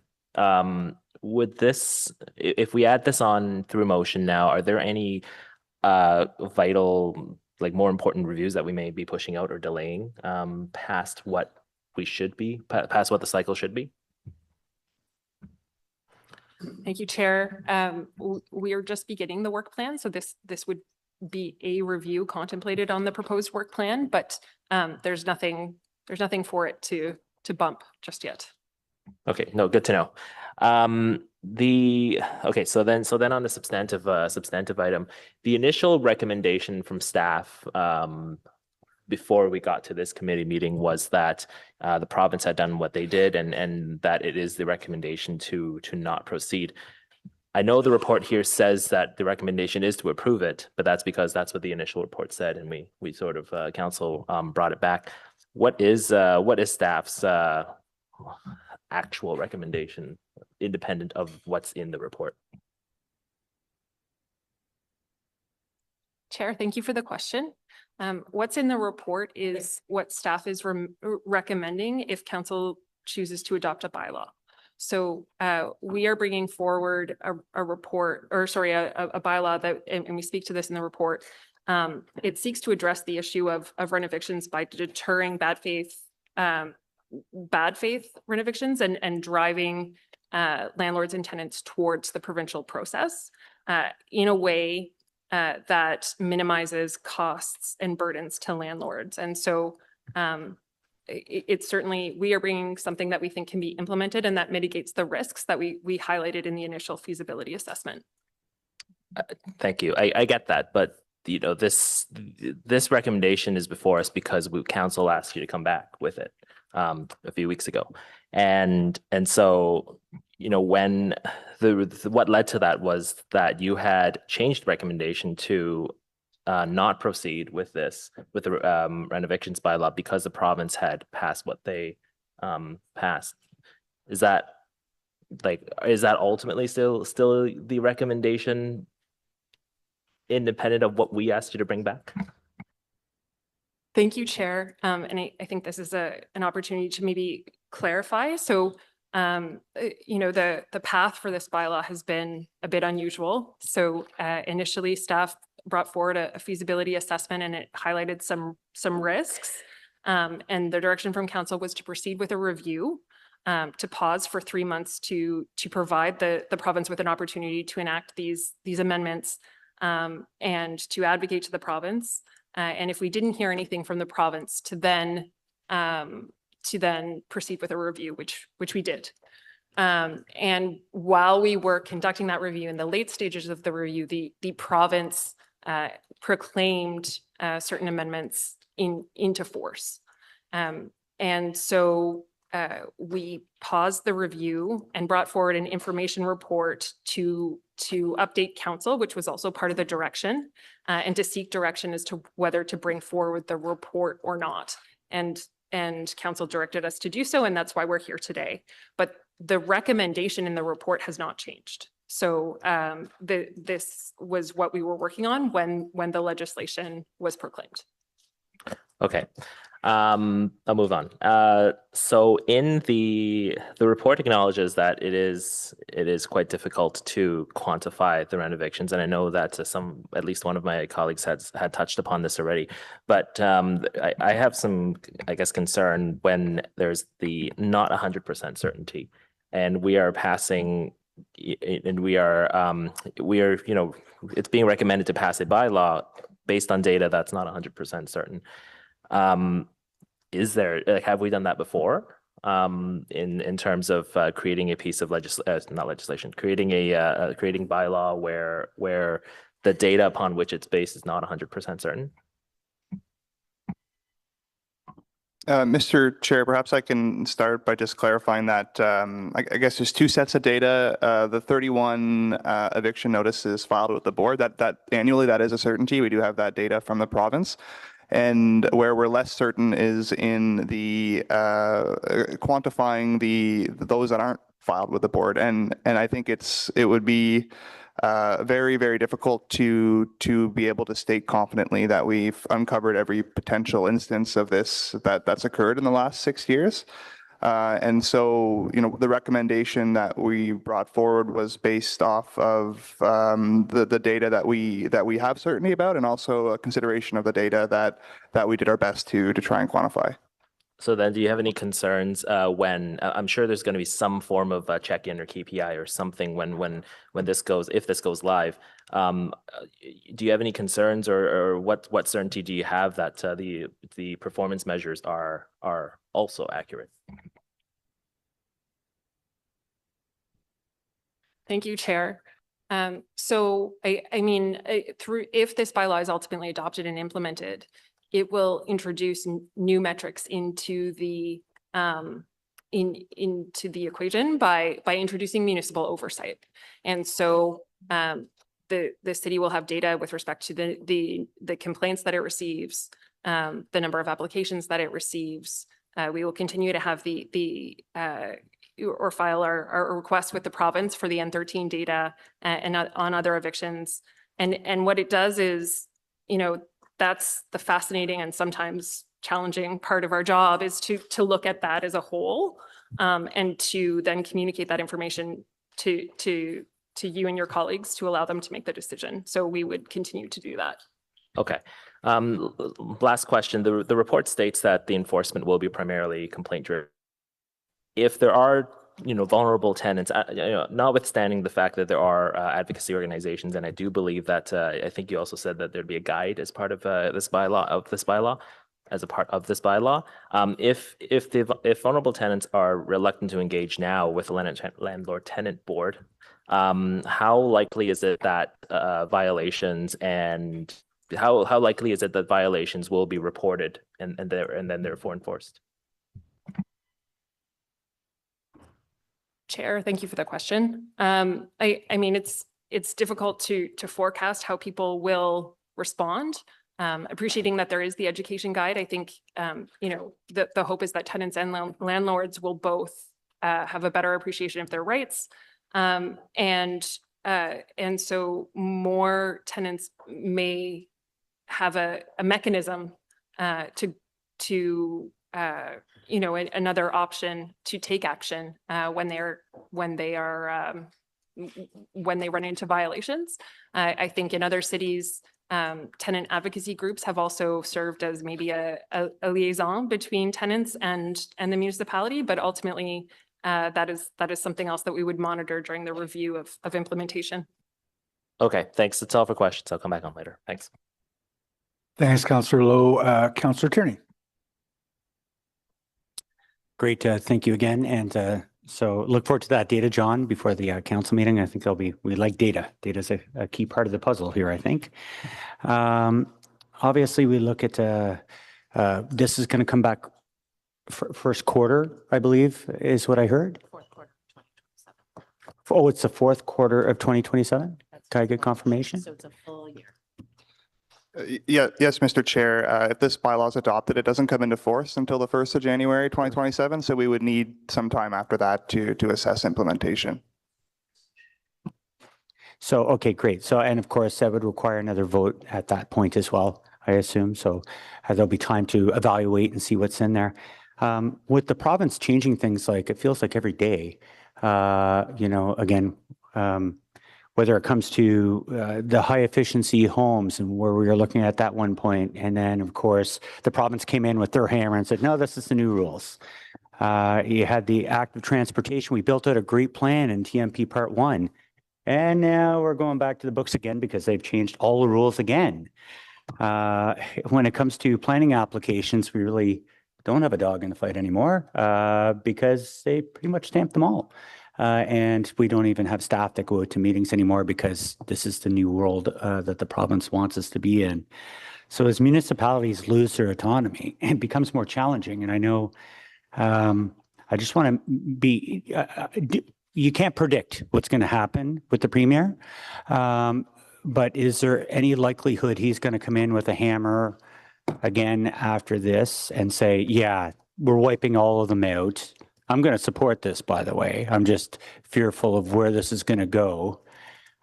Is there any chance the province, us being a corporation of them, could just wipe us out completely and say, yeah, there's not going to be any renoviction bylaws? Chair, that's certainly an option that's always available to the province, and certainly we would continue to monitor any proposed changes to provincial legislation. Great. Okay. Yeah. Well, I'll certainly support this. I mean, I think we'll have to wait and see what happens with the province. I think that's the bigger issue, not the work we try to do here as a municipality. So thank you for that. Thank you, Councillor Tierney. Councillor Brockington, with my apologies. Oh, it's okay, Chair. Thank you. And good to see everyone again. I just want to start off by thanking Acorn. Acorn, my whole time that I've served on council, has been very unwavering in their advocacy and persistence, if I can use that word, on matters like landlord licensing, bylaw enforcement of unit conditions, and with no exception, the renoviction bylaw. So I appreciate their good work and advocacy and educating us about what they believe are main issues on behalf of tenants. So I just wanted to provide that. And although I don't believe that we have a renoviction crisis in Ottawa, the data is quite clear in that, I do support, and I've always supported, additional safeguards for tenants, that added protections or even protecting the rights of tenants is certainly something that I support very strongly. And I think it's going to be hard to measure. I was trying to think, well, what KPIs would we actually look at, a number of years after the fact? And one I thought was, well, if we know building permit data for buildings, residential buildings, if we know the age of the building and we know the value of the renovation or construction work that is being undertaken, and then you look at that when the new bylaw is in place, and you look at the age of the building again, this is, you average out over all the different permits and applications, and you back adjust for inflation, the amount of work or the cost of, you can see whether or not there's any impact here. To Councillor Curry's point, is there a boomerang effect where you think you're doing the right thing when in fact some landlords might say, well, I'm just not going to renovate. I'm just going to do less than what I was planning to do because I don't want to go down this road. So we won't know until you have years of data to look at. And perhaps we make an adjustments, or perhaps it's successful. I think it's too early to say that there are trends in other municipalities that can provide us with a concrete conclusions about what's happened there. Certainly the early data looks promising, but we're also not comparing apples with apples. So it's definitely good to learn what other municipalities have implemented, and to continue to monitor the data from those municipalities over time, just like they will be looking at our data once this has gone into effect. So the one question I have for staff is, what do you think the net benefit is to the people of Ottawa with this bylaw being passed? What's going to be different tomorrow than what we have today?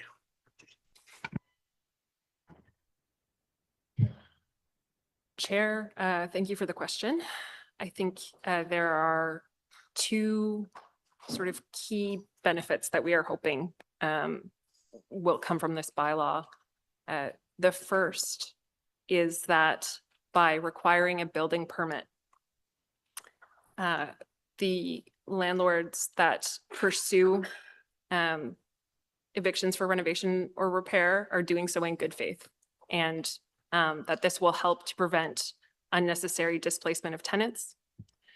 And another key benefit is that tenants and landlords will better understand their rights, their responsibilities, and the provincial processes in place, as well as how the municipal framework, if adopted, would fit into that.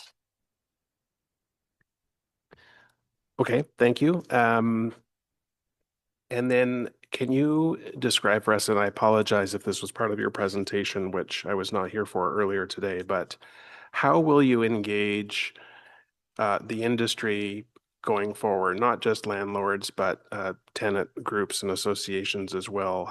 How will you proactively reach out to them to discuss this bylaw as implemented after year 1, 2, 3, 4? What will you be specifically ask them?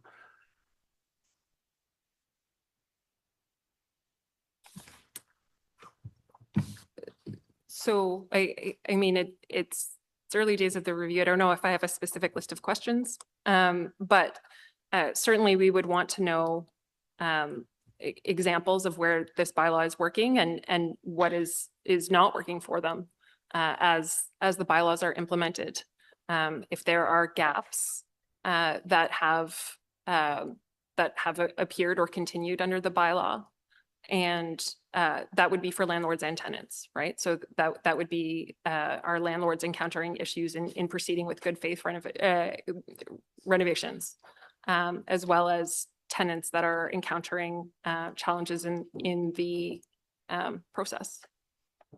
And so again, my last question, Chair, is assuming council approves this, you have embedded a few months before its actual implementation, and that is to ensure you educate and inform the industry as a whole. Is that why you need that time to make people aware of what council has passed, what the new requirements are, what the expectations are, et cetera? Yes, Mr. Chair, in part to ensure that we communicate well with landlord and tenant groups. It also will provide us time to develop the guide with their input as well. Thanks, Councillor Brockington. Councillor Johnson? Hi, thank you. Just as I'm sort of further refining the language to submit to the clerk on our direction earlier, some other things are coming up for me. I was hoping I could offer Mr. Buck an opportunity to describe, how applicants can avoid a back and forth on a building permit so that they can show up to this with their best foot forward. Because although I can appreciate there's reasons on our side to go around, we might be able to mitigate some of that if we communicate that now. Thank you, Councillor, and Chair, through you. One of the best mitigations is typically in avoiding delays is ensuring that applications for building permits are both complete and compliant. And one of the comforts I would take, with respect to the conversation before us today, is that for any small build, anything essentially beyond, say, a house form building. So for a small building, row of stacked townhomes, getting into large buildings, say up to 6 stories, and then into complex buildings, 6 stories and above, with the increase in building size comes an increase in risk and thus more professional involvement.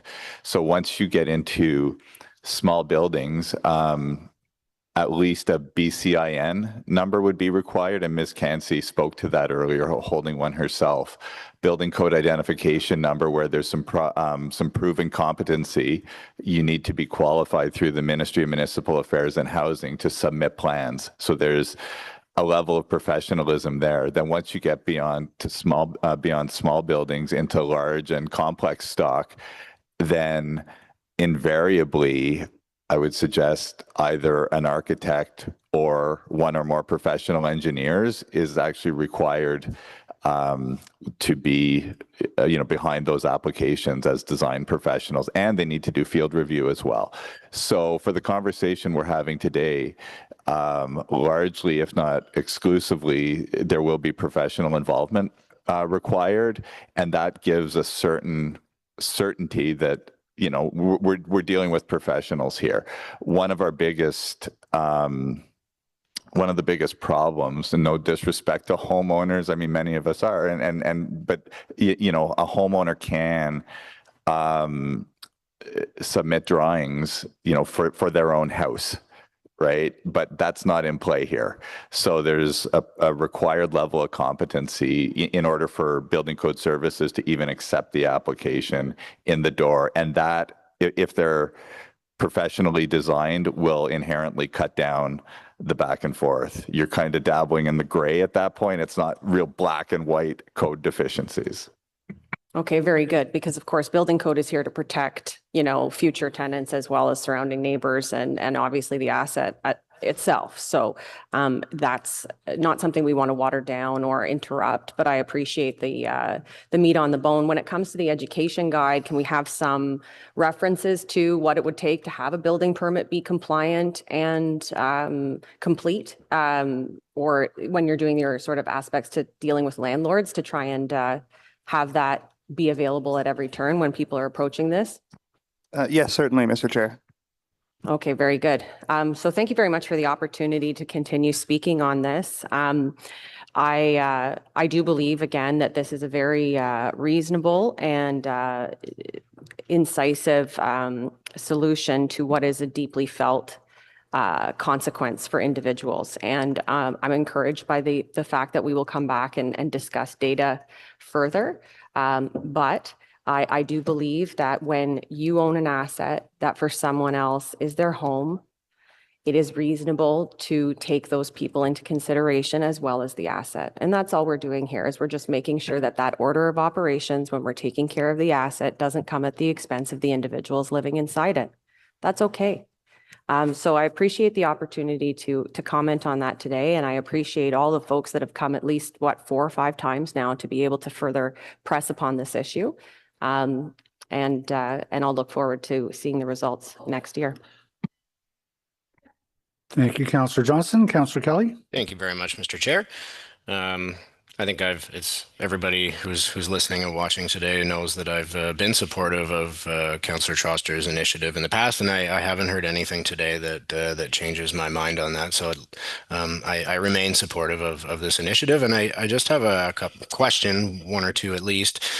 Around the building permit and delays, there seems to be some concern around that and the effect that it could potentially have on landlords, particularly the smaller landlords. So I guess my first question is, would the landlord be required to notify the tenant that they have applied for a building permit?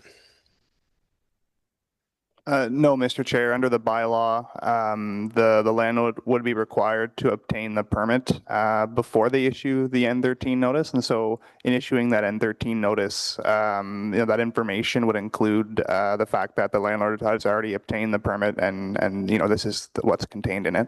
And then once the tenant receives the N13, how long would they have to vacate the unit? So under the provincial process, there's a minimum of 120 days advance notice that's provided as part of that N13 form. But if the tenant is looking to contest that at the landlord and tenant board, the timelines could extend further depending on scheduling there. So I'm guessing that's the delay that everyone is concerned about, that you go through the process of getting the building permit and then have to wait possibly a year to do the work, and that there is cost involved in that in the landlord. But is there any reason the landlord couldn't or wouldn't notify the tenant that they have applied for a building permit, and then the tenant knows that's underway, and the tenant and landlord could work together to or start the other, or I guess you couldn't start those proceedings until the N13 is delivered, but is there any reason that a landlord and a tenant couldn't have that conversation up front, and then that might result in a drastic reduction in that long delay after the building permit is approved, because they've had the ability to have that conversation and find alternative places to stay in the meantime, and then the unit could be vacated a lot quicker. Is there any reason why that couldn't happen, or indications that there would be reluctance to having those conversations up front?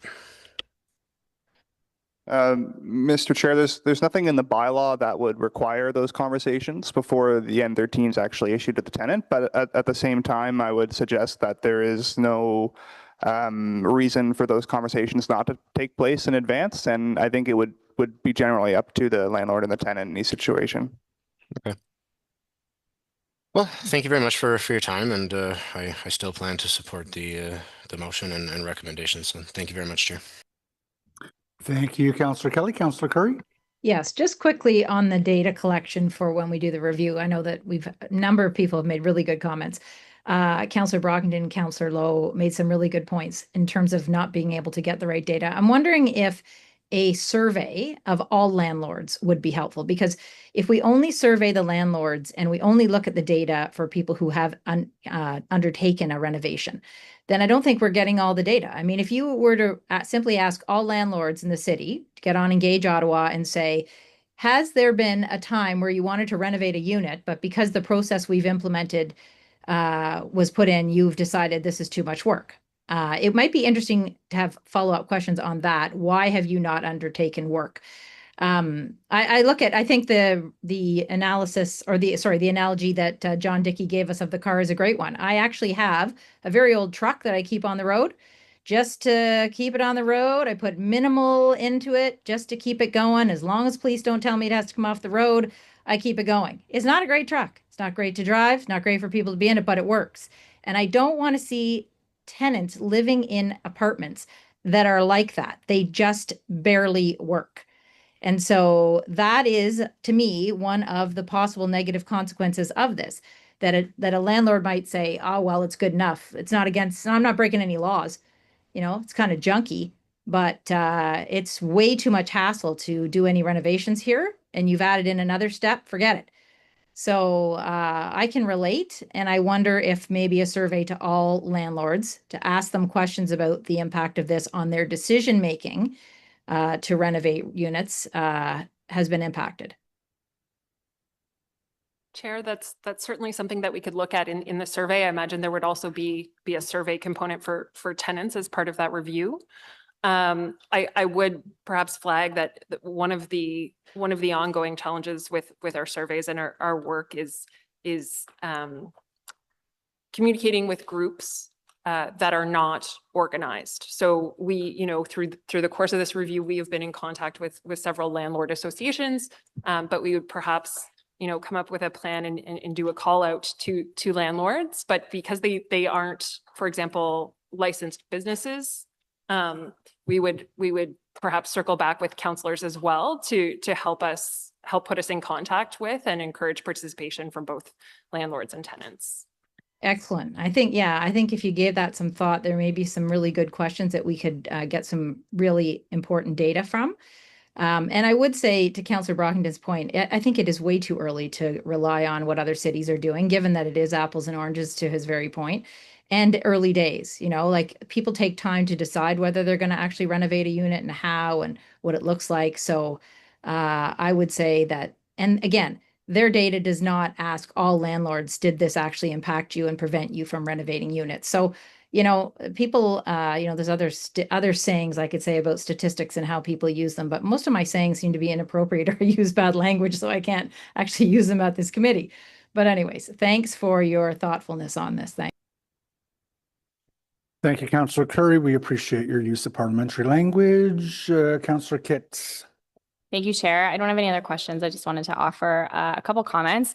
I think, you know, this file is one that understandably generates a lot of emotion, because we're talking about people's homes and their sense of security, and those are real concerns. I don't think anyone around the table dismisses the stress and uncertainty that tenants can experience when put in these situations, particularly when they are already vulnerable.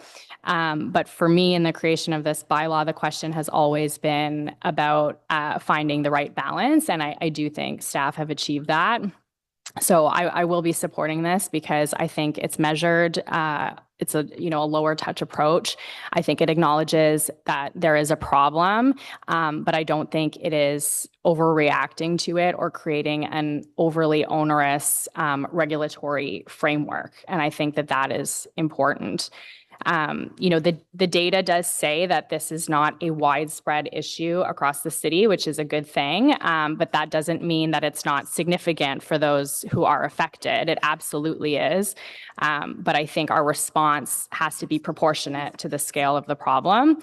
And I think education is really fundamental here because there are existing protections in place for tenants, but those protections only work if people know about them and know how to access them. So I think helping tenants understand their rights, connecting them with the right resources may ultimately have a greater impact than adding another layer of regulation. And on that vein, if tenants don't know that landlords are supposed to come to the city first and follow a proper process, we're still going to have N13s slip through the cracks. So I do think we also need to be mindful of the message that we're sending to landlords. We want landlords to continue to invest in their properties and keep their buildings in good repair. Well-maintained housing is in everybody's best interest. So, as many people have said, we don't want to create unintended consequences that discourage that investment. So I do think that review is going to be really key to ensuring that we are actually reducing bad faith evictions and not creating those unintended consequences that we want to avoid. So I do think the recommendation reflects a balance. I have great respect for Councillor Troster's advocacy on this issue. I won't be supporting the motion, though. I think we need to see how this goes before we add to it. But I want to thank staff for the work that went into this file. I know that these conversations have not been easy because there are strong views on all sides, but I do think you landed in a reasonable place. Thank you. Thank you, Councillor Kitts. Councillor Lowe. Thanks very much, Chair. Mostly comments this time. Actually, it's on the flip side. I'm not supportive of the overall report, but I am supportive of the motion if the report passes, because things like this are worth reviewing, whether or not we prescribe things or not. We have passed motions with some suggestions for future reviews in the past, such as the motion that spoke to incineration. It's the only one off the top of my head. But my main concern about this here is that when further on, one of my colleagues comments about the dilapidated truck. No, sorry, it's not dilapidated. The truck. Where conditions exist to continually defer, maybe continuously in some cases defer maintenance, you reach a point where you have to correct for that situation, and adding more administration to one. Adding more administration that pushes landlords towards that point of correction, and then two, makes it difficult at that point of correction, I think only hurts everyone that's involved. So I'm not supportive of the overall item. I am fine with the review if it were to pass, and I also I'm also curious to see how the provincial law will function on its own. So that's it. Thanks. Thank you, Councillor Lowe. Councillor Kelly. Thank you very much, Chair. Just a follow-up question, I think, for the mover of the motion, so Councillor Troster, and this is based on the comments that I just heard from Councillor Kitts in regards to the motion tabled today. So the way I read it, requiring a qualified person's report confirming the vacant possession is required, and requiring landlords to provide temporary accommodations to tenants, as well as the data on the N5s and the N12s.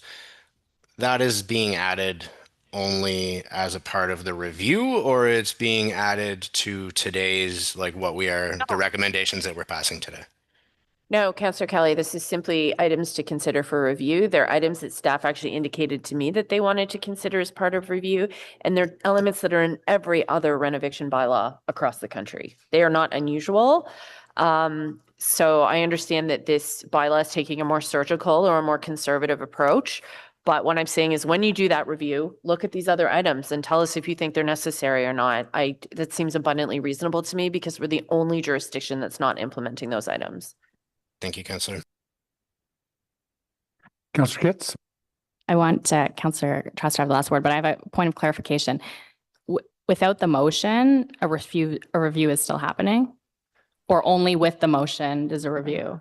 So come back. Staff can respond, but the motion that council passed in 2 weeks or 3 weeks ago said that there would be a review in 2027. Okay, so that's happening Yeah, so regardless this of the is- motion? Yes. But then your motion adds certain criteria that they have Correct. to evaluate. This is explicitly mentioning items that the community have come to us and said that they're upset are not in the bylaw. And so when there's a huge community demand, I believe that it merits discussion as part of that review.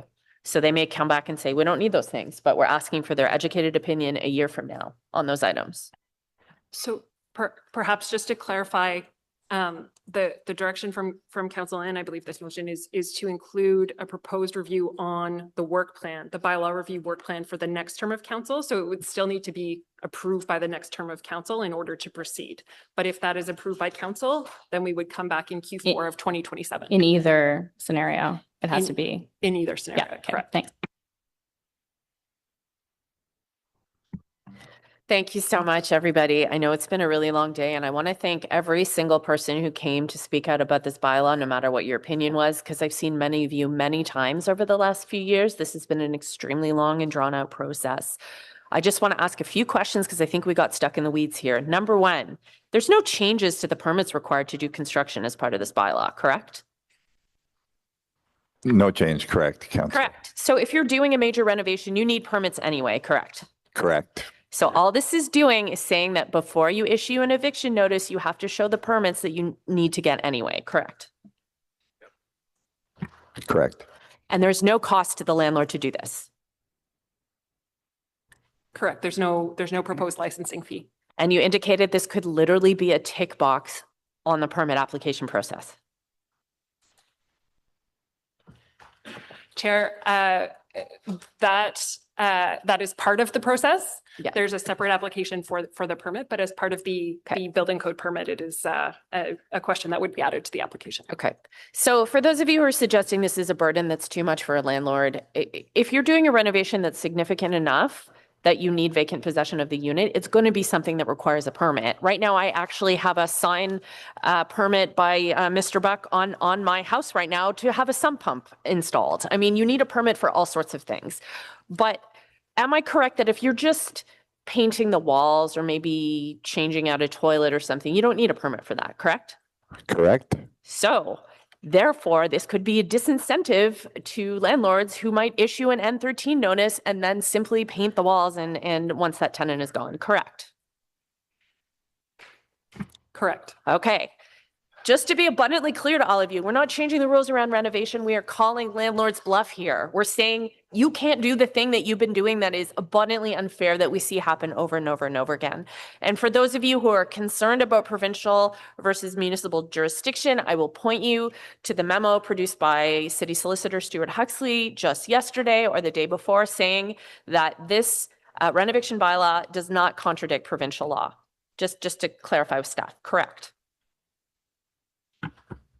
Mr. Chair, I think that's a fair summary. Obviously, this bylaw has not been subject to any challenge. No renovation bylaw has been challenged in Ontario. But when you look at the case law that is provided in that memo, the jurisprudence coming from Ontario, the jurisprudence coming from the province of British Columbia, the practical reality of the Landlord and Tenant Board in relation to the City of Toronto's renovations bylaw and Hamilton's renovations bylaw, my conclusion is there seems to be broad support for such a bylaw. Okay, thank you very much. And so the last thing before I offer my closing comments is I just want to question this idea that we don't have good statistics. From 2020 to 2025, there was a 103% increase in the issuance of N13s in Ottawa. And we also know from Acorn's report and from what we're hearing from all the landlord tenant laws who came and spoke to us that that's just the tip of the iceberg. It's an indication of a trend, but even that trend is 103%. We also know that in the city of Hamilton, there's been an 80% decrease since they implemented their own bylaw in issuances of N13s. And so I've heard a lot of concern here about burdens to landlords when really the only burden this bylaw would ask them to engage in is to show their work, show their permit, prove that you need vacant possession before you evict someone and ruin their lives. There are people who have come here who have told absolutely gut-wrenching stories about how an eviction has impacted their mental health. It might be hard for some of my colleagues to understand how common this is in certain pockets of the city, but I represent one of the parts of the city with some of the highest rental rates in the city. And the number one profile of the person we see being rent evicted is a senior woman. It is usually somebody facing homelessness for the very first time after faithfully paying their rent for decades. And again, when there's a gap in provincial law, we act. Many of you around this table voted for the bylaw to protect vulnerable social infrastructure for that very same reason, because many of you argued that there were gaps in the law in that regard. And here we have a gap. Right now, there's an incentive for landlords to evict because there is no provincial tenancy control, which means landlords can raise the rent as much as they want between tenants. And so that is the financial incentive, and that is what we know is happening. And so I want to thank staff. I know that we've disagreed over the last 4 years. I think we've come to a place where you've taken a certain surgical precision with this bylaw. I would argue in some ways it doesn't go far enough, but I'm willing to start here because I think this is something that most of us can agree on. And I think it does the most essential piece, which is to say, if you're going to evict, show your permit, show that you're doing the work. And also, I think that education piece is really important. I hope all of you around the table will support my motion for further review because, again, everything that I'm being asked to be reviewed is an element of other bylaws that have been in existence in some cases for several years in other jurisdictions. We're the only major city right now in Ontario without a rent eviction bylaw. We're not going first, we're going 6th or 7th. So it's about time we did this. And, you know, we have passed millions of dollars this year in incentives for private development. We're forgiving development charges and cash in lieu of parkland. We're tightening our processes. We're removing certain permit fees. All of that is going to investors. It's going to builders. It's going to landlords. This is one small thing that we can do for tenants. And I really hope that you'll join me today in supporting this bylaw and supporting my motion. Thank you. Chair, could we get the motion on the screen and can we split the two? Yeah, let me just run in order. So first off, there was the direction that Councillor Troster on behalf of Councillor Menard has asked staff to take, and we haven't asked them yet whether they are willing to undertake what's on screen as direction. Are you willing to undertake that as direction? Yes, we are. Okay. And has that been on screen? Everyone's good? So Councillor Johnson had asked staff to take direction as well. Staff have already accepted to take that direction, but for the purpose of transparency, here's what they've agreed to do. As part of the review of the rent eviction. No, we don't have to read it. Yeah, that's good. So they have already agreed to undertake that as direction. And then there is the motion that Councillor Troster has brought to ask that staff add compensation and qualified persons reports to the upcoming review of the bylaw if we do pass it. So that's on screen. Everyone's comfortable with that. Is that amendment carried? Can we split the two therefore? Oh, you want to split that up? Okay. And Chair, just real quick, I asked direction without any kind of piece of paper here to John Buck, and he committed to showing us how many day 1 to day X for the last year permits being issued. Does that require it in writing?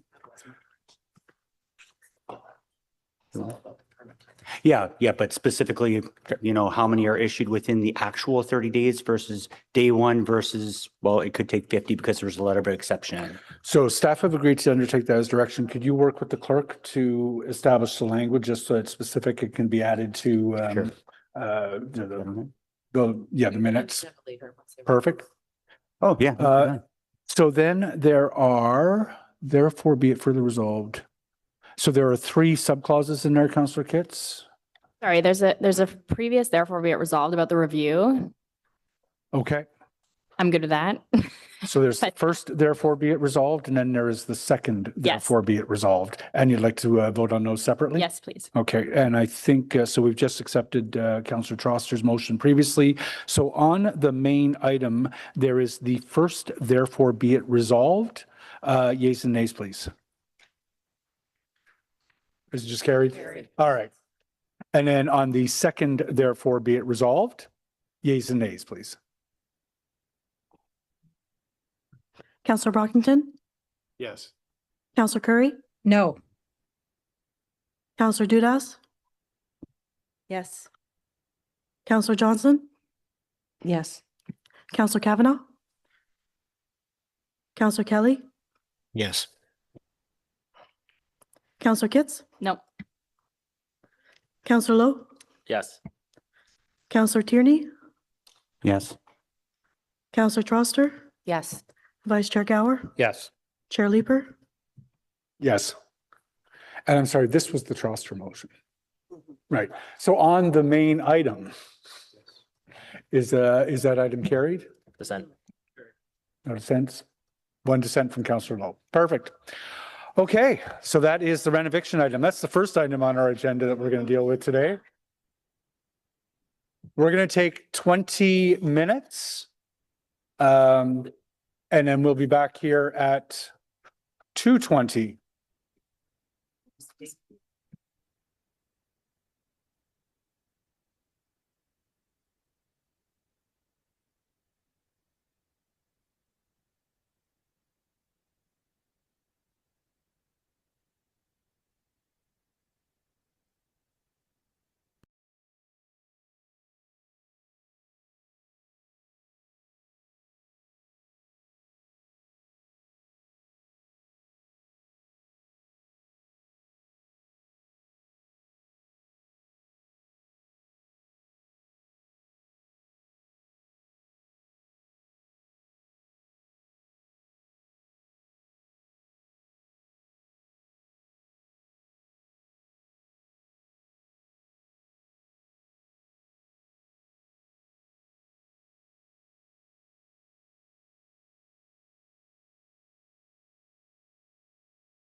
Troster. So we are now 7. We have quorum.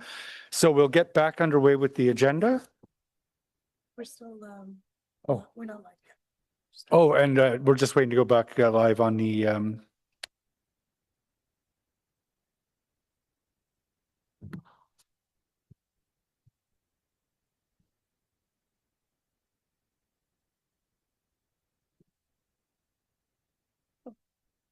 okay. Apparently the technology is now working, but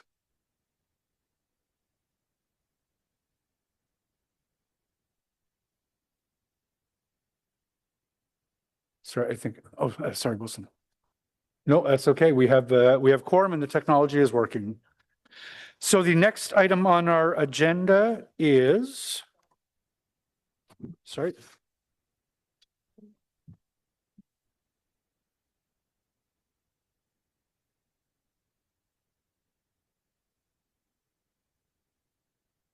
Sorry, 5.1. 5.1 is the official plan and zoning bylaw amendment for 287, 299 Loretta and 153, 157 Hickory Street. Gordon, are you still here? Yep, there's Gordon. Well done. And I see the applicants are here as well. So what I will do on this one is, Shoma, can I ask you just to do a very abbreviated version of your presentation if you can, and then we'll get right to Gordon as a public delegation.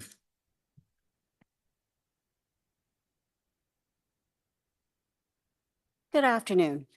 This is an official plan amendment and zoning bylaw amendment proposal before Planning Committee, and it's for 287, 299 Loretta Avenue South, as well as 153 and 157 Hickory Street.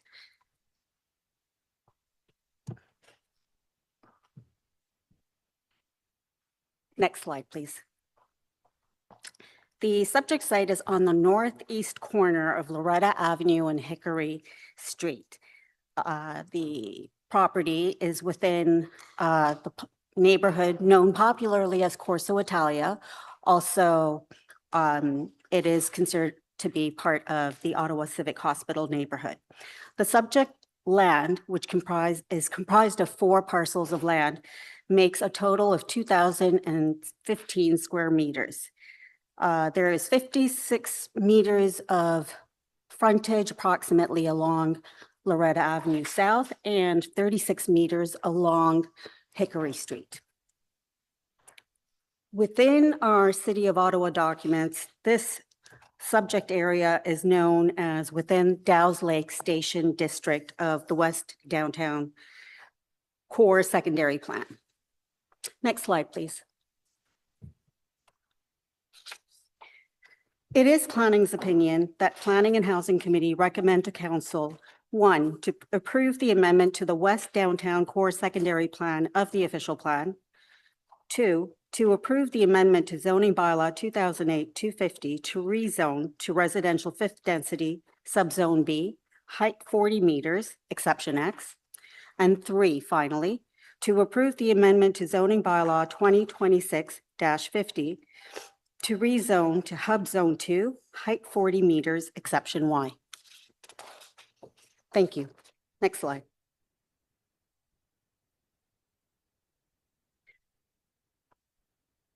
The proposal that you see before you, it does align with the intent of the policies of the official plan, as well as the West Downtown Core Secondary Plan.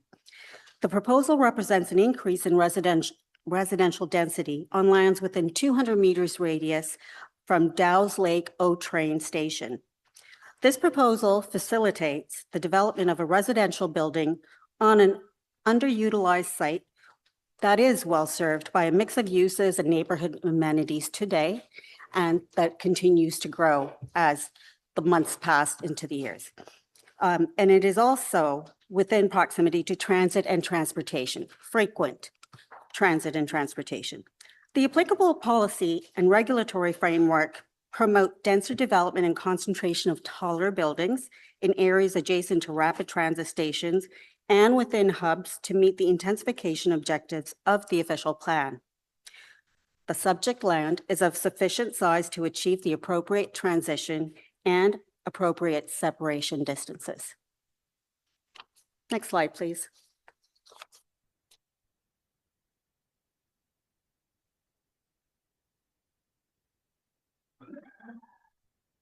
And that would be the end of the presentation.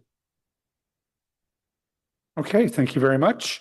Thanks for the presentation. So we have both a public delegation, Gordon Lloyd, who will make his way to the microphone, and then he will be followed by the applicants team with CCOC, Codco, and FOTEN.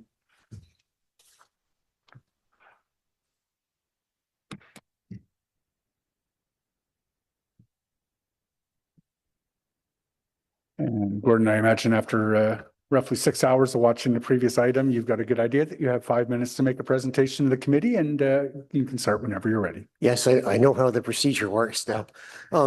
Thanks. My name's Gordon Lloyd. I live at 100 Champagne Avenue, and that's just in the back of the proposed development.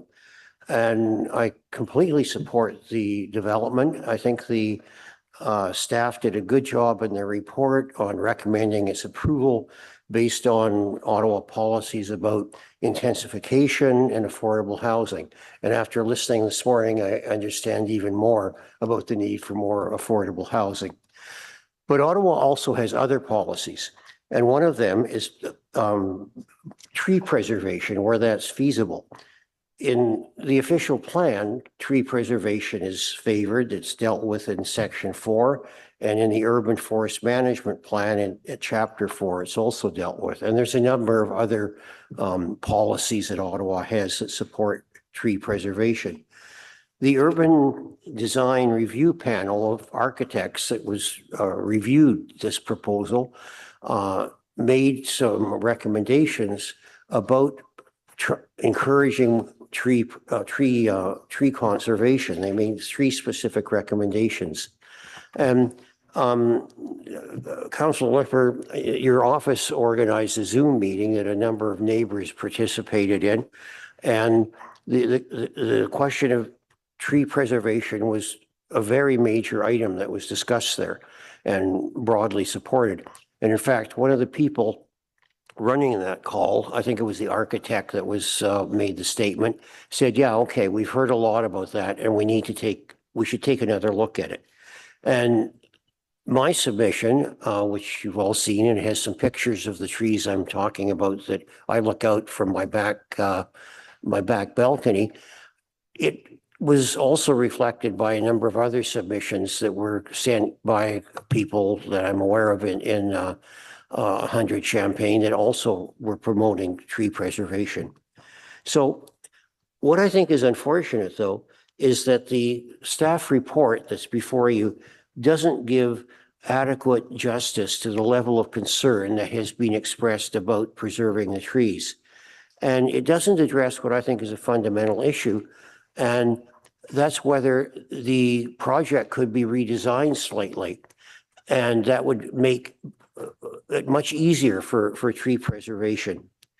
So what I'm specifically asking for is that before the report be approved, that staff be asked to go and relook at this again and look at whether a fairly small design change could promote tree preservation much more effectively.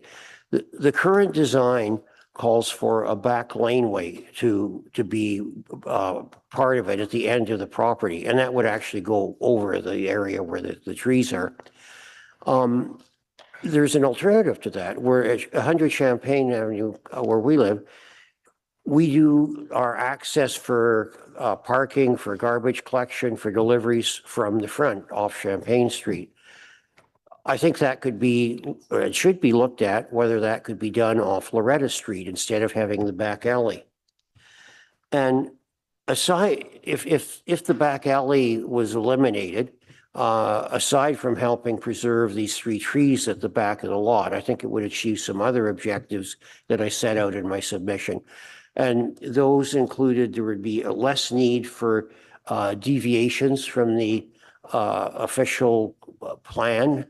It would also provide for more park space. It would also minimize concerns that at least my submission pointed out, but weren't reflected in the staff report, that there could be noise issues and smell issues from the garbage related to the back lane. So what I would ask this committee to do is to have staff relook at that, see whether the back lane approach could be replaced by using access from Loretta, and if that would improve the situation for preserving those trees. Now, when I did my submission, I was not aware that all of the trees on Loretta and Hickory were also going to be cut down. I am now aware of that. And if they are going to do a relook at the tree issue, surely the person building this doesn't have to cut down all of those trees. I realize it's easier to construct the site by knocking down the trees, but couldn't some of them be preserved? So I'd like you folks to go definitely ahead and support Ottawa's policy about affordable housing, but can't we do both? Can't we both promote affordable housing and do a better job in preserving the trees? So that's what I hope is the result. Thank you.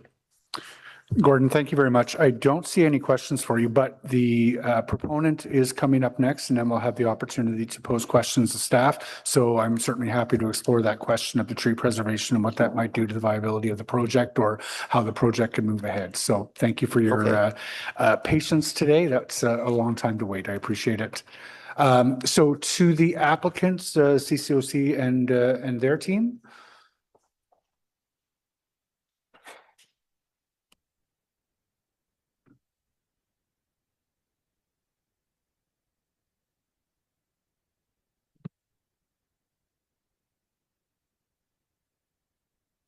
Sarah, Adrian, Bria, welcome. You have 5 minutes to make a presentation to the committee. Through you, Chair, we're happy to make a presentation if it's requested. I think there is a lot of material that repeats Shoma's presentation, so I think we're happy to waive that time unless you and members of the committee would like to hear it. Okay. Okay. So yeah, the staff usually do a great job of presenting the material that the applicant would anyways. So I'm just taking a look to see if there are any questions of you. I don't see any others from members. So this question of the trees in the rear, what is the potential to preserve those trees by, for example, putting the service access on Hickory or on Loretta rather than having it in behind? I think it's something that CADCO and CCOC and the architectural team are definitely willing to look into. Obviously, there's a number of constraints, as you know, that feed into the design, the location of the parking garage access and elevator course and all that. But I know that this team shares the objective of seeking to preserve trees where it's not going to impact sort of project viability or result in a reduction in the number of affordable units that can be created. You know, we have not started preparing the site plan control application where we work through some of these specific issues, but I think we can commit to looking very seriously at the potential to retain more trees on the site. Okay, I want to make sure that that is not just sort of an empty promise. Is the zoning that we're passing today so shrink-wrapped as to preclude that possibility? It is not, and the zoning relief that we are seeking sort of doesn't relate specifically to that rear laneway and the ability to shift it and preserve trees. So we have flexibility to work with staff. So this committee's option to ensure that that happened would be to modify the proposed zoning in such a way as to preclude building into that lane, which is not obviously direction I want to go. I want to make sure you have the flexibility to do what works best for making sure this project moves ahead. But I appreciate your open-mindedness to that. And as we go into the site plan process, that sounds like the flexibility is there. I'll just confirm that with staff before leaving off that. Do any other members of the committee have any questions? No? Okay. Thank you very much to the delegation. Questions to staff? So I don't see any from other members. I'll just jump in. Is the zoning so shrink wrapped as to preclude the potential to rework access and the laneway in the interest of preserving trees? It is not. There is no schedule proposed for the zoning, and there are no it is not being shrink wrapped, and the ability to still play within the existing setbacks as well as the proposed setbacks will allow that flexibility. Okay, so that is the potential for further discussion moving forward as we move into the site plan process. I don't see any other questions for you. I will just say to CCOC, we are looking forward to having more of your units in our ward. This is a Build Canada Homes project. I hope that things go smoothly for you as we move ahead. Members, is that item carried?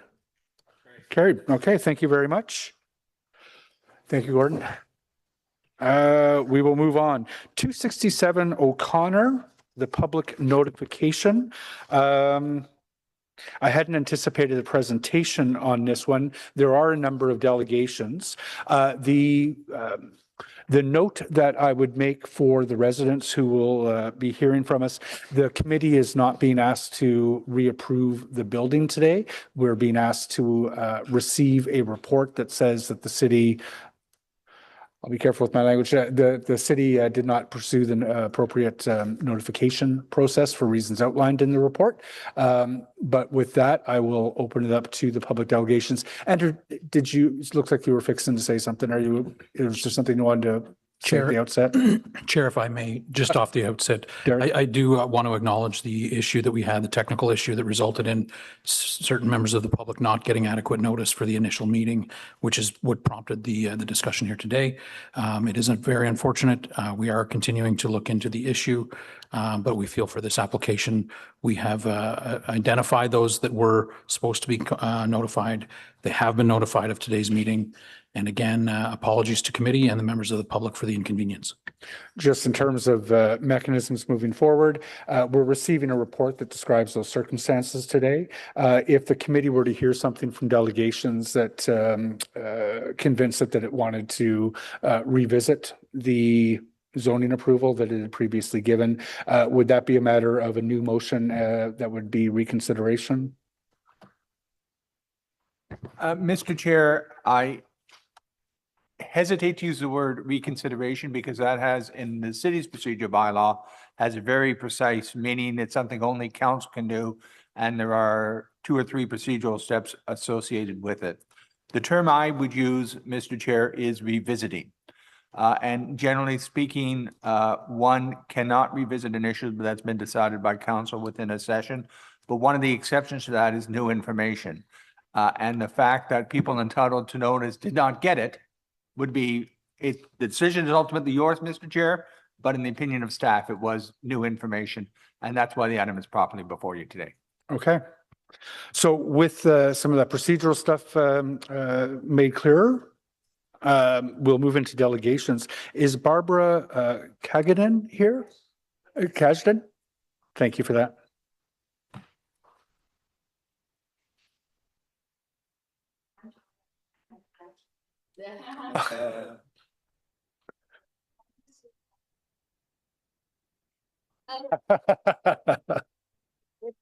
No problem at all. Barbara, you do have 5 minutes to make a presentation to the committee whenever you're ready. I go over. What do I do? It's all set? Okay. My name is Barbara Kashdan, and I live across the street from this development. We are here today not because of an administrative snafu, but because there was a fundamental failure of the public consultation process. I and many residents found that our comments were lost. We never received notice of April's hearing. Now this hearing is taking place on short notice and a week after Canada Day, when many people are simply unavailable. I hope that this consultation is real and not simply a check mark on a list. The city's summary of public input does not reflect our comments, and there are a number of incorrect or misleading statements there. It is important that you make your decision based on the facts and not be given facts selected for the outcome that some may prefer. Yes, we are facing a housing crisis. I very much look forward to the site being developed for housing that will help address this crisis. We know from the city's own reports that what is needed is affordable family housing. The city can't say whether these units will be affordable, so presumably they won't be. Will this then cause rents to rise for others, making the neighborhood actually less affordable? And it is clear from the proposal that this development will not meet the need for family housing. The developers have said that 70% of the units will be studios or one bedrooms. Only 30% will be 2 bedrooms or 2 bedrooms plus a den. So only 30% will even possibly be suitable for families. A study out of Toronto documented why high-rise buildings are the wrong solution to a shortage of family housing. The report, Density Done Right, said building tall leads to a lack of units suitable for larger households and overburdened infrastructure systems, including both hard and soft infrastructure systems. They strongly recommended moving away from building tall and instead opting for mid-sized buildings between 5 and 11 stories. The proposed 2 massive towers of 25 and 27 stories would radically change our neighborhood. The city's summary told you that the proposed development, and I quote, is compatible with the neighboring buildings. This is false. There is not a single building in that area that comes anywhere close to 25 or 27 stories. The buildings are all either low or medium rise, or old heritage houses or individual houses. The large PSAC building on Gilmore is only 12 stories. Each of these towers would more than double that.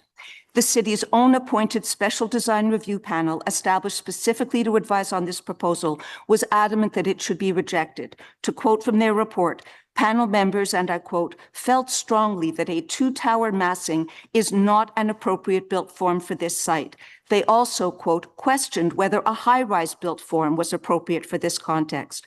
This information was not in the summary that was provided to you last April. Indeed, the summary referred to the proponents having decreased the building height in response to the expert panel. That decrease was from 30 stories down to 27, barely noticeable, and certainly not an adequate response to the expert panel. A critical condition to your approval was that the development provide a significant privately owned public space, and the pictures show sunshine, trees, and plants. That won't happen. This would be a narrow space surrounded by 25 and 27-story towers.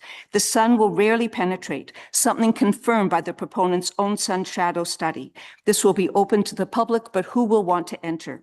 Another issue you are to consider is the shadow impact of the proposed development. You were told in the summary that there would be, and I quote, no new net shadow impact on existing public open space. But when you read the fine print, the public open space they are referring to is Jack Purcell Park. That is half a kilometer away. But 2 towers of 25 and 27 stories will obviously have a very significant shadow impact on the entire neighborhood. They are not zombie buildings, they cast shadows. We just experienced a major heat dome that brought terrible flooding. We have to change our planning decisions to minimize the effects of climate change.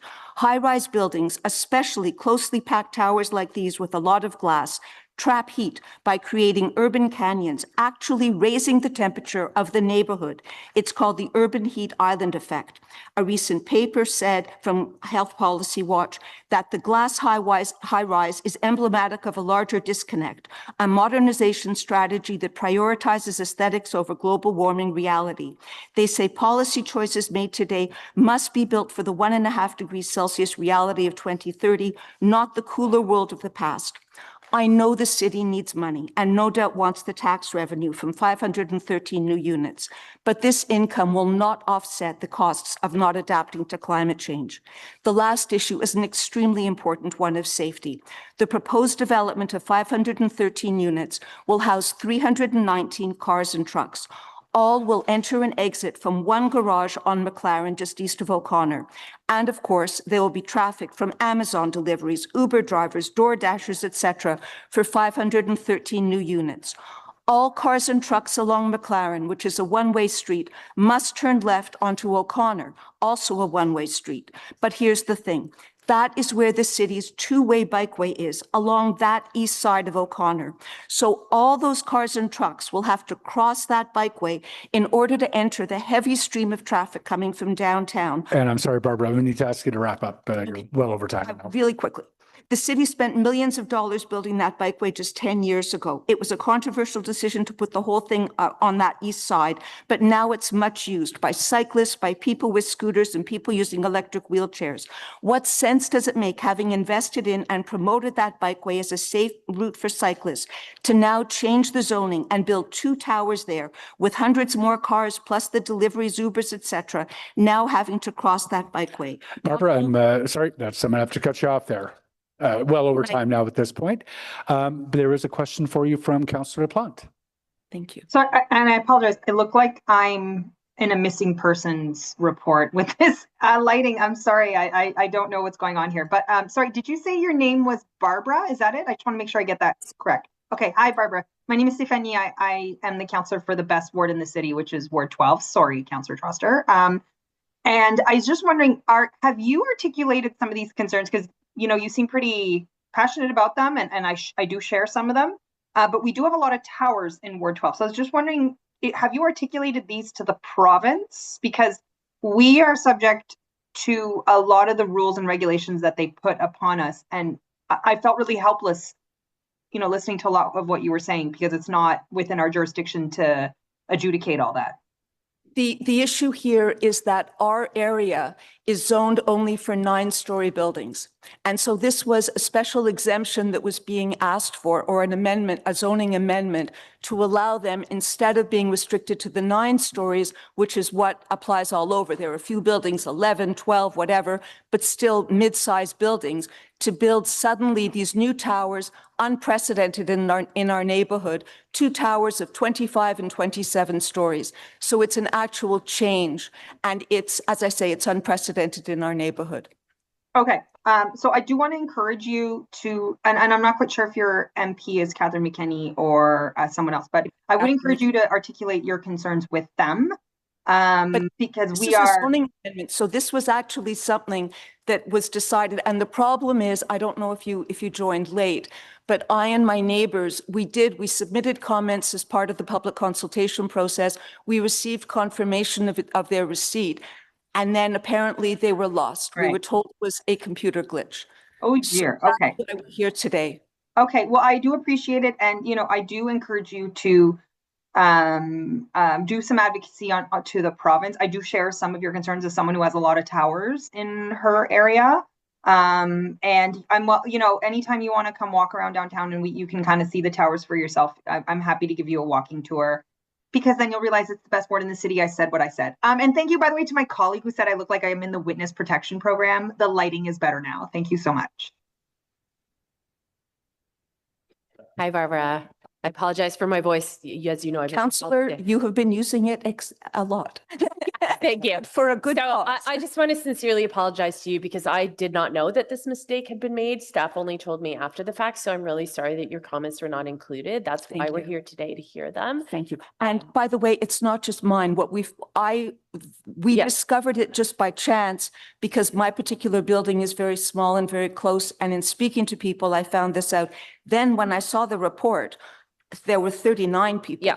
Yeah. And so I apologize, because I honestly didn't know. And I'm actually really glad you flagged that. It is a pretty egregious error, and I have let staff know that. I just want to say the concerns that you flag are in transportation infrastructure, actually something that Councillor Kitts flags all the time in her ward, because we get into a chicken and egg conversation about, do we build the density before we have the transportation infrastructure, or do we build the transportation infrastructure before we have the density? And so all I will say to you is, I understand that it's a lot of change, and I understand that's very frustrating, but my office is very committed to work with you now that these buildings are coming. And I will point to your neighbors who live near the corner of Albert and Lyon, who are of course thrilled that now they have a food basics, because the density population has tipped such that there are some new services there that they desperately want. So I hope that's a net positive for the community. But in terms of the safety of the bike lane and the in and the out and all the things you're talking about, I don't imagine we will need to deal with those for many years, because the building will, you know, these developments take a very, very long time, but I'm very committed to make sure that we keep the neighborhood safe. And I understand your concerns, and I'm really sorry that I didn't hear your concerns in April. And I'm being totally honest with you when I say, I didn't know. Councillor, I have to tell you, your office has been extremely helpful all the way through this. We met with Charlotte last year, and then Isabel again was very helpful. As I say, I thought mine was just a one-off, and I wasn't exercised about it, thinking, okay, it's just my husband's and mine. Yeah. But yes. No, the bike lane, an apology. I am very scared for people using that bike lane. And it's, as you know, it's people on bikes, it's people using electric wheelchairs, which was my husband's situation. And it seems to me it's a recipe for disaster, because just to say cars right now, because of the nature of it, because O'Connor is so heavily used and it's one way, you just instinctively, I see people all the time, they're looking right, they're looking to see when can I enter traffic, and they don't notice that there's a wheelchair or there's a bicycle or there's a person on a scooter who's coming straight down at them. And this will just be so much larger with 513 units there, and I apologize for taking Okay, up so much yeah, time. no problem. And I take that bike lane every day, so let's work on that together. We've made some improvements on other turning areas that create like a wider bay and increase the visibility. So I think there's an opportunity to mitigate that together. So thank That you would for be flagging great. that. Yeah, have a great day. Thank you, and I'm thank you sorry. all very much for your time. Thank you, Barbara. We appreciate your coming out. Kyle LeMay. Yes, hello. Hi, Kyle. We can hear you whenever you're ready. You have 5 minutes to make a presentation to the committee. Okay, thank you all for having me. I just wanted to say that, yes, so the neighborhood association, that's the Centertown Citizens Association, we've all met and discussed this plan, and we wrote a letter to City Council urging them to vote no on this, and then City Council voted yes. That's specifically Taggart, the developer, applied for a zoning approval to go past, I think it's 9 or 10 stories it's zoned for. They wanted to blow past that and do 27 and 25 story towers. I'm a big proponent in urban densification, and I'm a big fan of architecture. I'm also a horticulturist and a lifelong Ottawa resident. So I have common sense, and I know that parking lots in Centertown in the neighborhood should be developed, but they should be developed within reason. And I think that we have zoning laws for a reason. I think that I live in a 10-story apartment building across from this development, and I think it's not unreasonable to ask for the developer to build something similar to that. It's not in the neighborhood's best interest or the city of Ottawa's best interest to build these. It's in Taggart, the developer's best interest to build these as tall as possible, because then that makes the property value skyrocket, and then they make money hand over fist. Part of the reason that they can even apply for this zoning change is by applying for landmark status. And this building is extremely typical of any condo. It's a brick podium. It's connecting two towers by a brick podium that changes material from aluminum to glass and brick to reduce the massing. But there's no detail in the brickwork. There's no symmetry. There's no timeless design. It looks like basically if I asked ChatGPT to render an ugly condo, this is the design that the city has approved. So I just find that frustrating that we as a neighborhood association have been discussing these changes, and we wrote a letter to City Council. And it's also frustrating combined with the fact that you apparently lost some of our feedback. So somebody said this earlier, it's not any supply is good supply. Like these towers being built actually hurts affordability. These units will not be affordable. And it does not solve the housing crisis. If anything, it makes it worse. I know Taggart has empty units and empty towers all over the city. So this is not actually helping. This is not helping anybody but them. So I think the bare minimum that the City Council should do is to rescind the approval on this. And that's all I have for today. Thanks. Kyle, thank you. I don't see any questions for you, so we're going to move on to the next public delegate, who is Johanna Pay.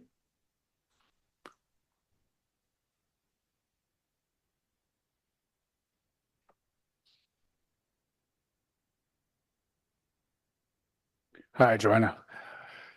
You've seen how it works. Whenever you're ready, you have 5 minutes to make a presentation to the committee.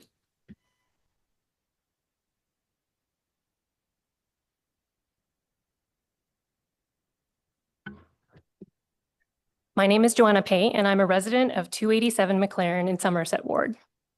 I'm opposed to the proposed planning amendments for 3 reasons: a deeply broken consultation process, affordability concerns, and safety concerns. We are having this discussion today because 39 instances of submitted public feedback were left out of the public consultation report and the decision-making process for this proposed development. At a time when people are increasingly cynical, especially about their ability at an individual level to make a difference in the world, when their trust in governments as a whole is at an all-time low, a failure to rescind the previously approved amendments on this development proposal would send a very disturbing message to the citizens of Ottawa that the city conducts purely performative public consultations and will proceed with their intended agendas regardless of what taxpayers and residents say. How can we know that the 39 missed comments are the only ones that were affected by the technical glitch? How can residents have confidence in any of the city's public consultations when there is clearly an issue in the collection, tabulation, reporting, and notification of public submissions? How can we trust that the issue is limited to the ones we have identified, even though the city staff themselves were not aware of the problem before we forcibly brought it to their attention through our own community connections? It has been quite difficult for me to be able to speak here today, even though by many standards, I'm in a privileged position. You may think that 39 individual submissions are not very many, but how many people have strong feelings about this and other proposals, but simply lack the time, knowledge, and wherewithal to participate in public consultations? If we then suppress the feedback of those that did participate and prevent others from having the opportunity to take part in a full, fair public consultation, why even bother with consultations at all? Secondly, I'd like to address the need for livable spaces. At the time the proposal was completed, 267 O'Connor was zoned for a maximum of 9 stories. The proposal of the 2 towers of up to 27 stories does not include any green park space. It will not meet the needs of families looking for affordable housing.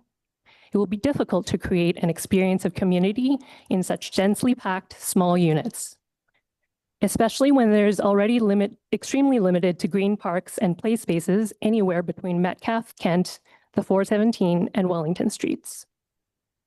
Furthermore, scientific studies on climate change from around the world have clearly shown that 2 such large massings of concrete and glass in such proximity to each other will significantly impact the heat concentration of the immediate surroundings, with health impacts affecting most affecting the already vulnerable communities. It is known that heat concentration and concrete jungles contribute to increased climate change. This increases both the risks and costs for the city. It will reduce the affordability of housing overall across the city. Even if it results in more available housing in Ottawa, what research and planning has been done to measure and evaluate the proposal's long-term impact? The existing building on the site is still in good condition and can be adapted for housing. The most sustainable and affordable building is an existing one. At a time when we should be future-proofing infrastructure and planning, does this proposal even meet the currently existing sustainability and affordability standards? My final point is about safety. Living in the area, I have personally witnessed cars in near collisions with pedestrians and cyclists at the intersections of O'Connor and McLaren and O'Connor and Gilmore. I have even witnessed several instances of cars turning onto the wrong way of O'Connor into the bike lanes, thinking that they're in a lane for traffic going the other direction on the street.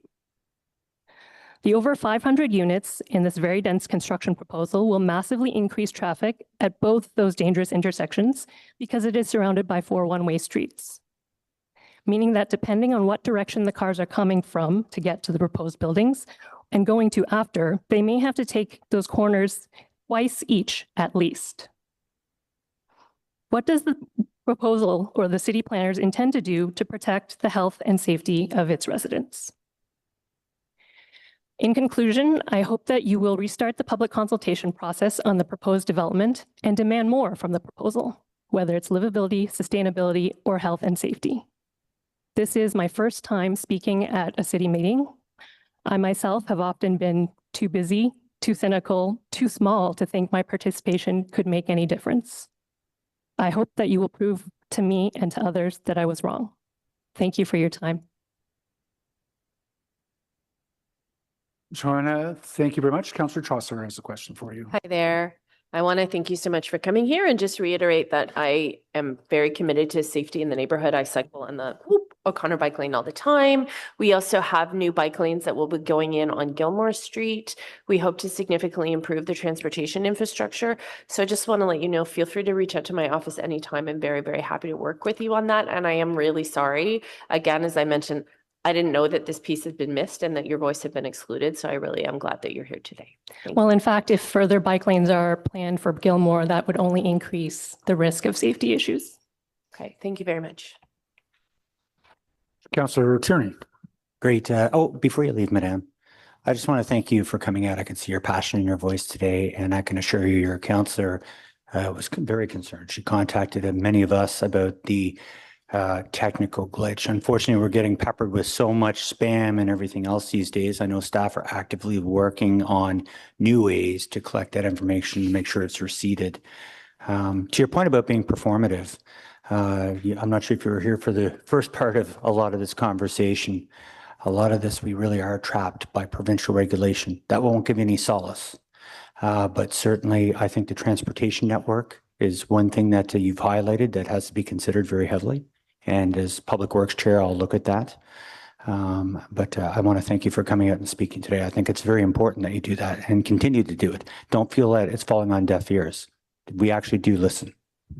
And in fact, I've had to take a day off work in order to be here today. So I was here for the morning submissions. And the experience really highlighted to me the inaccessibility of this public consultation experience. Many people are just not able to show up for a variety of reasons, whether it's cost, security.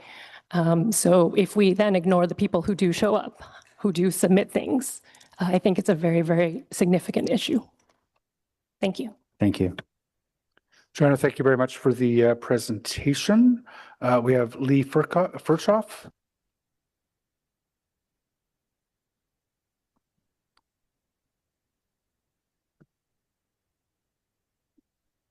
Good afternoon, Lee. Whenever you're ready. Thank you. My first time. I support building housing on that property at O'Connor, but I don't support this particular project at that property.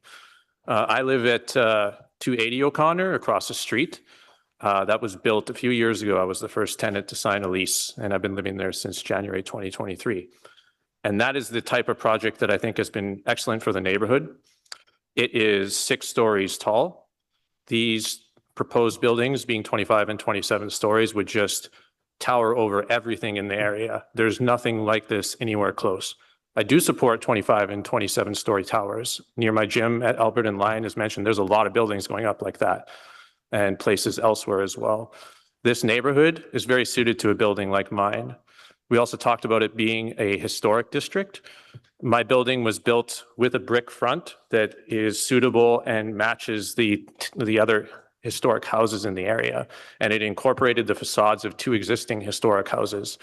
If you look at the plans of these towers, they are generic condos, large glass towers with modern materials. So yes, there are provincial regulations involved here, but the fact is that at the city level, this is a historic district, and also that 9-story zoning is something at the city level that has been cited as something that we needed to get by in order to approve this. So there is power here for the city to do something. In addition, I live in a 2-bedroom apartment in this building, and this building the proposal has is heavily weighted towards 1-bedroom and studios. So I would say a project like mine, I would love to see that there. I know other existing residents to the community I joined have said how great the type of building is that I live in, and it's just not suitable, the project that's being proposed here. And what I would ask of everyone is, yes, I still think this can be revisited, and I would only ask, go and stand at that property, because I live there, and just take a look, because you will see how big an impact those towers are going to have on everything. And yes, the issues with traffic safety and so on that will happen, they will happen years down the road.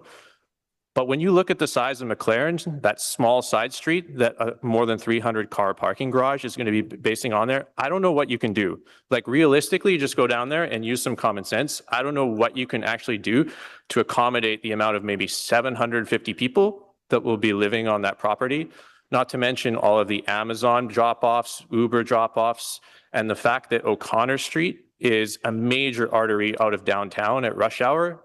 No matter what you do, if this project goes ahead with that kind of massing, it's going to be an absolute nightmare.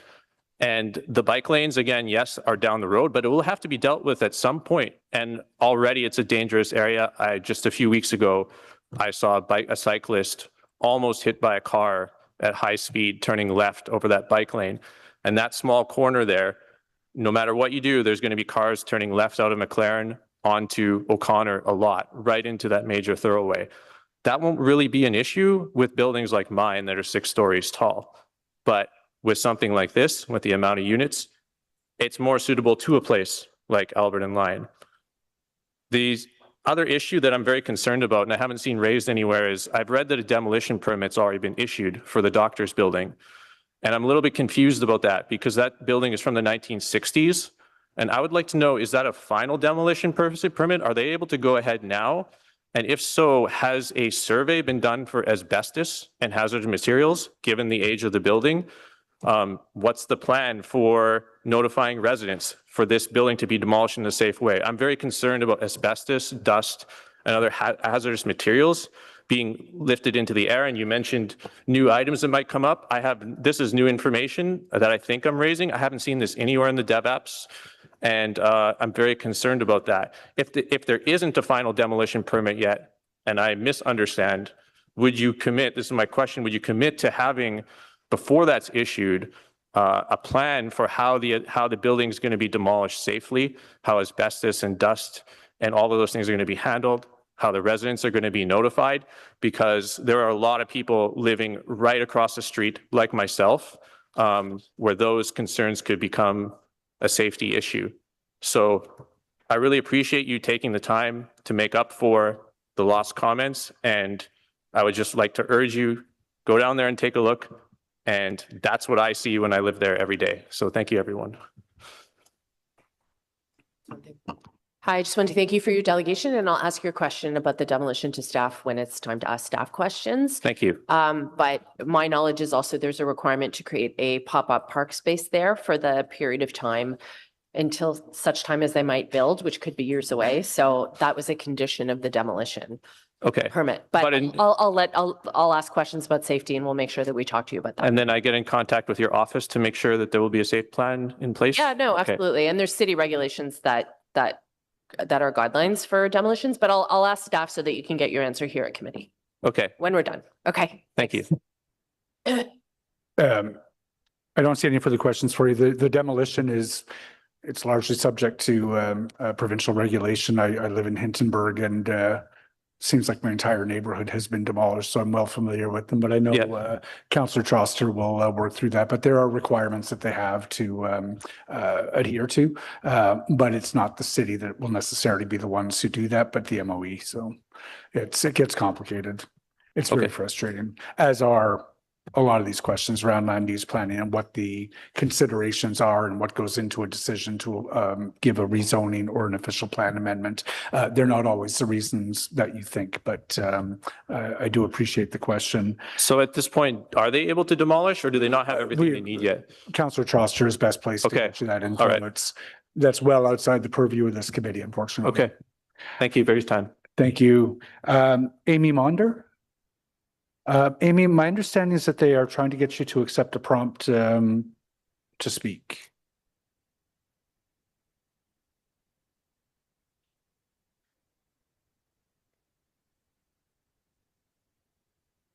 We know you're online, but we just need you to accept that prompt.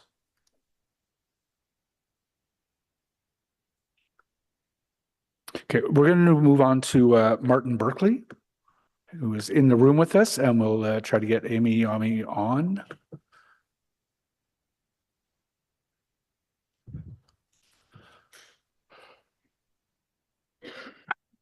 Hi, so I'm Martin Barclay and I'm the chairman, president, however you'd like to say it, of the Centertown Community Association. I have spoken to you before on this development, but unlike the last time I spoke to you, I'm not here to talk about the developer. I'm here to talk about the city. And as someone who spends a lot of his time trying to coordinate community facilitation with both the city, developers, but even third parties, I'm deeply disappointed in what happened. Almost 40% of the submissions were lost. And they can't, it's not a matter of whether they all said the same thing, whether they all said something different, how significant their contribution to councillors' deliberations, it's lost. And I think revisiting this is essential. I think there needs to be an opportunity for a community voice, people who followed the rules, people who counted on the city to hear their concerns when they had an opportunity. As a previous speaker had said, who took a great deal of courage to speak to you today for the first time. And I very much support her in that. It takes a lot to come down and say what you have to say about your neighborhood because you care, because this is where we live. And to have that opportunity lost for whatever reasons happen, there has to be a redress. I'm asking that the city consider revisiting this and offering a time frame for resubmissions so that these concerns of people in the area can be coordinated and added to the summary. It may not change your overall view. There may be some people that say this is not necessary delay, and I say, what price democracy? This is our opportunity to speak to you, to speak to the city, to speak to the developer. Our only other opportunity will be when the site-specific plan comes forward and concerns such as traffic and whatever may be raised at that time when we have an actual, some of the technical clarification about building times and sewer separation and what have you. I've worked on the planning committee. I've been in Ottawa for only 3 years and I've worked on it for all 3. I've watched the city approve plans for massive housing developments.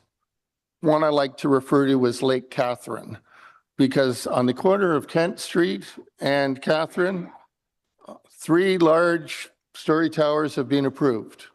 Right now, there is a hoarding, a hole, and a lot of water. There are no shovels in the ground. There is no approval going forward. There is absolutely nothing happening. Those are 3 30-story towers.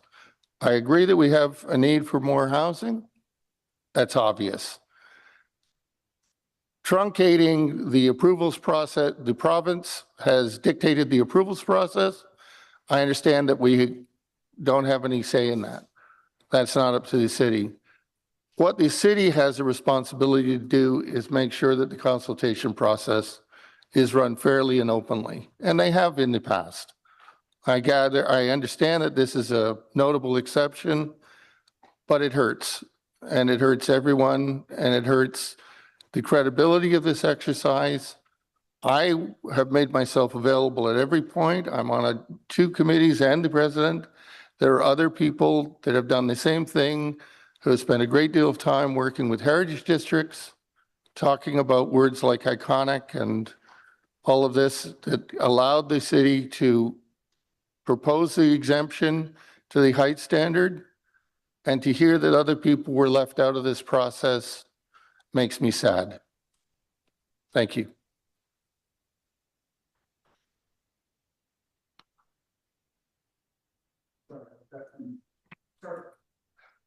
Sorry about that, Martin.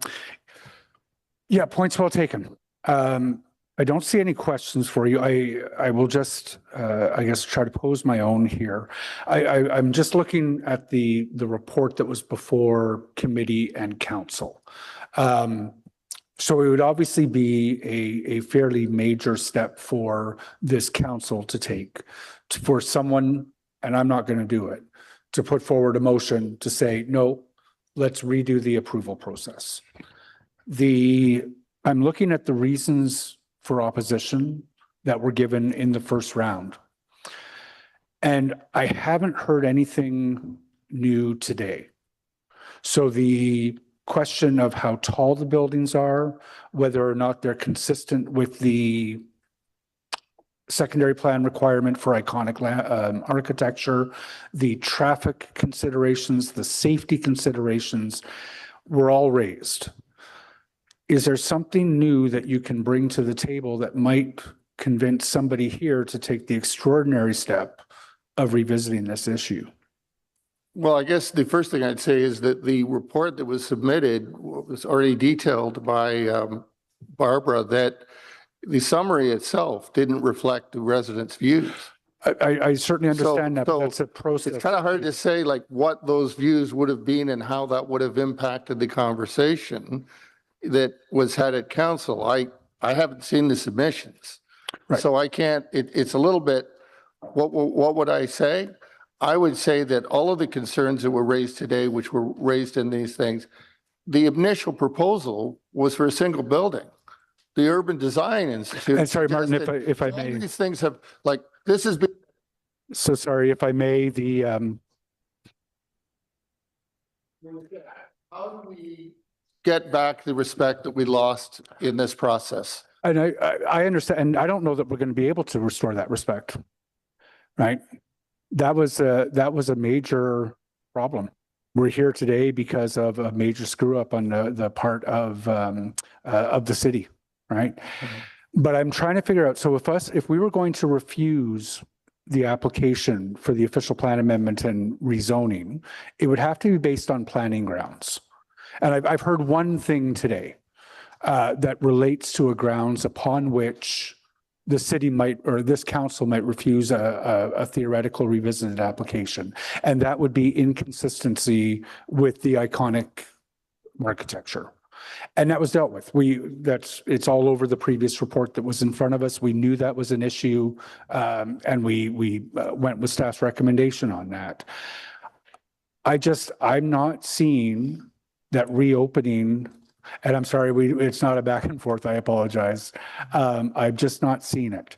So my question to you is, are there new planning grounds that were not in front of us when this committee and then council approved the OPA and rezoning that you can suggest we need to be aware of today before we leave this item on the agenda?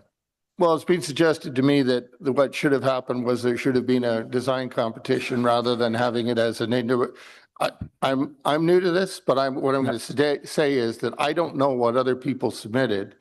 I have heard, and again, through people who heard me speak at this and said, hey, what are you doing talking about this? We haven't heard anything about it. So if there should have been a competition, if we've asked that there be, in the case of historic buildings that are iconic, they should have an architectural competition. There should be an open conversation about what is being built. If you're going to give this level of exemption, that didn't happen. But Martin, I don't know whether it should have, but the suggestion is that maybe it should have. Okay, so we could refuse it on the basis that there was no design competition, but that would not be legitimate planning grounds. You've heard Councillor Tierney talking a lot today and other councillors about the latitude that this committee has to try to refuse things. The fact that there wasn't a design competition is not grounds to refuse something. So is the lack of a flawed consultation process grounds for appeal to the OMB? No, so there is one requirement in the Provincial Planning Act with respect to consultation, and that is that we hold a public meeting. This meeting counts as that public meeting to consider a rezoning or an official plan amendment. The fact that, well, this meeting is not because it's a little bit weird, but the first meeting that we had a couple of months ago, that's the required consultation. We are considering an official plan amendment and rezoning. Come talk to us about it. That's what the province requires. And the fact that there theoretically might not be more than that, or it doesn't meet residents' expectations, is not grounds for us to refuse a rezoning.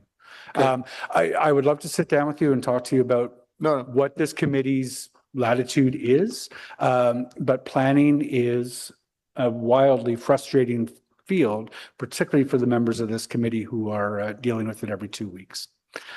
I will leave it there. Have we been able to get Amy back? She's calling in now. Okay, so we are apparently going to be able to get Amy back. Thank you very much, Martin.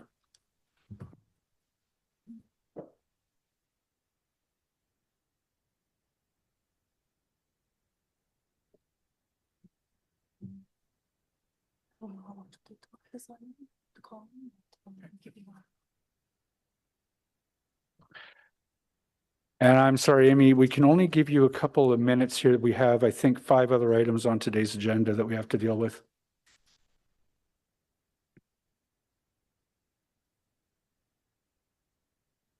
Any sign? Okay. We're going to move on. There's an opportunity for questions of staff with respect to this item. Ariel? Oh, Councillor Tierney? Yeah, I'll just be brief. You've heard me all day. I think we've been stripped of our autonomy a lot. The province has changed a lot of rules over the 16 years I've been on council. We seem to have very little ability aside from transportation, the things that surround the buildings, but when it actually comes to the building of the building, probably looking legal, and maybe Tim Mark on this one. Is there, if we went against recommendation and we said we're not supporting it, we're brave like the chair says, what's the likelihood of success? Mr. Chair, I was a solicitor on this file when the Centertown OPA came to the tribunal, and the OMB as it then was. And we were unsuccessful in refuting this, but we thought at the time that it was worthy of challenge. So we actually went to divisional court to seek leave to appeal on the tribunal's decision. And we were regretfully unsuccessful. So the principles of allowing a landmark building on this site were challenged by the city in, I don't remember the exact year, but early on in the last decade. We pursued the extraordinary step of seeking leave to appeal at divisional court. And as I said, we were not successful.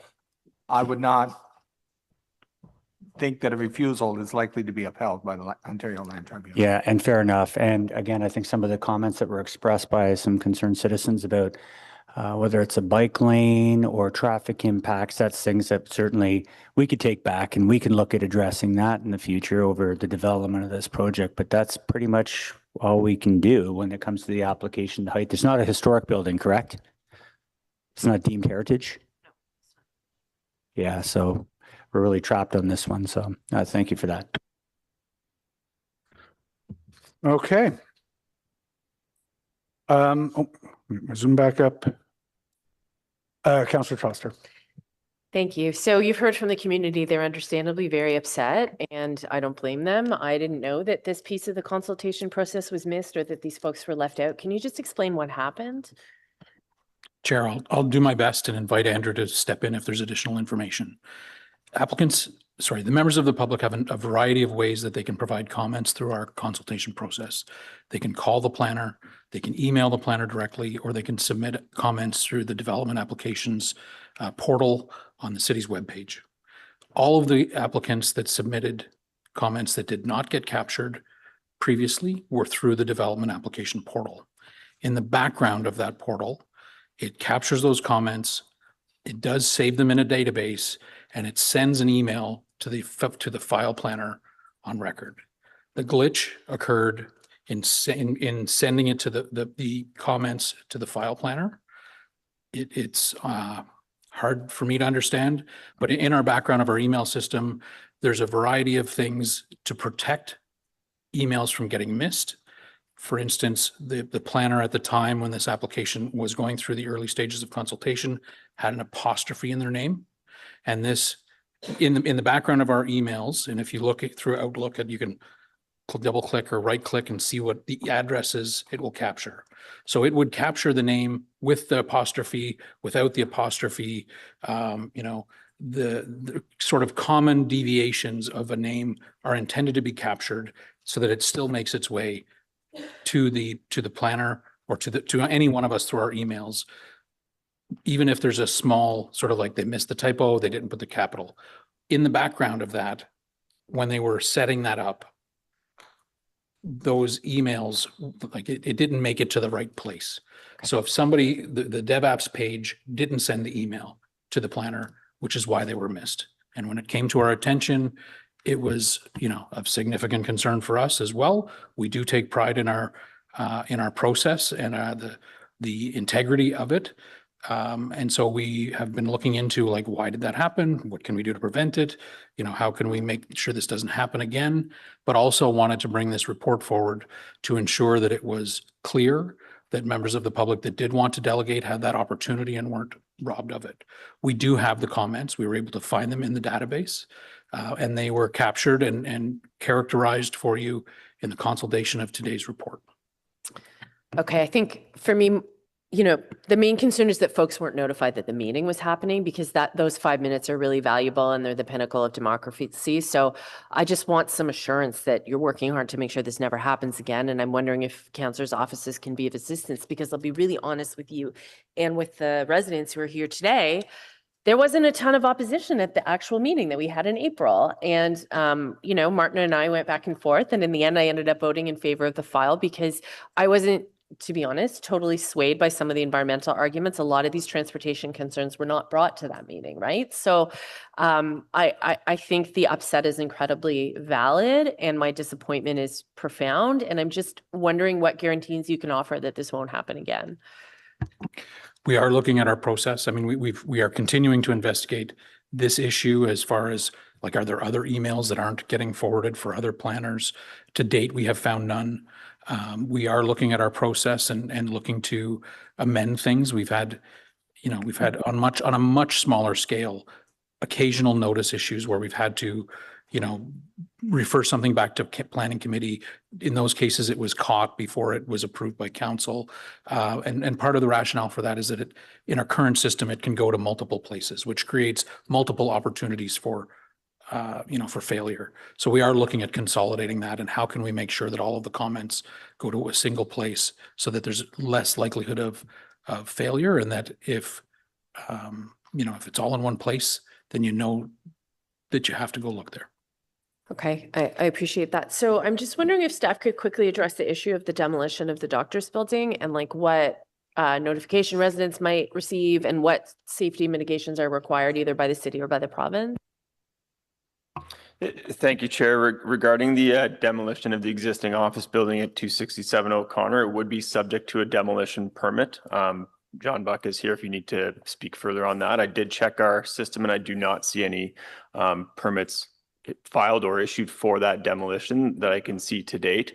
I do recall that through this committee and Build Heritage Subcommittee, there was an associated heritage application with the removal of that building because it is within a district. It's not specifically designated.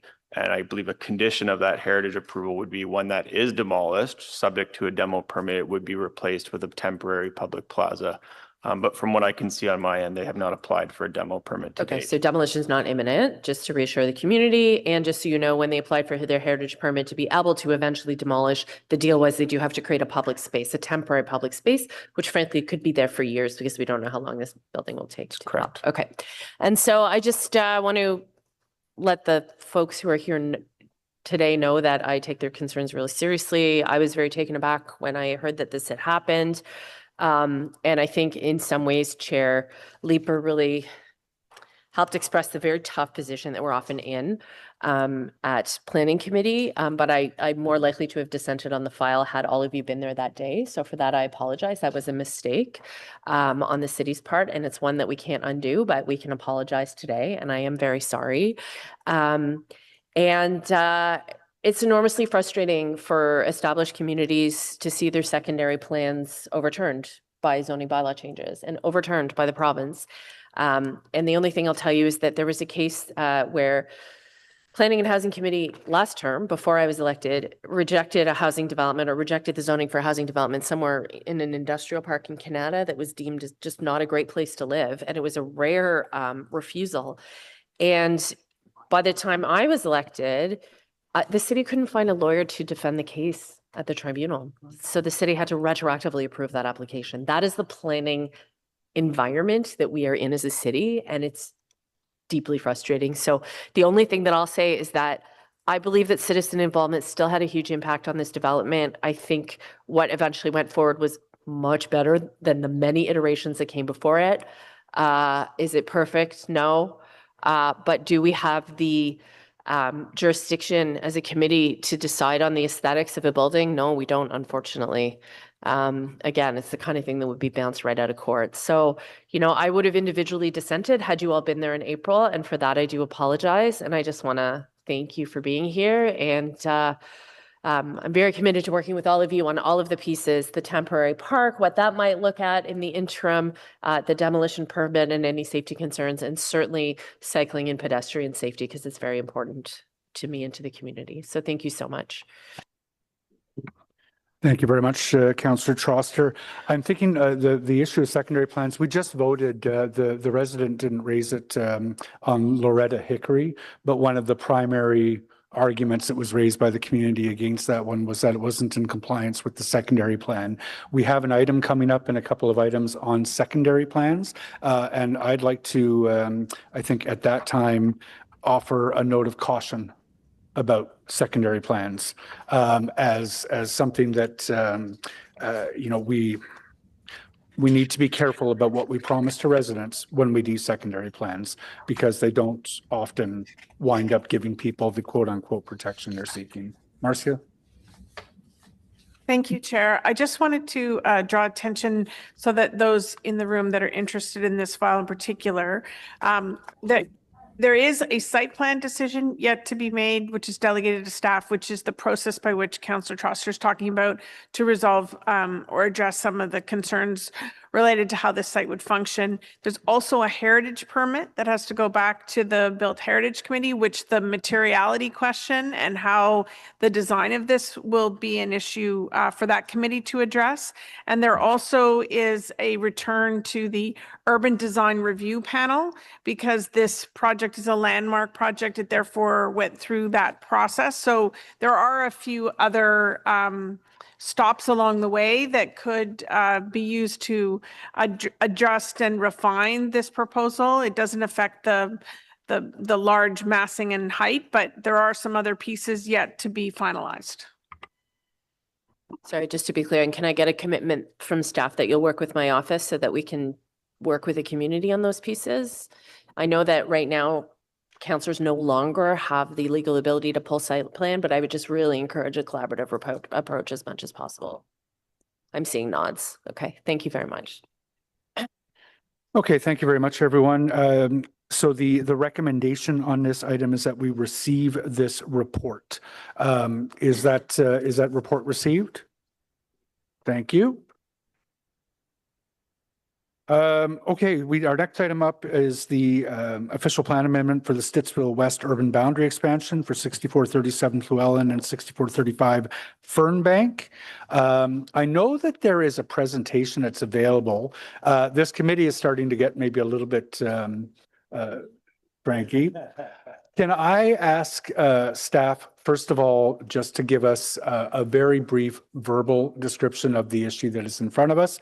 We obviously have all read the report, and then we can move straight into public delegations. Yeah, that's not a problem, Mr. Chair. So good afternoon, Mr. Chair. I'm Sean Moore, and I'm with Colette Gorney, and we'll walk through that verbal of the Stittsville West urban expansion lands. We'll keep it very brief. I think in short, we brought forward a refusal for other lands over the past couple of months. In this particular application, we're dealing with an expansion application by a private initiated development. And what we would be looking at is the council already approved a 5-step process for how staff would move forward with taking in the ministry's new projections, our growth management strategy into the new OP, and how we'd report back in early 2027 on a holistic approach to how we bring forward the growth management strategy. So in this particular case, we're dealing with a piece of property that didn't enter into the urban boundary. It was not recommended. It's a Category 2 lands back in 2022 or 3. And so that did not come forward in the new official plan and was not approved by the ministry either. So we're dealing with a specific proposal that staff recommend a refusal on. And I'll hand it over to Colette maybe to speak briefly about the application itself. Thank you, Chair. So this particular expansion area is composed of two parcels, being 6437 Fluellen Road and 6435 Fernbank Road. The lands have a combined area of approximately 112 hectares and are located immediately abutting Stittsville to the west. And this expansion has been requested to enable the development of approximately 2,391 dwelling units based on an average density of 35 dwelling units per hectare. The particular amendment we're dealing with is that the applicant has requested to redesignate these lands from rural countryside and green space to be within the urban boundary designated neighborhood under the suburban transect. Some additional context is that there's natural heritage features on the site, being provincially significant wetland is located in the northern portion of 6435 Fernbank Road. And this is identified as being part of the natural heritage system core area in the official plan. There's also identified natural features on 6437 Fluellen Road, including woodlands and an evaluated wetland in the northern portion. And so just a quick overview on the process that Sean mentioned. So it did go through the council approved process. It was determined that there is the ability to service the area, but servicing upgrades would be required that are not currently included in the infrastructure master plan.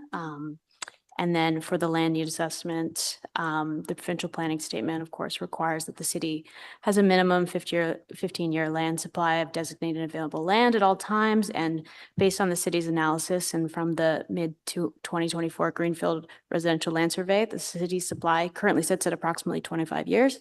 Therefore, the need for additional land has not been demonstrated. As Sean said, it was evaluated as part of the 2021 growth management process and was identified as Category 2 lands and excluded from the urban boundary that was included in the council approved official plan. Staff maintained the position that parcel analysis, which would have been step 4 in that council approved process, would only occur once the growth management strategy concludes in Q1 2027. And at that time, staff will provide council with a recommendation for growth scenarios, projected land needs to 2051, and if required, specific parcel recommendations for inclusion within the urban boundary. So in summary, staff recommend that council refuse the official plan amendment application to bring the subject lands into the urban boundary, and in the event of appeal, defend the city's decision before Ontario Land Tribunal. That concludes the presentation. Thank you very much. There are 4 public delegations on this one, and then Councillor Lowe will have the opportunity to ask questions to staff. Anthony Harubin.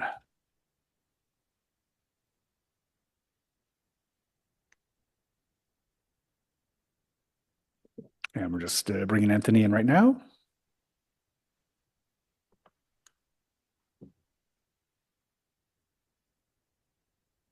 Hi, can you hear me? Hi, Anthony. We can hear you. Please proceed whenever you're ready. Great, thank you very much. So thanks for giving me this opportunity to speak. I live at 6461 Fluellen, which is located next door to 6437 Fluellen. I wanted to add a few things to the official plan amendment that I received, and that is on page 6, paragraph 2. It notes that the southern parcel is largely occupied, significant wetlands, with a portion of the Fernbank wetland located in the northeast portion of the parcel. Yeah, that's not a problem. We can see it on the map up in the northeast. There's a big body of water.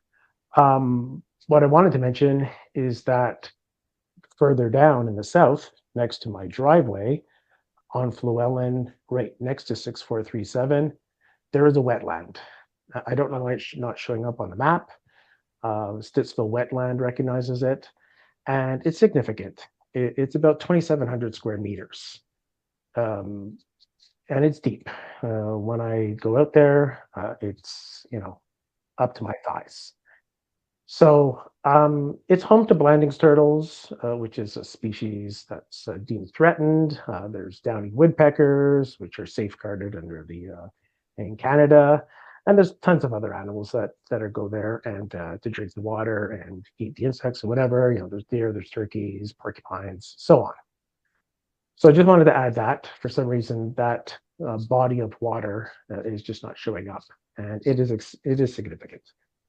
I want to move on to page 27, comment number 2.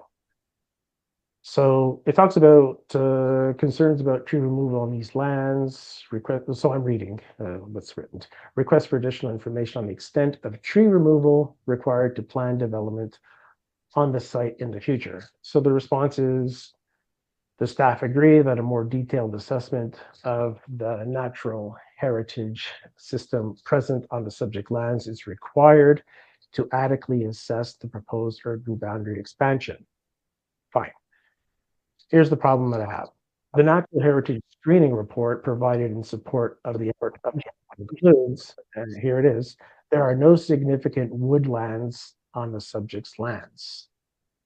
I'm not going to go into the details of what it says in the report, but there are significant woodlands. So I took a look at what is a significant woodland anyways. And so now I'm going to refer to the City of Ottawa document titled Significant Woodland Guidelines for the Identification, Evaluation, and Impact Assessment, version December 2022. Page 5, section 3, notes. Any tree area meeting the definition of woodlands in the Forestry Act 1990 or fourth in the Ecological Land Classification for Southern Ontario. Number 2, this is where I fit in the rural area, meeting any one of the criteria in the Natural Heritage Reference Manual as assessed in a sub-watershed planning context and applied in accordance with council-approved guidelines where such guidelines exist. The third bullet point doesn't pertain to me because it refers to urban area, although I'm not sure if I quite make that cutoff. Any area 0.8 hectares in size or larger supporting woodland 60 years of age and older at the time of evaluation. Well, I do know that the trees here are older than 60 years old. That's easy to figure out. So yeah, 6437 is a significant woodland. I'm not sure how that was assessed, if it was just somebody didn't come and check it out, or it was just done by Google Earth, Google Maps.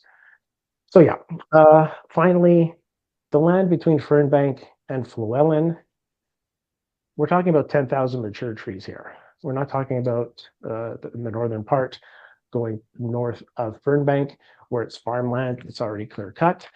This is a forest. So you're thinking, well, how did I come to the 10,000 calculation? I went out into the forest, which is my backyard, and I figured out 1/10 of an acre is 66 by 66 feet. I went to 3 areas of average density of trees, and I counted the trees. As simple as that. I didn't count trees 2-3 feet tall because I figured they would be choked out at some point by the larger trees. So yeah, 100 trees in 1/10 of an acre, therefore 1,000 trees per acre. We're talking between Fernbank and Llewellyn, over 100 acres. So 100 acres times 100 trees, I come to 10,000 trees. Anthony, I can give you about another 10 seconds, but you now are over time. No, I am done. That was it. Amazing. Thank you. Councillor, Vice Chair Gower has some questions for you. Yeah, thank you, Chair. I don't have any questions, but Anthony, I wanted to thank you for your patience, for taking the time to delegate with us today and waiting till very late in the afternoon to do so, and raising some very important points. This land was considered by council 6 years ago now as part of our urban boundary expansion, and we decided it, and staff decided it didn't qualify, and a large reason for that was the important natural features on the site. So thank you for highlighting that for committee today. Thanks, Chair. Thanks for letting me speak, and I really much appreciate what you've been doing. So thank you, Councillor Gower. Thank you very much. Our next speaker is Bruce Dudley.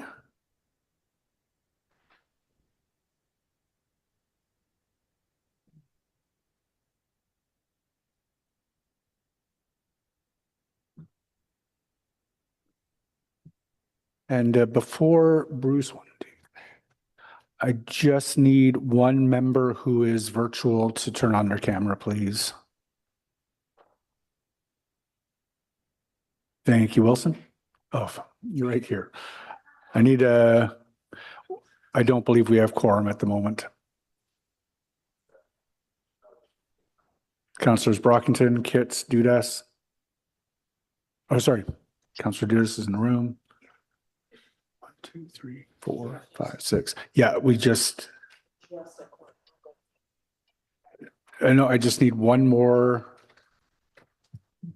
There are councillors not around the table. Councillor Brockington. I know Councillor Tierney will be back in just a few minutes. And Councillor Curry is online. Councillor Curry, are you able to turn your camera on?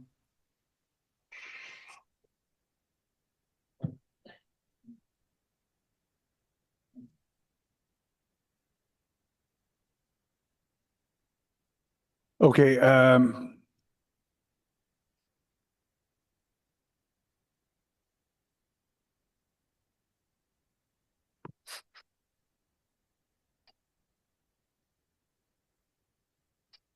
Long day. I apologize. We need to have quorum, and this item before us, I think, is probably certainly an OLT matter. I've been here since 9:30. I have newfound respect for work of the committee. Thank you, and I'm sorry you waited that long. It was a long one. And Councillor Curry has said she is online.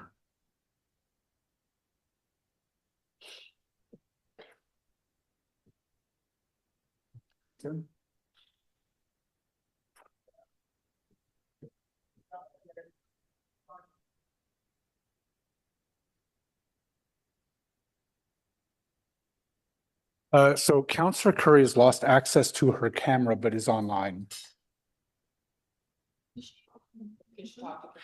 Can you just say hello to us, Kathy?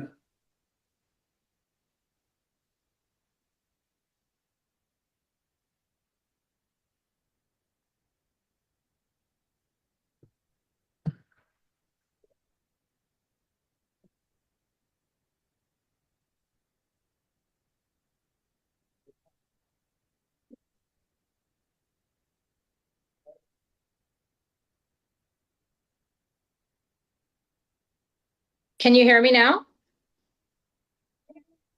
Sorry, I had to stop. I can't be doing dangerous maneuvers. I am online and I am listening carefully. Thank you. I apologize for that, Bruce. Please proceed. Thank you, Mr. Chair. Chair, committee members, I hope you're all doing well, albeit probably a little tired at this point. Thank you for the opportunity to speak today. My name is Bruce Dudley. I'm the Vice President of the Friends of Stittsville Wetlands. The Friends of Stittsville Wetlands are a volunteer, community-based, not-for-profit corporation committed to protecting, restoring, regenerating, and rewilding our wetlands for future generations. I'm here today to support staff's recommendation to refuse the proposed Stittsville West urban boundary expansion and recommend taking additional steps to protect the wetlands at 6427 Llewellyn Road. First, I'd like to thank the city's planning department, particularly Colette Gorney and Derek Moody, for their work on this report. We agree that since the city has already designated enough land for residential development to accommodate over 15 years of projected growth, the proposed urban boundary expansion should not be approved. In the written comments, we submitted jointly with Ontario Nature in March, and you'll hear from Sarah, I think, after I go. We also noted the sensitive environmental features that contribute to making these properties unsuitable for urban development, including provincially significant and other wetlands. This is reflected in the city's 2021 growth management strategy, which recommended against adding this area to the urban boundary due to the low amount of developable area, after excluding natural features and because water servicing would need to cross parts of the Goulburn wetland complex, risking degradation of this provincially significant ecosystem. The natural areas that contributed to the city's decision at that time still exist, so the decision to exclude the site from the urban boundary should remain the same. Accepting staff's recommendation to refuse the proposed expansion is important for protecting these wetlands today. But with my remaining time, I'll encourage you to pursue acquisition of the portions of Fernbank wetland at 6427 Llewellyn Road to ensure that they're protected for the long term. The proposal being discussed today is not the first time this area has been considered for a potential urban boundary expansion, and it doesn't seem like it will be the last. In fact, the staff report confirms that it will be considered in the city's next growth management strategy, which is already in progress. The staff report also suggests that non-provincially significant wetlands receive a lower level of protection than provincially significant wetlands in the face of urban boundary expansions. Staff only explicitly state that they disagree with including provincially significant wetlands in future urban boundary expansions when responding to concerns about the potential loss of wetlands at this site. This leaves a lot of uncertainty for the future of the wetlands that provide a range of community benefits despite not qualifying as provincially significant, like the Fernbank wetland. Acquiring the Fernbank wetland areas at 6427 Llewellyn Road would be a fantastic opportunity for the City of Ottawa to reliably protect this ecosystem, benefiting local people, plants, and animals for generations to come. While the application didn't provide a detailed natural heritage study, the initial screening found that the wetlands and surrounding natural areas may provide potential breeding habitat for turtles and amphibians, as well as potential habitat for numerous species at risk and other species of conservation concern. Wetlands like this also support human well-being by mitigating the impacts of floods, a very relevant point in recent rainfall experience we've had. In the case of the Fernbank wetland, that would likely include surrounding neighborhoods in the southwest corner of Stittsville and further downstream along Pool Creek as it flows through the community. It's important to recognize that the wetland, there's two things here that compound a problem when you remove wetland. One is the wetland's ability to retain the water. The other is, as you develop it, you try to accelerate the removal of water. So that double whammy can be very impactful.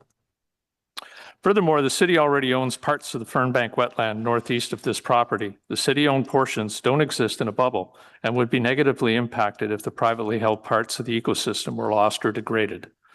By acquiring the rest of the wetland, the city can expand and better support the continued health of the natural areas you've already invested in protecting. For these reasons, I encourage the committee to accept staff's recommendation to refuse the proposed expansion and to begin the process of seeking to acquire the remaining parts of the Fernbank wetland not yet owned by the city. Thank you very much for your time and consideration.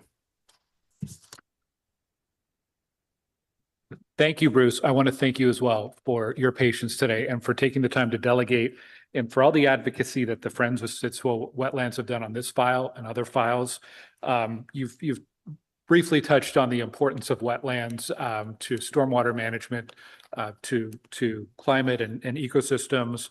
And I think it's kind of all along the Trans-Canada Trail, west of Stittsville, mostly in Councillor Brown's ward, there are wetlands, and the community has a sense of ownership of them because of the collective benefit that they bring our community. But they are by and large privately owned. And I know it's part of the mission of the Friends of Stittsville Wetlands to ensure that more of those are protected through public ownership or other legal agreements that give them a higher level of protection, as high a level of protection as possible. So thank you for raising that. I know you've raised that idea of the acquisition with Councillor Brown and with myself, and it is something that we're interested in pursuing. And the last thing is, you mentioned the staff recommendation for refusal is important. But I just want to emphasize it will be extremely important next year as we get our updated growth management and official plan directions that the communities stay involved, because most certainly land like this on the outskirts of Stittsville, Canada, Orleans, Barrhaven will continue to be in play, and developers will continue trying to add it to the urban boundaries. So thank you for your advocacy, and hope we can keep working with you in the future on this. My pleasure. Thank you. Thank you, Chair. Thank you very much. We'll move on to our next speaker, who is Sarah Hasnack. Thank you very much. And can I just confirm that you can hear me? We can hear you, and whenever you're ready, please go ahead. Amazing. Thank you so much. So good afternoon now, Chair and Committee, and thanks very much for the opportunity to speak with you all today, especially on such a long meeting.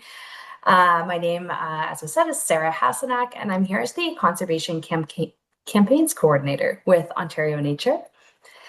For those who might not be familiar with us, Ontario Nature is a registered charity that protects wild species and spaces across the province through conservation, education, and public engagement. And we also represent an Ontario-wide network of over 150 member groups, including the Friends of Stittsville Wetlands. I'm here first and foremost to join Bruce Dudley and the Friends of Stittsville Wetlands in supporting staff's recommendation to refuse the proposed Stittsville West urban boundary expansion. We really applaud the City of Ottawa's commitment to identifying future development areas based on comprehensive studies of the city's actual growth needs, and hope that you will vote in line with that commitment again today. I'm also here to support the Friends of Stittsville Wetlands recommendation for the city to pursue acquisition of the portions of Fernbank wetland at 37 Llewellyn Road to ensure the long-term health and protection of the entire ecosystem. And really appreciate Councillor Gower's comment and Vice Chair Gower's comments on that. These are two incredibly important actions that the city can take to protect these specific wetlands today. However, the proposal also shines a light on a challenge that extends well beyond these properties, as Vice Chair Gower alluded to as well. Ottawa's wetlands continue to be at risk from increasing pressure to expand the urban boundary and fast-track development. While provincial policies do require protection for provincially significant wetlands, this designation only applies to a little over 2% of wetlands in Ontario. And for all other wetlands, it is ultimately up to local planning authorities to determine if and how they'll be protected. And as Bruce mentioned, the staff report suggests that Ottawa's current policies do provide a lower level of protection for those non-provincially significant wetlands, and that those areas could be considered for future urban boundary expansions. There are many reasons why building on wetlands of any kind is detrimental to the community, not the least of which, of course, is their pivotal role in reducing flood risk. Wetlands form often where water naturally collects on the landscape, soaking up that excess water like a sponge and slowly releasing it over time. So while protecting wetlands won't directly reduce the frequency or intensity of heavy rainfall events, it does give all of that water somewhere to go other than storm sewers, the city streets, and then eventually people's basements. And as a brief aside, I recognize that the personal and financial stress, of course, caused by flooding is hitting a lot of people, particularly close to home right now following last week's storm. And I sincerely hope that the recovery efforts are going smoothly across the city. Of course, wetlands also benefit communities by buffering the impacts of droughts to the other extreme, while purifying water and keeping greenhouse gases out of the atmosphere. But beyond the practical reasons for protecting these incredible ecosystems, it's important to remember that wetlands are not vacant landscapes waiting to be drained so that they can realize their full potential. From iconic Canadian wildlife like beavers, turtles, and great blue herons to lesser known beauties like our showy native orchids or secretive salamanders, Ottawa's wetlands are teeming with life. Each wetland that is lost to development leaves these uniquely beautiful plants and animals with less of the habitats that they depend on, contributing to population declines and eventually localized extinctions in the worst case scenarios.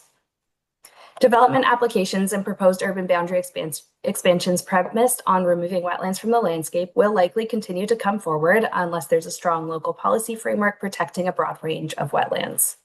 So with that in mind, I encourage you to consider initiating a review of the city's policies with the goal of ensuring that Ottawa's wetlands are holistically and consistently protected, including those that are not formally identified as provincially significant. This would be a meaningful and proactive step for the city to reinforce its commitment to protecting these vitally important ecosystems without needing to spend as much time and money on individual acquisitions. If the city chooses to pursue such an initiative, Ontario Nature is absolutely here to help.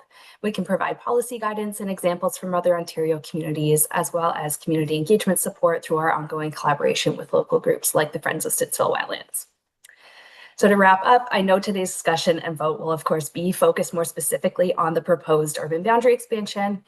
But I really hope that you'll consider how you might act on some of my broader comments in the days and weeks ahead, and would be more than happy to answer any questions either today or anytime in the future. So thank you very much for your time. Again, Sarah, thank you for delegating today. Thank you for your advocacy.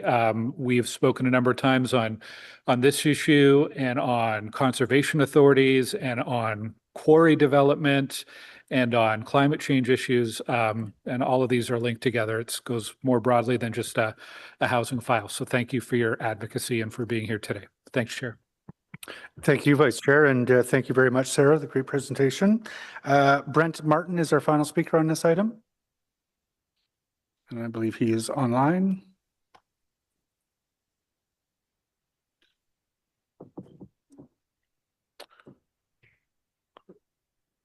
So Brent, my understanding is that you can start speaking. See a panelist.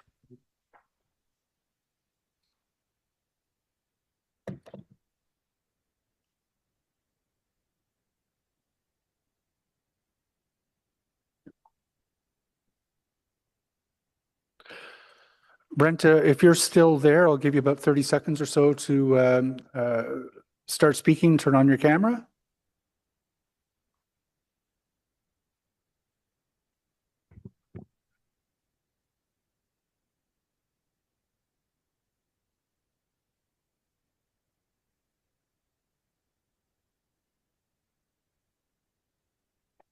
Are you able to hear me now?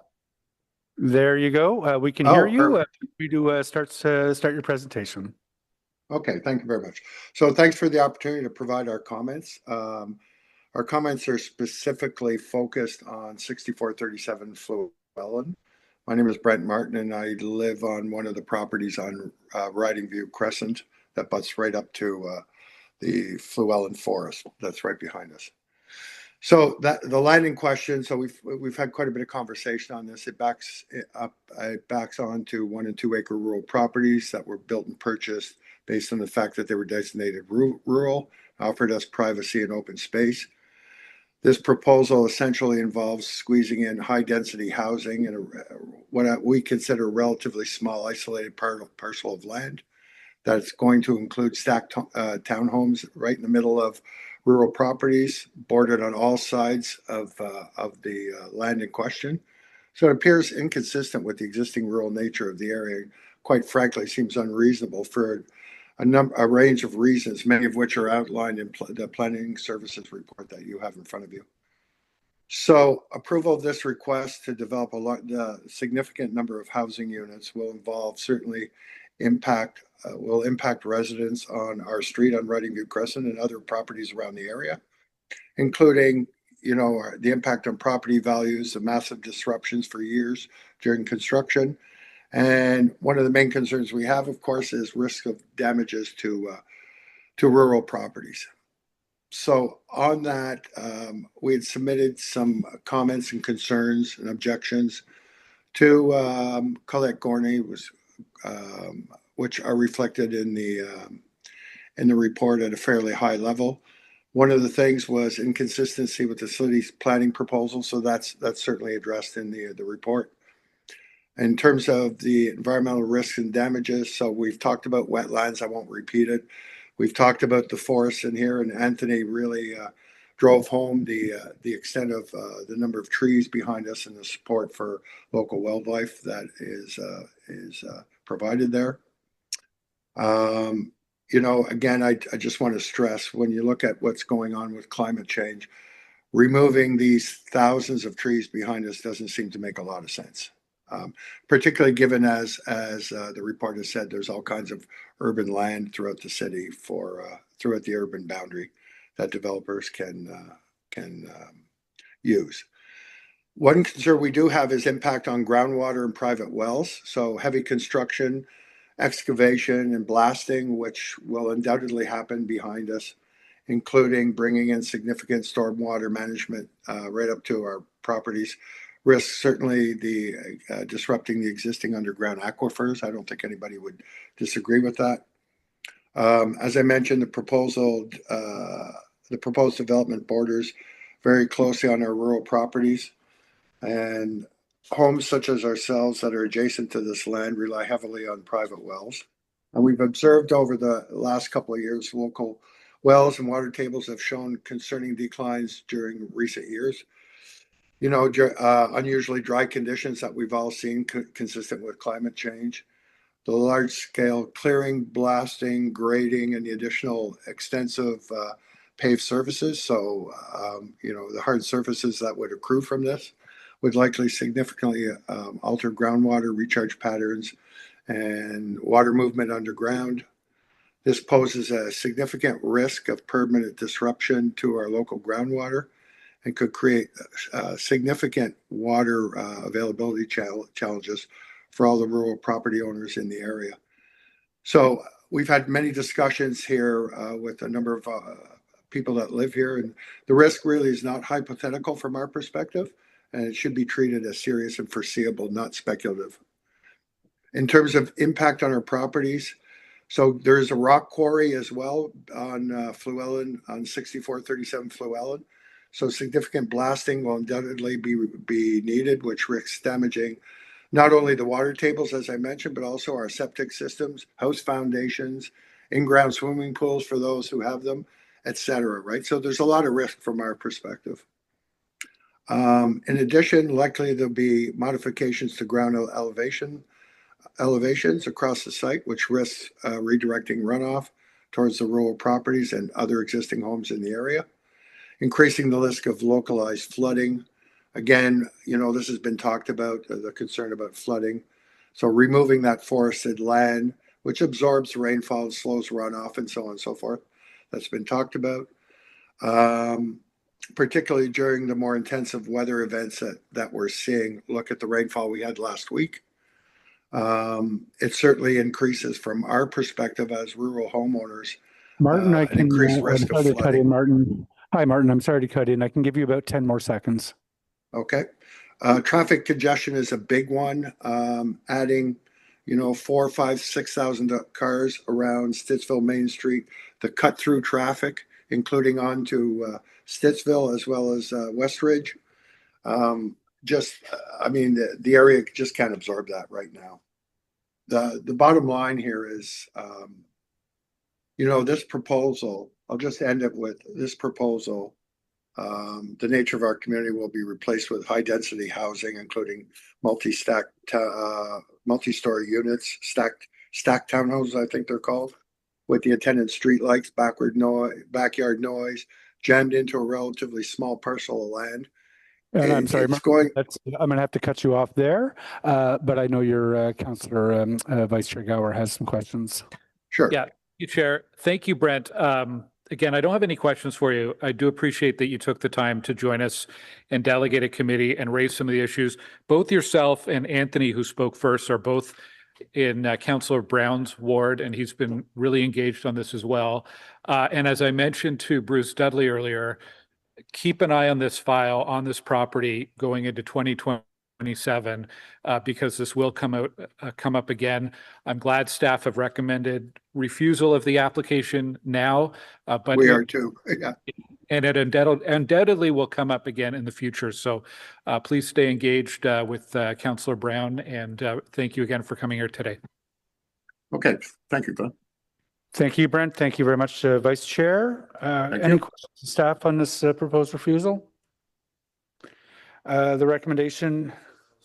Oh, I'm sorry, Councillor Lowe. It's okay. Thanks, Chair. More of a curiosity, slightly related to this, is how are the other refusals? You know, we've agreed to some refusals already in this term of council. Have they moved at all? Mr. Chair, we concluded a 1-month hearing on the first one, the Mattamy one on O'Keefe, and are in the course of, we received their written submissions today. We submit ours on July 17th, Mattamy submits its reply on July 24. Leitrim and South March go to the Ontario Land Tribunal for a 5-week hearing beginning the 3rd week of September. Okay, thanks. Thank you very much, Councillor Lowe. So are the staff recommendations carried? Thank you.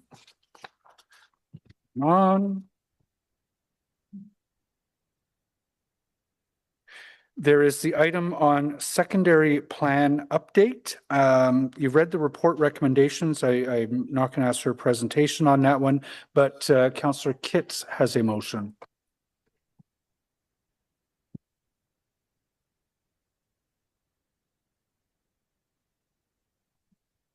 Sorry, I should have it in front of me, but perfect. Thank you. Whereas the E1 South Orleans Wall Road lands comprise approximately 288 hectares of greenfield and are anticipated to accommodate a significant new community with thousands of future residents.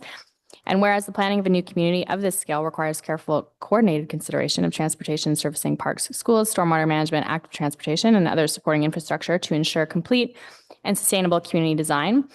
And whereas the secondary plan provides the appropriate comprehensive planning framework and opportunities for meaningful public consultation to guide the long-term development of a community of this size and complexity, therefore be it resolved that recommendation 2 be amended by deleting the words "and E1 South Orleans Wall Road lands."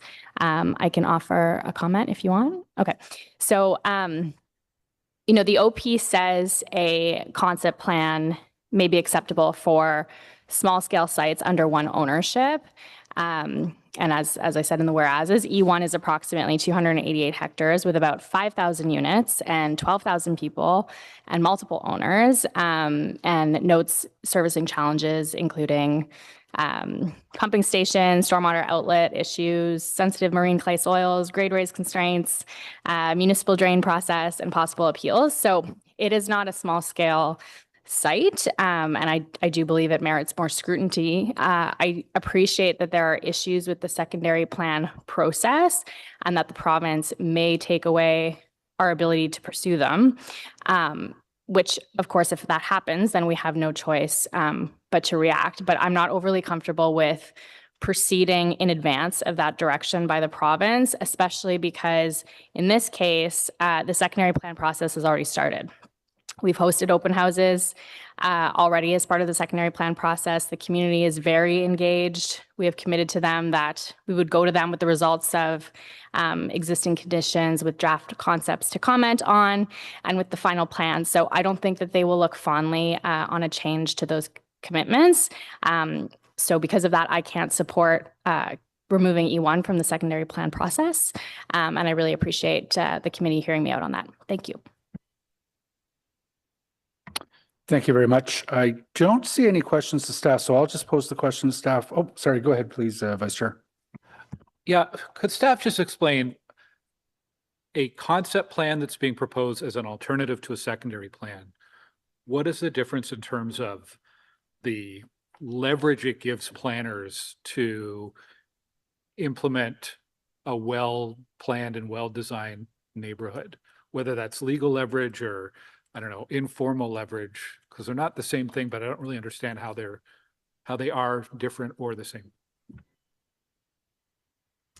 So thank you, Mr. Chair. So basically, the difference between a concept plan process and a secondary plan process is a streamlining. So a secondary plan is a lengthy document which includes detailed policies for future development of a neighborhood, whereas the concept plan process will use area-specific policies, which are still policies under the official plan, to implement that same direction for development. The secondary plan process and concept plan process remain the same, and that council would be asked to approve supporting studies. So the master servicing study, community transportation plan, environmental management plan. They'd also be asked to approve a land use plan and direct the landowners to closely follow that land use plan. And that land use plan would lay out generally residential. It would identify areas for commercial, our collector streets, future parks, stormwater management ponds, et cetera. So our perspective is that the only difference is a shorter I guess, policy document, more streamlined, that we still implement through the official plan as a policy. Does it change any kind of delegated authority or council approvals that are needed for changes? If a secondary plan changes, I think it has to come through committee and council, but a concept plan, would the same thing have to occur, or is the authority different on that? And it is the same authority as the policies, area-specific policies are policies of the official plan. So any significant changes to area-specific policies would still have to come back.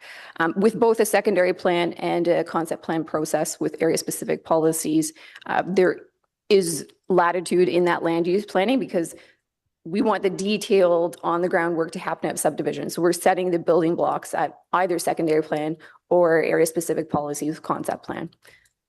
And just to confirm, an official plan amendment would be needed to implement those area-specific policies, to add them to the official plan. Okay, thank you. Thanks, Chair. Thanks, Chair. In the executive summary of the report, it notes that, well, actually, the first recommendation recommends, not initiating the 1, 2, 3 secondary planning projects. But later in the report, it just says, furthermore, we should shift over to the concept plans instead. So I'm just curious, I don't have strong feelings one way or another, but I'm curious why we just sort of not initiate those 3 and then propose that there be 2 others that go into the concept plan process instead of all 5 of them, or all 5 of them. So, Mr. Chair, the recommendations are split in that we're asking for 2. The first recommendation is with respect to existing neighborhoods. So in our work plan, we were proposing to update 2 secondary plans and create a new secondary plan. So those existing neighborhoods are existing. We don't want to start a process that we can't commit to, we don't want to set expectations.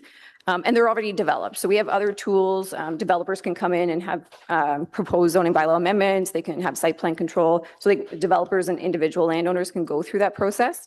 For the new neighborhoods, for the future neighborhoods, those landowners, we must go through this process. So that's why we're maintaining a concept plan process and just looking to streamline it so that we can be adaptable once we know what the province is doing. Okay, that makes sense. Thank you. Thank you very much, Councillor Lowe. I don't see any further questions. I will just note I'm going to support Councillor Kitz's motion with respect to removal of that particular, or sorry, not removal, but modification of the process for that geography. But I will just ask staff, do you have any particularly strong objection to doing so? Staff recommend that all of the projects go through the same process, the concept plan, and we do feel that they adequately cover all those very important nuts and bolts components that, in terms of the plans and studies that Kirsten mentioned, that they cover those bases and will result in good planning in those neighborhoods. We are trying to have an efficient process that really optimizes and gets to the core of what we need for these areas and do it in an efficient way. Okay. Thank you for that. I didn't hear a wildly strong objection to passing Councillor Kitz's motion. You have good reasons for proposing what you've proposed, but I do think after having chatted with Catherine last night that the community's been made certain commitments and is expecting certain outcomes. I am not, however, going to move to exclude Richmond Westboro from not moving ahead. Richmond Westboro's secondary plan was my introduction to the efficacy of secondary plans in 2016 when we did the trailhead building. Councillor Tierney would remember the trailhead. Man, I fought that one hard. The secondary plans have to adhere to official plans. Official plans have to adhere to provincial policy statement. Provincial policy statements and official plans change frequently. We don't change the secondary plans to update. And with every iteration of the PPS, with every iteration of the official plan, we double down on density near transit, as we have been told to do by the province, and the existence of secondary plans that keep the trailhead building at 6 stories across from the Westboro LRT station on Scott creates some expectations on the part of the community that can be extremely difficult to satisfy. So if the lens through which we're going to be looking at most of these developments moving forward is the official plan, and that's, you know, the key one, then let's just let residents know that, right? So for West, and I'm certain that that's where the province wants to go with this. So I will not be moving to exclude Richmond Road Westboro from the motion. So the first motion we have on this one is the Kitts motion to make that modification to the type of process that's being pursued in that geography. Is that carried? Thank you. And then the recommendations as amended, are those carried? Amazing. Thank you very much, colleagues. Bear with me just a few more minutes here. We're almost done.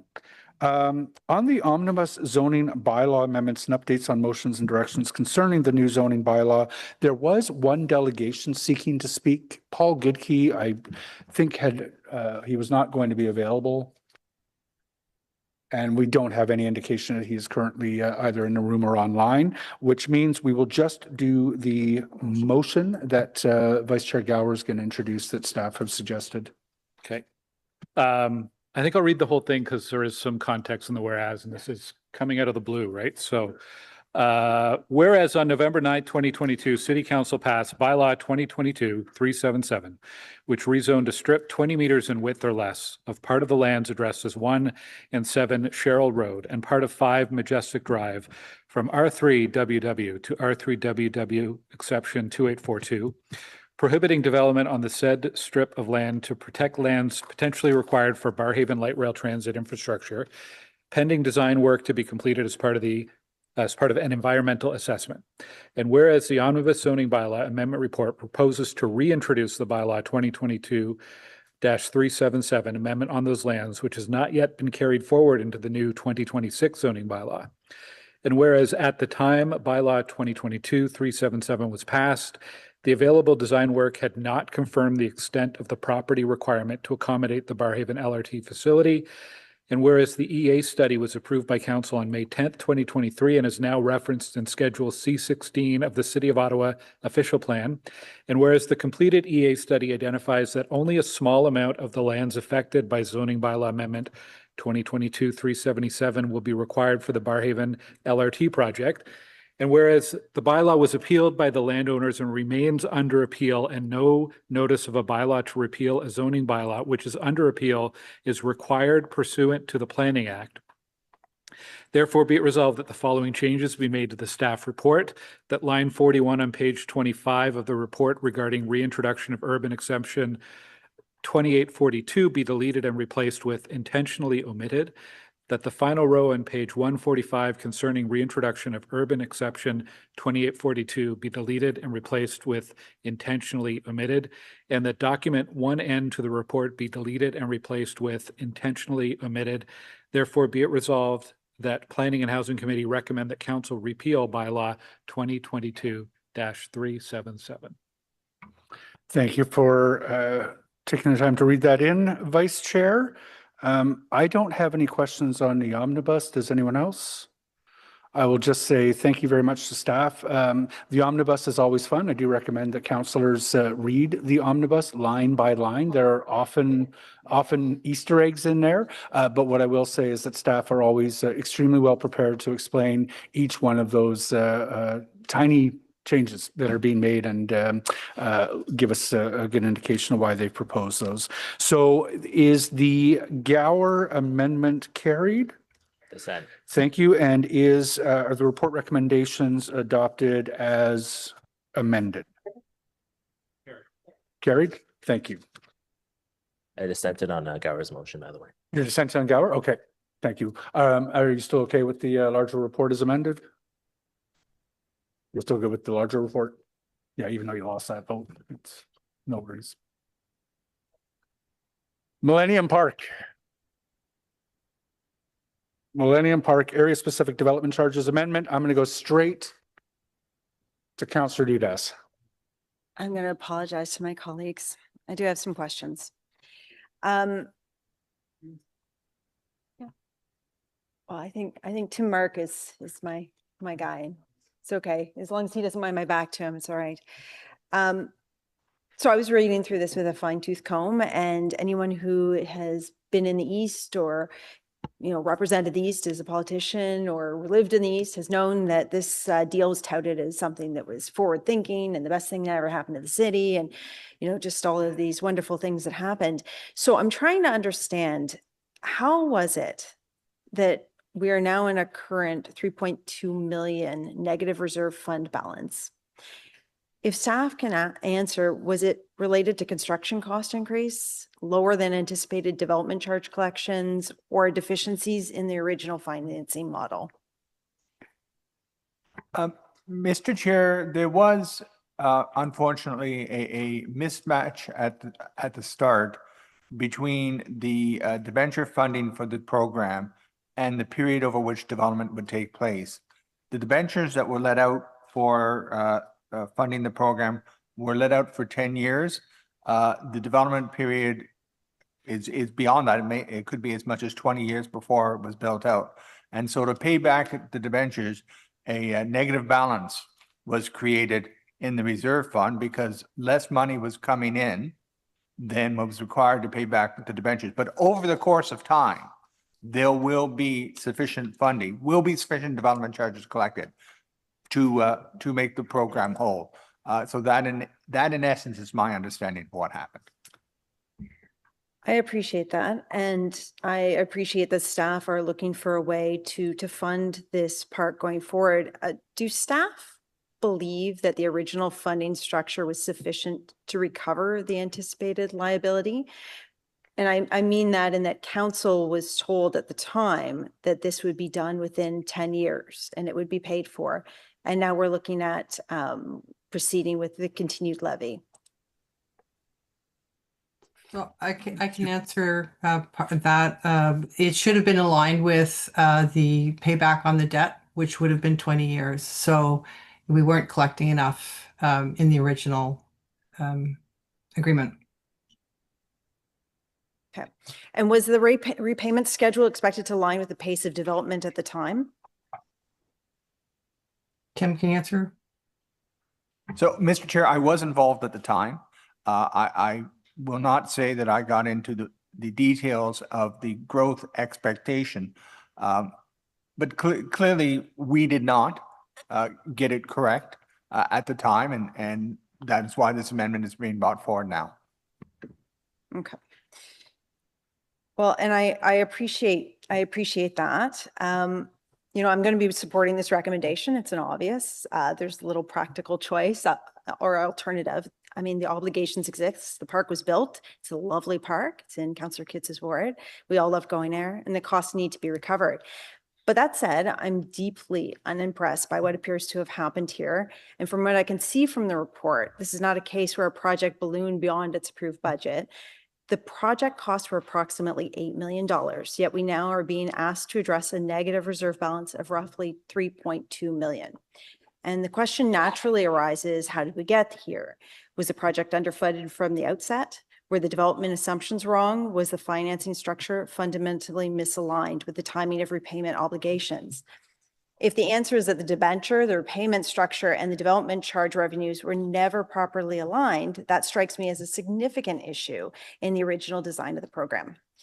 It's concerning to me that a deal was struck with numbers that clearly never worked as intended, and that a funding gap was effectively built into the model from day one. I would never suggest that anyone deliberately created a problem for a future council to solve. However, I think residents and ratepayers deserve a clear explanation of how an arrangement intended to recover costs has ended up requiring a 19% increase in the area-specific charge more than a decade later. And if I was a skeptical person, I would think that the original arrangement was meant to look great politically, but was never sustainable.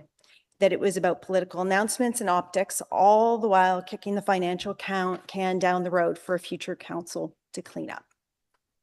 Thank you for your indulgence, Chair, and for you members as well. No, thank you for holding that. I think we all learned something. We don't applaud or boo in committee? I'm sorry, it's been a long day. Sorry, Councillor Dudas, did you have any inquiries or directions or anything that you wanted to bring related to that? Or is that something just put offline for the time being? And that's good. Thank you very much. Very interesting. Thank you for raising all of that. So is the item carried? Thank you. We're almost there, folks. We have no in-camera items. Thank God. Notices of motion, Councillor Gower, on behalf of Councillor DeRoche. Yes, on behalf of Councillor DeRoche, I'm just going to read the therefore be it resolved. Therefore be it resolved that Mosquito Drive in Ward 22 be renamed McEvoy or McAvoy Drive. Thank you very much. We'll deal with that in our next meeting. And then Councillor Tierney, I understand you have inquiry. Yeah, short and sweet, obviously with everything going on right now. How many trees have we lost as a result? And this could have went to multiple committees, so I'm under no illusion this will go somewhere and split in 10 different ways. So how many trees did the city lose as a result of the recent storm? Of those, how many of those trees came down as the city attempted to save, and what has been the associated costs? Additionally, do we have and are we reviewing the species of trees being planted to ensure that they're better suited for climate change and increased wind speeds? As we have added more storage tanks for processing of waste and wastewater, knowing that the water flow restrictors kept the water on the ground and the surface was a requirement of the day, and the tanks did go in. Clearly, there's still a requirement for this. When was the last time we've adjusted the flow restrictors based on the areas of flooding? Just a couple of quick things there, but it'd be great to get some information back on that. So thank you, Mr. Chair. Interesting. Thank you very much. And thanks for understanding. It's probably going to come back to probably your committee. Hey, who knows? Yeah. Okay. We are adjourned. Oh, sorry. Are there any additional inquiries? Mr. Chair, it was just the one thing, Mr. Buck provided the direction to staff in writing. Okay. Yeah, do you want to read that? Yeah, I'll just read it. It's one line or two. For renovations to buildings defined as small, large, and complex under the Ontario Building Code, provide the average review timelines both for the issuance of the first deficiency letter and the issuance of the building permit letter itself. Thank you, Mr. Chair. Much. We are adjourned. Thank you, Quorum Crew. We'll meet again on August 19th, 2026. Enjoy a few weeks of break.